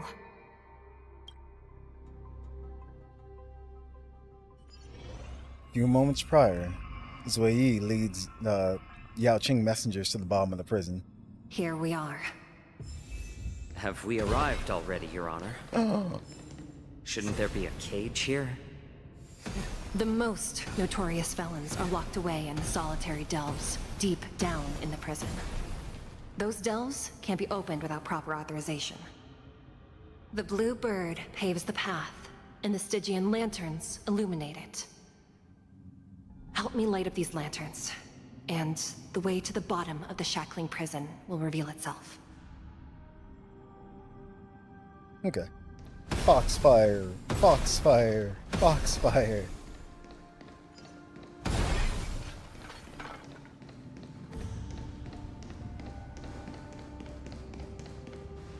Wait. Can you switch characters manually? Like at the top left? Whatever. This is I've given fine. you the diagrams for lighting the lanterns. Please take a look.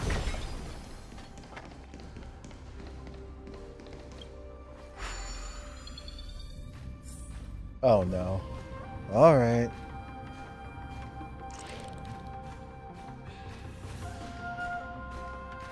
Everyone dead?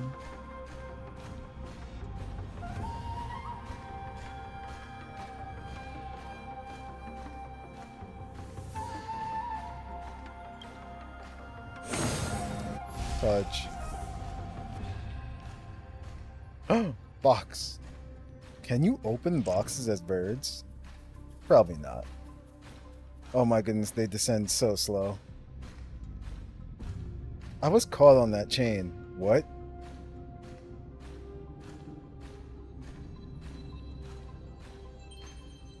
No. Oh. Good bird. I am pleased. What other things can you do? Hold on. Can I activate this? Nope.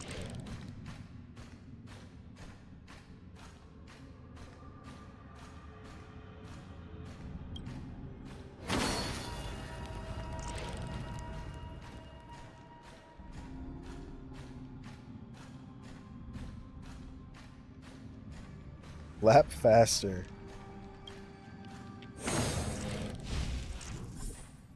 Wait. Oh, wait. Is this supposed to be in order?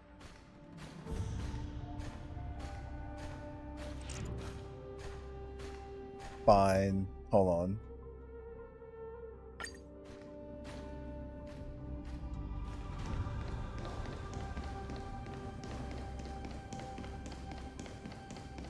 Like, first, let me do this. Just in case there's a battle.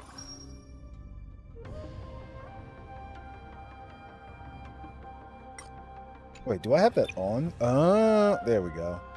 That works. I was wondering why I wasn't doing that.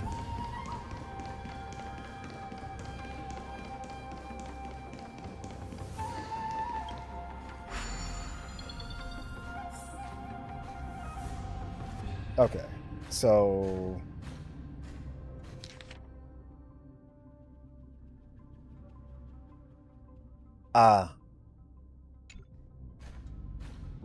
So if we're here...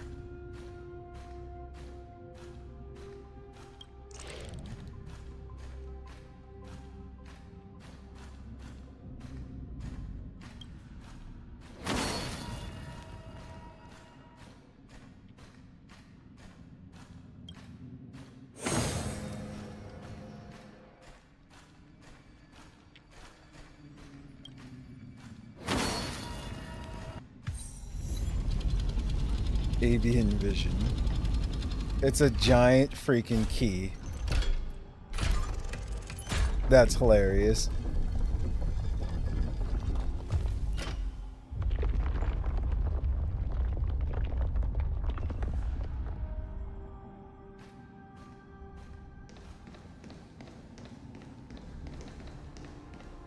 The path is open. Once we descend to the bottom of the prison, please do not do anything reckless. Like, mention Jingliu. Inside the delve, behind this door, is the greatest enemy of the Foxians, Hule.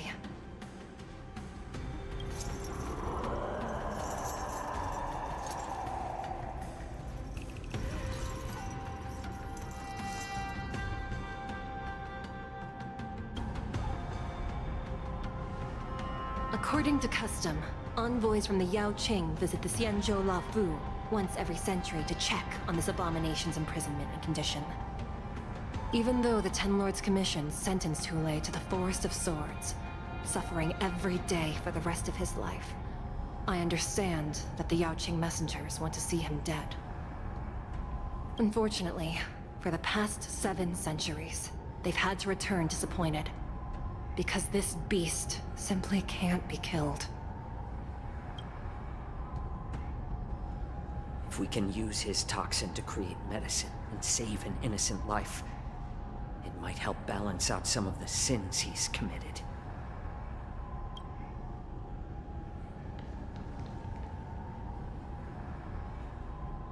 Could you be the key to a cure for the General, Hule?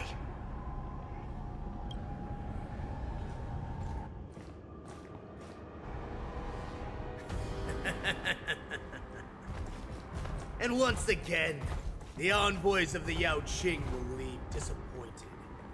However, I won't say the same for me and my brothers. Who's there? I'm just a humble counselor of the Rhino Hound Pack. You can call me Mock Talk. I'm sorry, that name. Wardens, intruders on the lowest level. Send reinforcements. Nobody will keep you here, at the bottom of the shackling prison. Thank you for opening up the prison for us, Your Honor. We'll take it from here. No wonder I kept smelling that familiar stench. So it wasn't just my imagination. Do your thing, Morza. We mustn't let these abominations get any closer! Detestable things. There are too many of them. Once we were inside the ship, we found soldiers available for us everywhere. I have no idea what he does. Let's see. Fire damage to a single enemy. Okay. Interesting. What more should we do? A quick divination. Converge and awaken. Another journey begins. Mind your manners.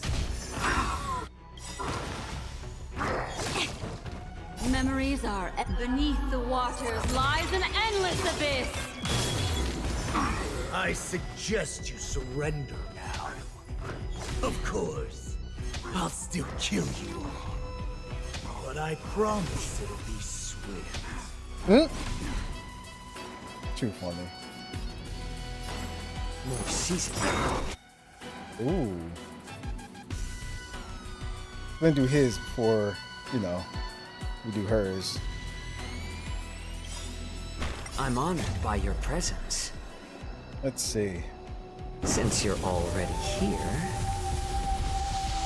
why not have a meal before the... Oh yeah, that's right. I weep for the departed.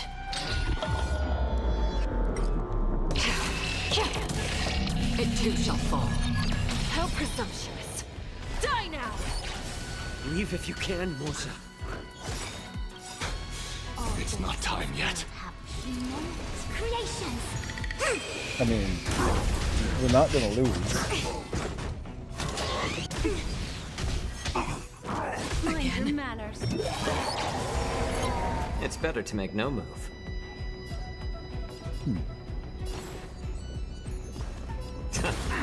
Destiny isn't chosen. Ill tidings matter. Memories are ever beneath the waters lies an endless abyss. I see through you. Together as one. Still waters of oblivion. I weep for the departed. It too shall fall. Guard the gate! They can't be allowed in!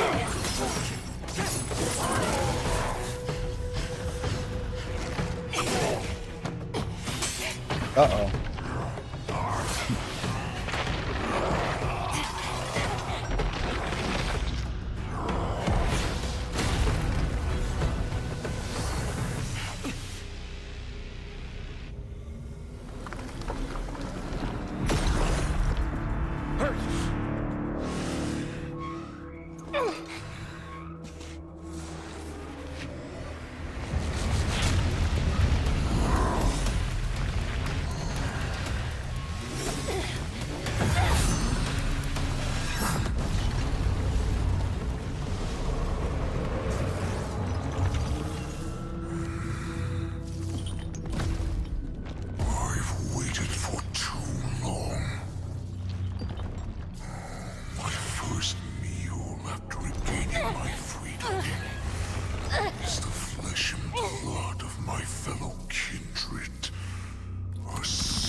Been a long time, boy.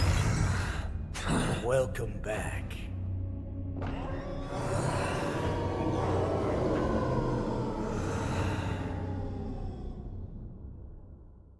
He's back.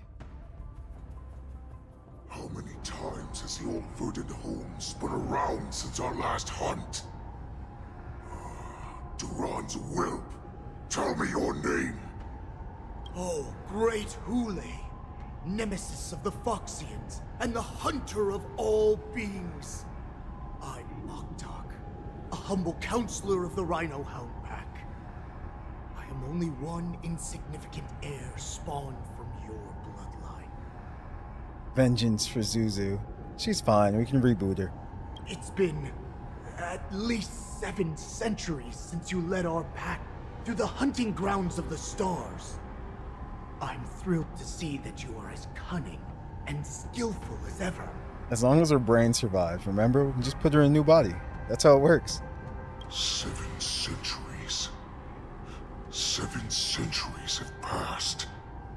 But why have Duran's whelps grown to look like this? Tell me, Moktok, why have you grown to resemble our most despicable slaves and enemies, the Foxians? I've been commanded to release you from this cursed prison. It is Senjaya's will. That's why I had to take a magic pill, don the skin of a lowly beast, and play along with their hypocrisy. Since you have an escape plan, tell me, what's our next move to get off of this ridiculously large ship? My brothers and I will lock down this prison, trapping the prison guards inside. This will buy us some time. The rest of my crew, who are undercover like me, will secure the vessels for our escape. According to the plan, we only have a tight 2-hour window to get out of here. Originally, I intended to carry out the plan tomorrow, but they're planning to transfer you to the Xianzhou Yaoqing now. So I seized this opportunity to set you free. What a reckless plan, you idiot! Even if we manage to get the ships, our chances of escaping are slimmer than a Foxian slipping through my claws! But we have no other choice. The angel serving under the Master of Immortality sent me with a message. Only your return will end the prolonged divisions among the Borisin. Every one of my crew is ready to lay down their lives if it means setting you free. It'll be funny if Antilia tricked them too, just to see them all destroyed. A sneaky weakling like you is actually showing some reckless bravery with this plan. Fine. You'll get what you want. And all of Duran's whelps will too. Well then, my lord. We should leave now. Before we go, give me one of those magic pills. My lord, do you seriously want to don the skin of a lowly beast? That would be a disgrace to your greatness, my lord. You idiot. Greatness means nothing without freedom. Once I get out, I'll need a disguise that won't raise any suspicion. As you wish, my lord. Is that Foxian slave my meal? No, he's an envoy from the Xianzhou Yaoqing. I plead you to endure him a bit, my lord, as he's more valuable as a hostage. Take him, guys! Time to move out!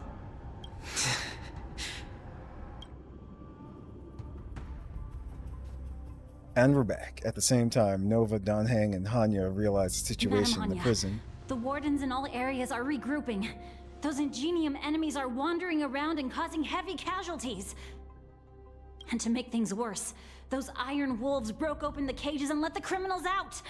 We've called for backup, but it seems like all communication is jammed. Let's preserve our strength and first take down the isolated prisoners. By decree of the 10 Lords, all prison breakers and intruders shall be apprehended, dead or alive.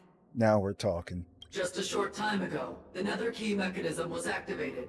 It was probably Madame Shui and the Yaoqing messengers, heading to the bottom of the prison. Given the situation, I'm afraid that area is exactly where our enemies are targeting. We mustn't let that vile beast escape from its cage.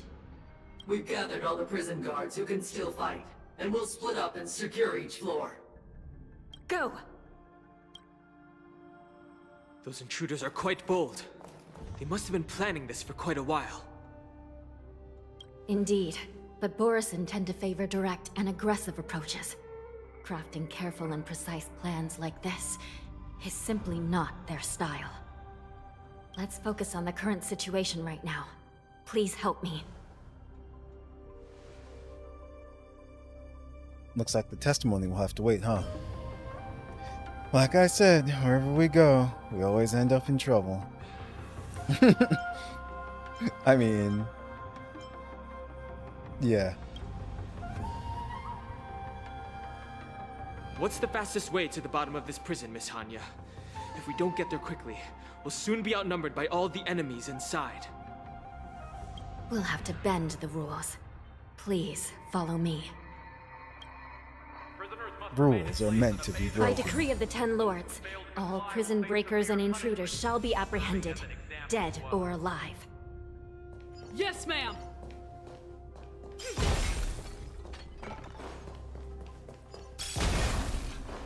Okay. This feels so much better.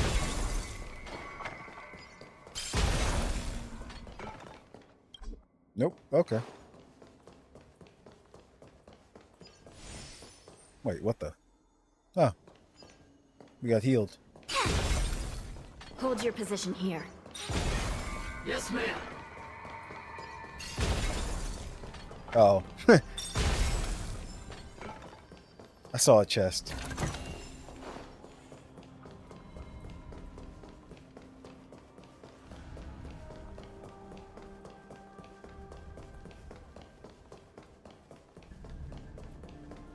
We need a few tools if we want to reach the bottom quickly.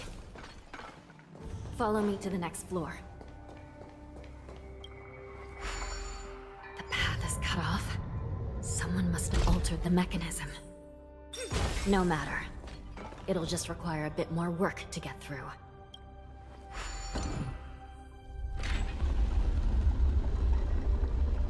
Ah.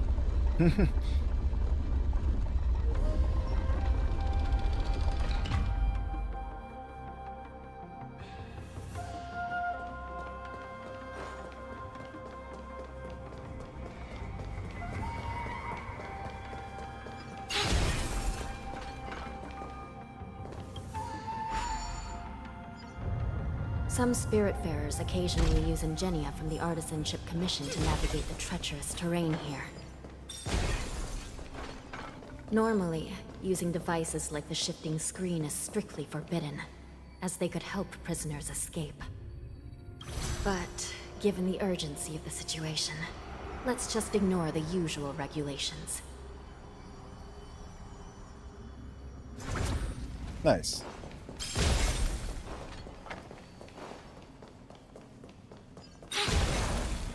The nether key has been activated. I hope we're not too late. Hang in there, sister. Oh, wait. Should I just, like... Oh, you can, but... Nah.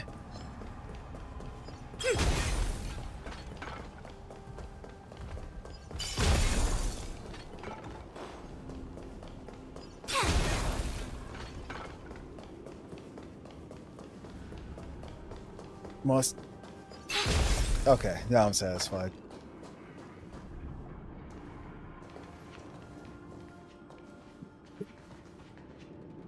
Looks like there was a fierce battle here not long ago.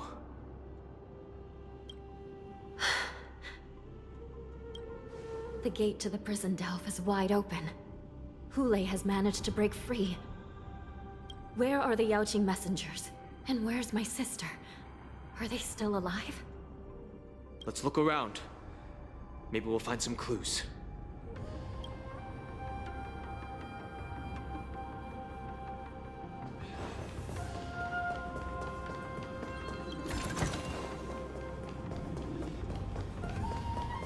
Ah, there she is.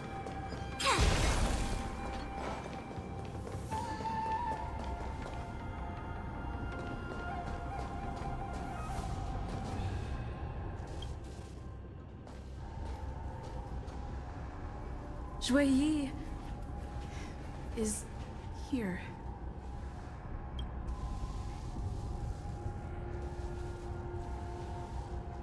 Miss Yi bravely sacrificed herself. My condolences, Miss Hanya. Condolences? Well, that's unnecessary. You misunderstand. Thanks to the Ten Lords' blessing, My sister turned into an Ingenium centuries ago. Dying and returning as just a soul to the Hall of Karma's document office has become a routine for her. While I'm not keen on seeing her throw away her body like it's some replaceable part, but...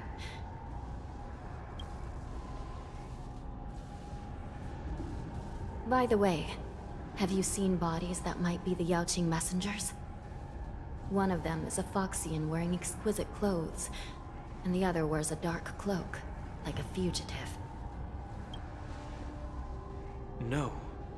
I haven't found any Foxian bodies. Only Borisin ones. So, the intruders and Hule are holding the Yaoqing messengers hostage. This is the worst situation. With hostages in their grasp, the prison guards can't do anything about the prisoners. If anything happens to the messengers, the relationship between the Yaoqing and the Luofu could be irreversibly damaged. We must rescue the messengers, get out of here, and spread the news. We mustn't give up as long as there's a glimmer of hope.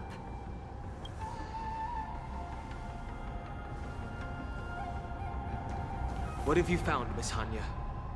We can use the cranes.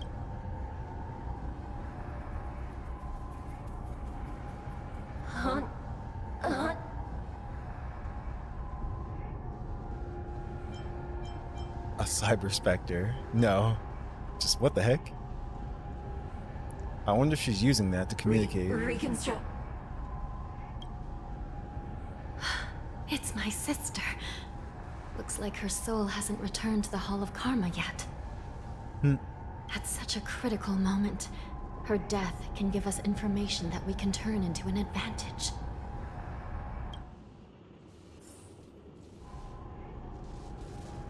Let me see. The damage isn't too bad. If I can fix it up, my sister will have a temporary body. See? Told you, Regal. She's fine. Oh. Maybe not. I forgot how to do these. No, I'm kidding. Let's see.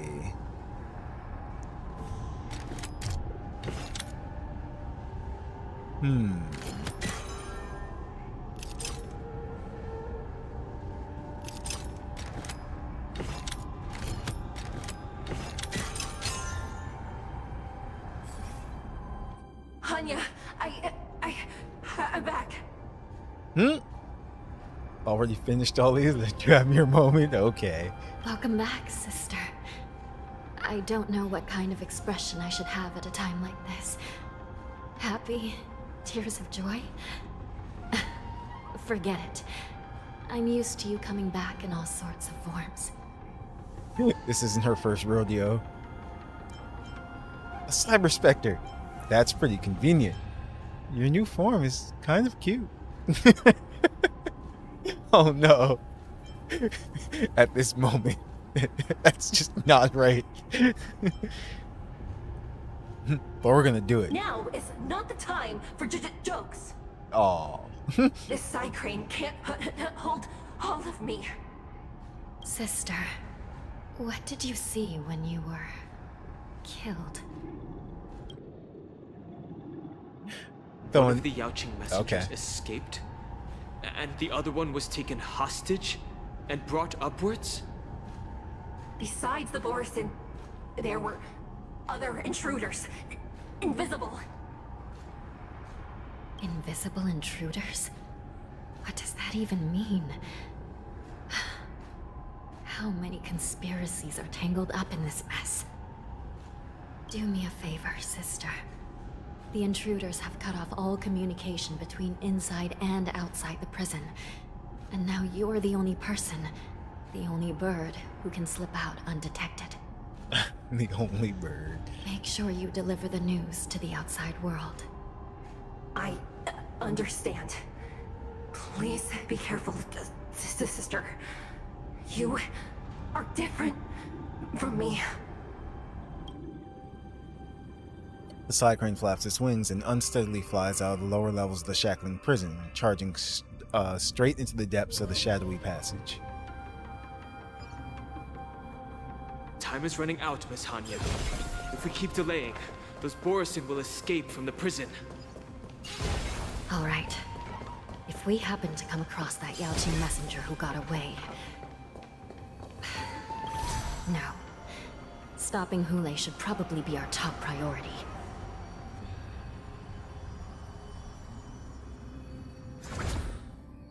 That was fun.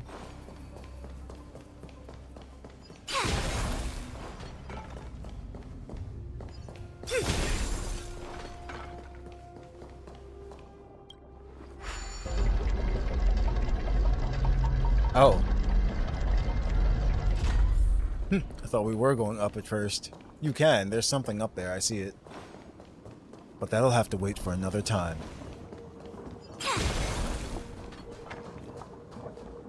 Wait! Something feels off. Something's approaching us. The invisible intruders?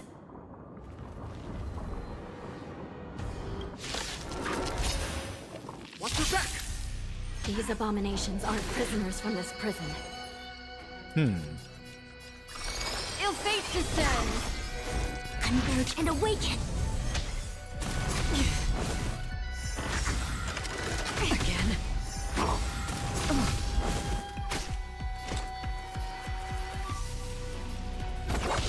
Relax. Say bye to breathing. Good times. Never time to say bye. Boom.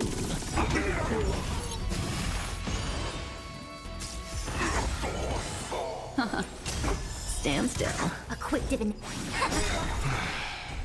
Oh, there's more. Okay. Prison management on the Lawfu is truly concerning. I weep for the... Who are you? Aren't you looking for me? Just focus on the fight. Oh, they died. Memories are ever beneath the water. I'm like, why didn't she lies go? an endless abyss. All things in human creations. Immortality means forever. No matter. What do you want to know? Ill tidings manifest. I see through you. Together as one. More victims.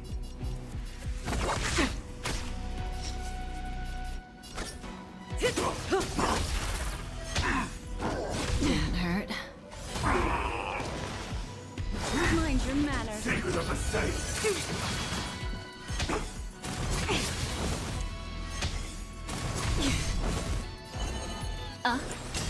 Relax. Good times. Never time to say bye. Boom.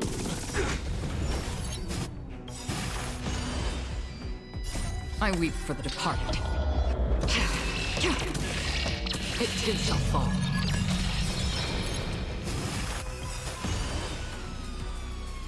Okay. Memories are ever beneath the waters lies an endless abyss.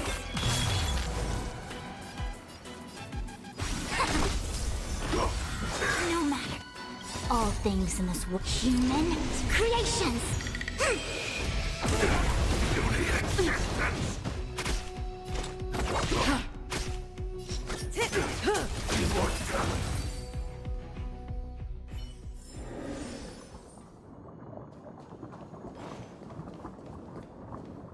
Now we can use these.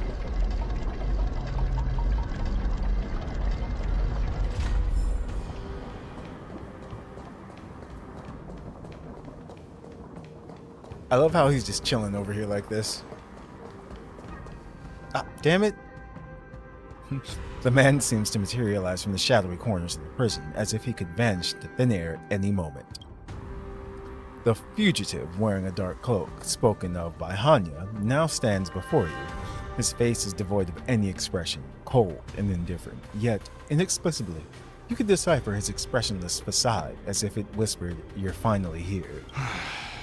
The prison management on the Lawfu is truly concerning. They tried their best. You already said that a moment ago. You look better when you're silent. Hey, you're the Yaoqing messenger who fled. Damn. So what if I repeat it? It's the truth after all. The Prison management on the Luofu is truly concerning. At least 2 different groups of intruders infiltrated here. The wolf cubs and these Mara-struck soldiers. Their hiding technique, it's pretty similar to the wind mantle technique used by the Vidyadhara serving Kailorum Venti on the Yaoqing. What do you think? Well, never mind if you don't have any clues. Now is not the time to exchange assassination techniques. I'm Waza. My friend fell into the clutches of that wolf. I was planning to escape and report back as quickly as possible. But now it seems... the prison on the Luofu is a real maze, I must admit. Thank you for your help, Mr. Moza. We'll do our best to ensure your friend's safety. It's Talon from League of Legends. Can't unsee. No, you can do nothing for him now. And you shouldn't be focusing on his safety at the moment. He'll be fine. But isn't he your friend? Your friend is in Hulei's clutches and you're just going to leave him behind? Look, I'm the Yaoqing General's guard, not his. I've seen how that giant wolf fights, and there's no way. Trying to save my friend will only get us killed. I don't know how you think, but I won't throw my life away for a lost cause. Listen up. I've been tracking these fugitives, and I know their next move. They're planning to seal off the entire prison to keep the outside world in the dark. The worst case scenario, we are all killed by that giant wolf, and the shackling prison is sealed off. No one will know about us or about their escape until it's too late. And the best case scenario... we kick all those bad guys' butts. We trap them inside this prison. Both we and the intruders get trapped inside this prison. No, we're going with the first one. With an indifferent gaze, he sized you up and down. Somehow you deciphered his expressionless face as saying, "This person's lost their mind. How pitiful." The best case scenario would be, we seal the gates and trap the enemy inside with us. We can't let that monstrous wolf escape. See, he doesn't know that we're a Stellaron, so yeah. Hopefully, someone will eventually notice that something is off and come to help. As for whether we'll still be alive by then, it's not something we should think about. You sure have a way of comforting people, Mr. Morza. As a person of the Yaoqing, I've always searched for something meaningful to give my life to. I have to make it out alive. My companions are waiting for me. As a netherworld dweller, I've already died once. Well, then I'll give it my all. I want to make it out alive too. Are we really out of options? Yeah, no. Yeah. We won't give up. Not until the very last moment. None of you are part of the Ten Lords' commission, so sacrificing yourselves isn't the right move. As a judge, it's my responsibility to guard this prison, and if someone should step up to stop Hulei from escaping, it should be me, not you. Once we reach the gate, I hope you'll help me seal it. After that, I'll do everything I can to fight the Borisin. And you find a safe place to hide and wait for reinforcements. No. Now, let's proceed upward. We got this. I want that box. I want that box!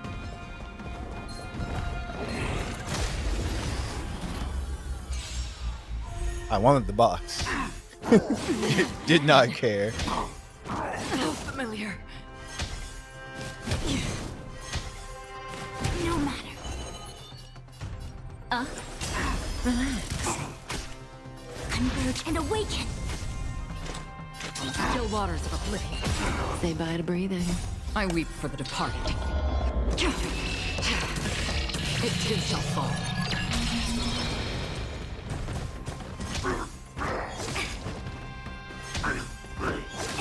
Come on. What do you want to know? Stand still.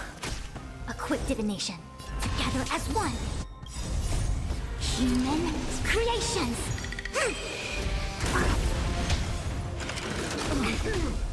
Yes, one more. Memories are beneath the waters lies an endless abyss. That's half the work. Destined for oblivion. May as well. Good times. Never time to say bye. Boom. Heh. Destined.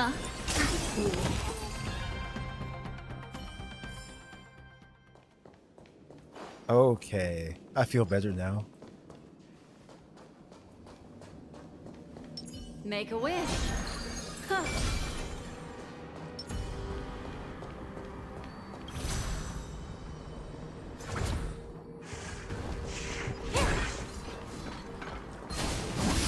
Nice try.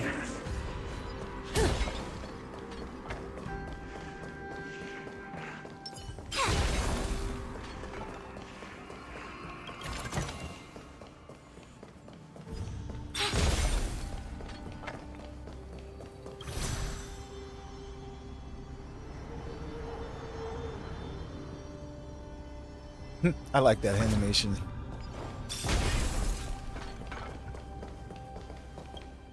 Just turn into a little spirit ball. Before the Borisin fugitives get out.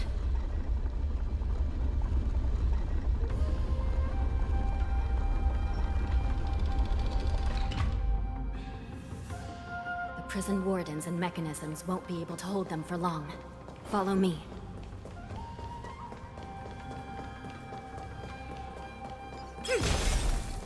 It's like Pinky's running as fast as her little legs can carry her.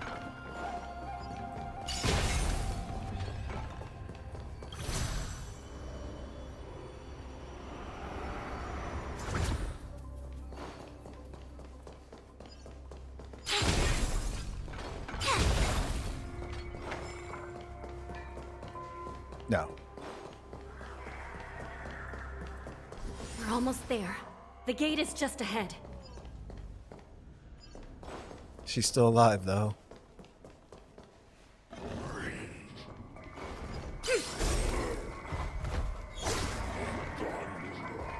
Hilarious.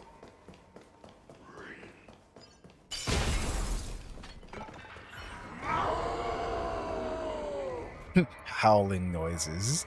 I will hold them back. Don't let Hule escape.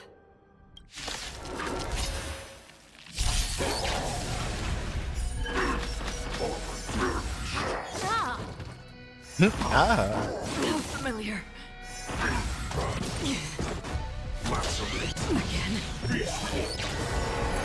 An elusive foretelling. Ill fate descends. Together as one. Still waters of oblivion. I weep for the departed.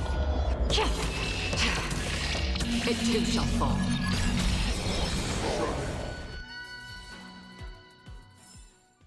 All things shift in divination.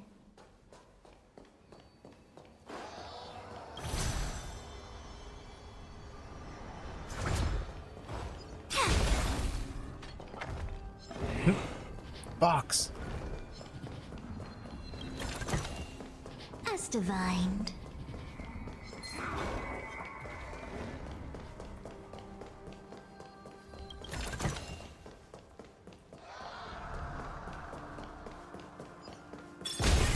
This way I don't have to come back down here. Wow, that slide. The shackling prison has become a killing field. The prison guards try to resist, but Zhao Chu can only...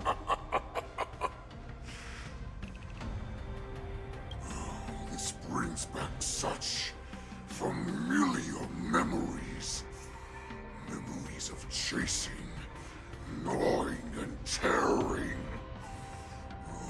They're back. They're back. They've all come back. Rip and tear. My lord, we're just one step away from freedom. As we pass through the gate, no one will be able to stop us. So this hostage is useless now. Kill him, Moktok. He's getting away. Do something, Jiao Zhou. It's just like The old days, you useless loser. Just do something! Maybe this Yao Qing messenger can strike a deal in exchange for his life. He can use his status to help us escape from the Xianzhou. What do you think, Mr. Jiaozhou?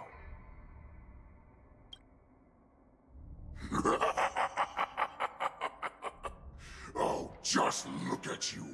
Fallen so low during my absence. You're even negotiating with livestock. As far as I recall, no one from the Yao Qing would ever consider a deal with Duran's offspring. I've got to make this beast stay here, whether it's for the sake of Fei Xiao or the Yao Qing. Deal. I certainly have more value alive. My identity, my knowledge of the Xianzhou, and my understanding of many things that your minions have no knowledge of. They'll all be valuable. Lowly beast. Muster up that pitiful tongue of yours and plead for what remains of your life. Speak up. I'm afraid you're unaware. The woman who defeated you, Jing Liu, she has recently returned to the Luofu. Oh no. Your opportunity for revenge is right in front of you.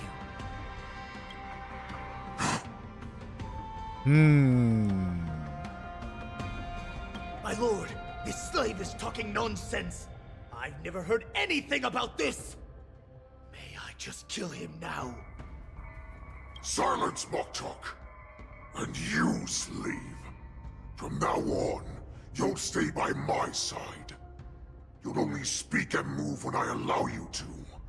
Otherwise, I'll dismember you from head to tail, inch by inch. Got it?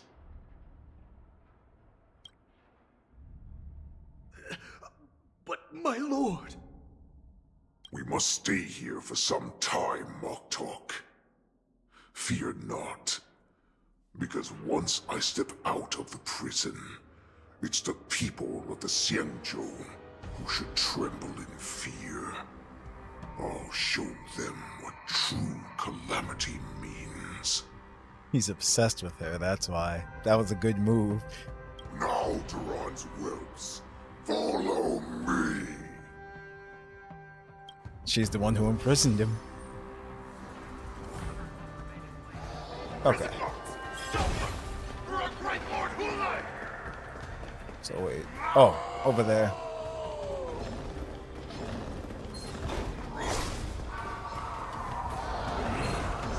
Prisoners must remain in place and obey the guard. Those who fail to comply will face severe punishment, serving as...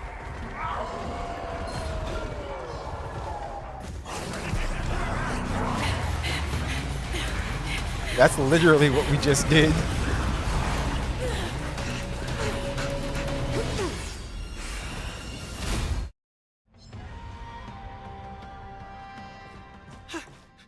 Report! After we lost contact with the shackling prison, we received a message from a Psycrane. The prisoners have revolted, and the criminal Hule is nowhere to be found! What about the Yao Qing messengers? And the Nameless? No news at the moment. We're trying to restore contact with the shackling prison as soon as possible. I see. You're dismissed. General Jing Yuan, General Huayan. It's just as we suspected. The rise of the Ambrosial Arbor was not the end of things, but the beginning. The hand of the Ruined Legion has already sown the seeds of destruction. From this moment on, the Xianzhou Alliance will face an even greater challenge, from both the abominations of abundance and the destruction itself. If this is what they want, I'm always up for a challenge.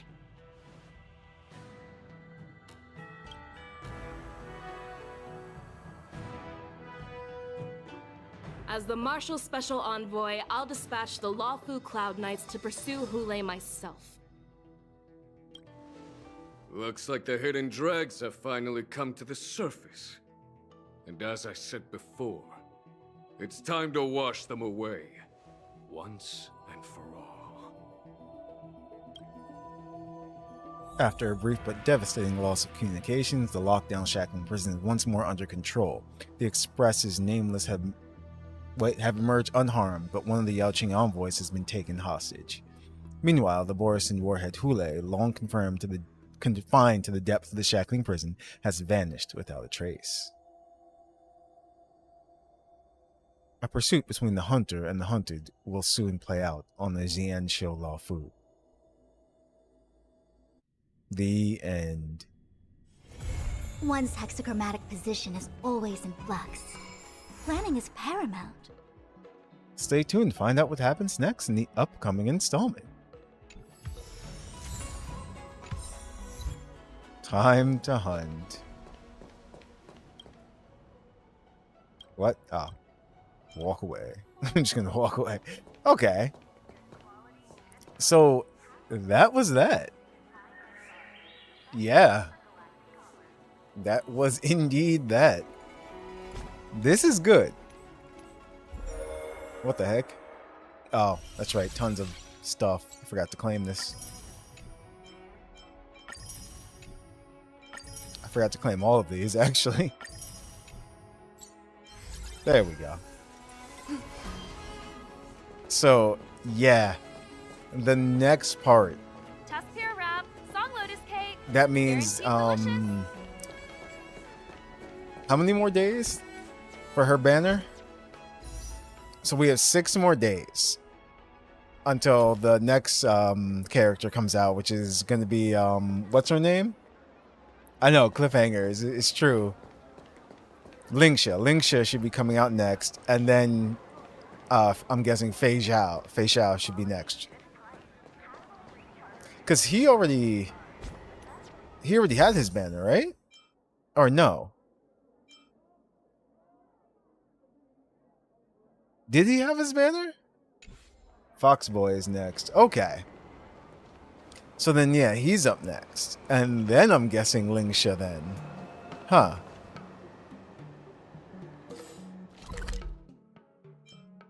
Alright. I love how we can warp to the to the parlor car. Even though they're, like, technically not here anymore.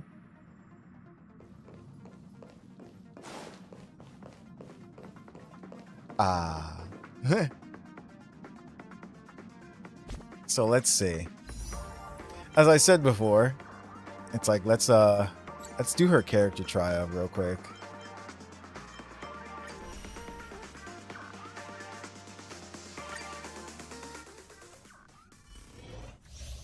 Yunli. Automatically trigger a blast counter when the attack possesses a powerful counter ability that can be activated manually. Intercepting sword technique. I just wanted to see her swing. Let's go.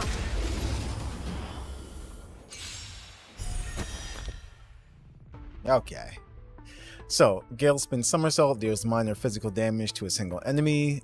Bladeborn Quake restores its unit's HP and deals minor physical damage to a single enemy and adjacent targets.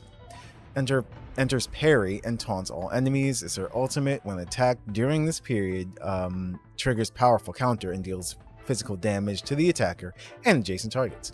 Then deals minor physical damage to a single enemy that bounces 6 times. If no counter is triggered during the parry state, deals physical damage to a random enemy target and adjacent target when parry ends. Flash Forge. When Yunli gets attacked by an enemy target, additionally regenerates energy and immediately launches a counter against the attacker and adjacent targets. And then this unit gains the ward effect lasting for 20 seconds. This is her technique. During this time, upon entering combat by either attacking enemies, like we just did, or receiving an attack, immediately cast Intuit Cull on a random enemy. Descend to earth. And there you go. He's already dead. We're in trouble now. Yeah. Strike. What? The enemy attacks in the next turn. Well, yeah. Melt. That's what I was gonna do anyway. Leap through clouds.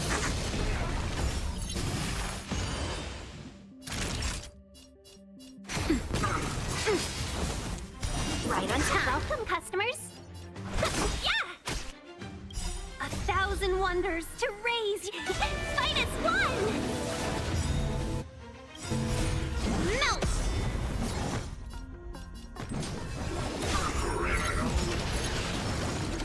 The fish. Minor bullshit. Let's just use everybody's. Just a little something. Think nothing of it. Thank you for your help. Melt! Like she said, melt. Yeah! Severing mountains! Ooh. Naughty child. Nap time. And dead. Yes, you! Oh, he survived. Within the self, strike! Yeah. I mean, she's, yeah, self-explanatory and, like, easy enough to get down. Pretty much, if you have her and a healer on your team, that's it. Like, that's pretty much it. That's all you really need. And the other two is just whoever you want. But yeah. It's like I like her, but I don't need her. Plus, you know, I'm just gonna say for Fei Xiao and possibly Lingxia. It's like, but she is a great character. But this is gonna be interesting. We know for a fact that he's gonna be the next like big weekly boss or something. I already forgot his name. The big wolf guy. Beowulf? No, what was his name? Hule. There we go. Yeah, Hule is going to be the next, like, big bad of the next part of the story. Nice. And we're going to have quite the interesting story to tell, Himiko and Welt when we meet back up with them. It's like, yeah, so we kind of went to war again on the Lawfu. I think we should stay away from there for a while. And who knows, are we actually going to deal with Fantilia once and for all this time? Like, are we going to find some way to actually get rid of her? Or is that going to be a whole, like, arc and plot point where we have to get rid of her in a certain way because of the type of being that she is? Who knows? Find out next time on Star Rail Adventures. But yeah, it's like this part of the story I'm really digging right now. This is cool, and I'm looking forward to the next part. But all right, everyone, no way she's the Lord Ravager. There's no way that happens before we deal. Oh, deal with abundance.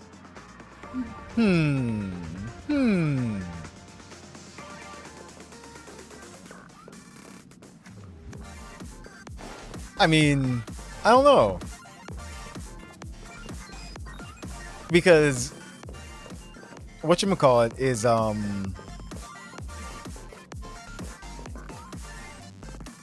yeah, that's kind of true. We're not fighting the Aeons, actually. That's why it's how you said it when you said abundance. I'm just like, wait, we're not actually fighting the Aeons. So yeah, we would definitely have to, like, it would be like, you know, the main boss that we fight of the abundance, and then we'd have to deal with her. But she's also destruction as well too. She's using both paths, so even then it might still be a while.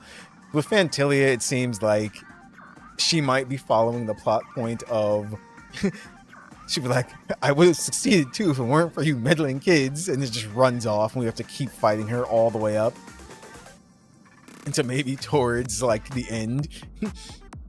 They could do something like that. But yeah, this is her like MO. She just goes around literally causing chaos on different planets, and she's destroyed planets before already.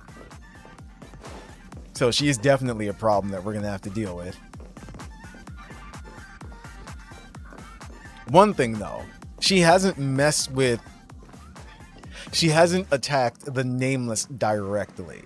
We've been involved in the situations, but she's never come and attacked us directly. So that's probably when we're gonna have to deal with her, is when she does that.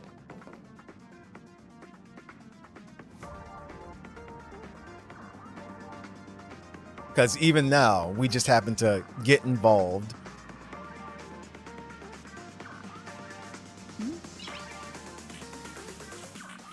And also, oh yeah, and March 7th now has a new form. That's the other thing that happened. They never went back to March 7th, the Yanqing and Yunli as well too. So I'm guessing they're going to be involved a little bit more in the next part of it as well, because they know what's going on. Or, yeah, no, they do. They pretty much figured it out. But they don't know how much has actually happened already since they're not in the prison. It's like, so. It's like, what? It's like, that's interesting. It's the side event? Do the side event?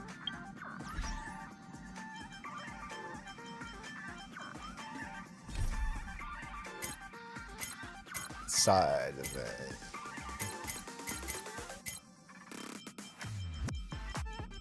Where is it? Not companion.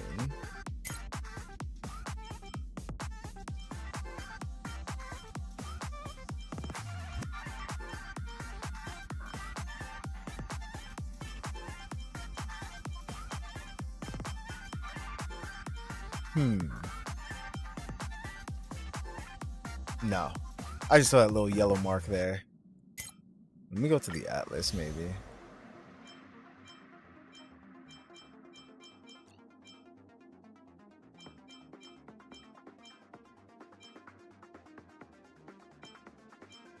I'm guessing it's this one, Saga of the Primeval Blade.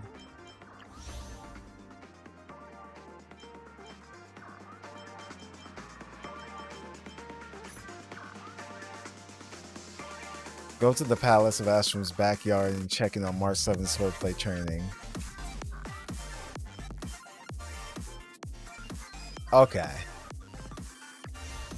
I see it here. So, it looks like that's going to take a little while. Probably as long as this did too. So, I can save that for another stream. It's like, yeah.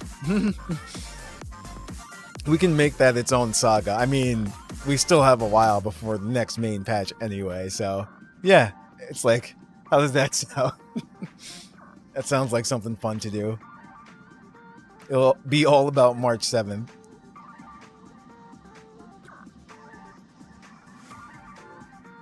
But yeah, with that said, it's like, I'm gonna end this here, guys. I am looking forward to the next main part of this story as well too. And to see March 7th's growth as a sword master. But alright guys, I hope you enjoyed. I did. Until next time, Nova out. Have a good night everyone.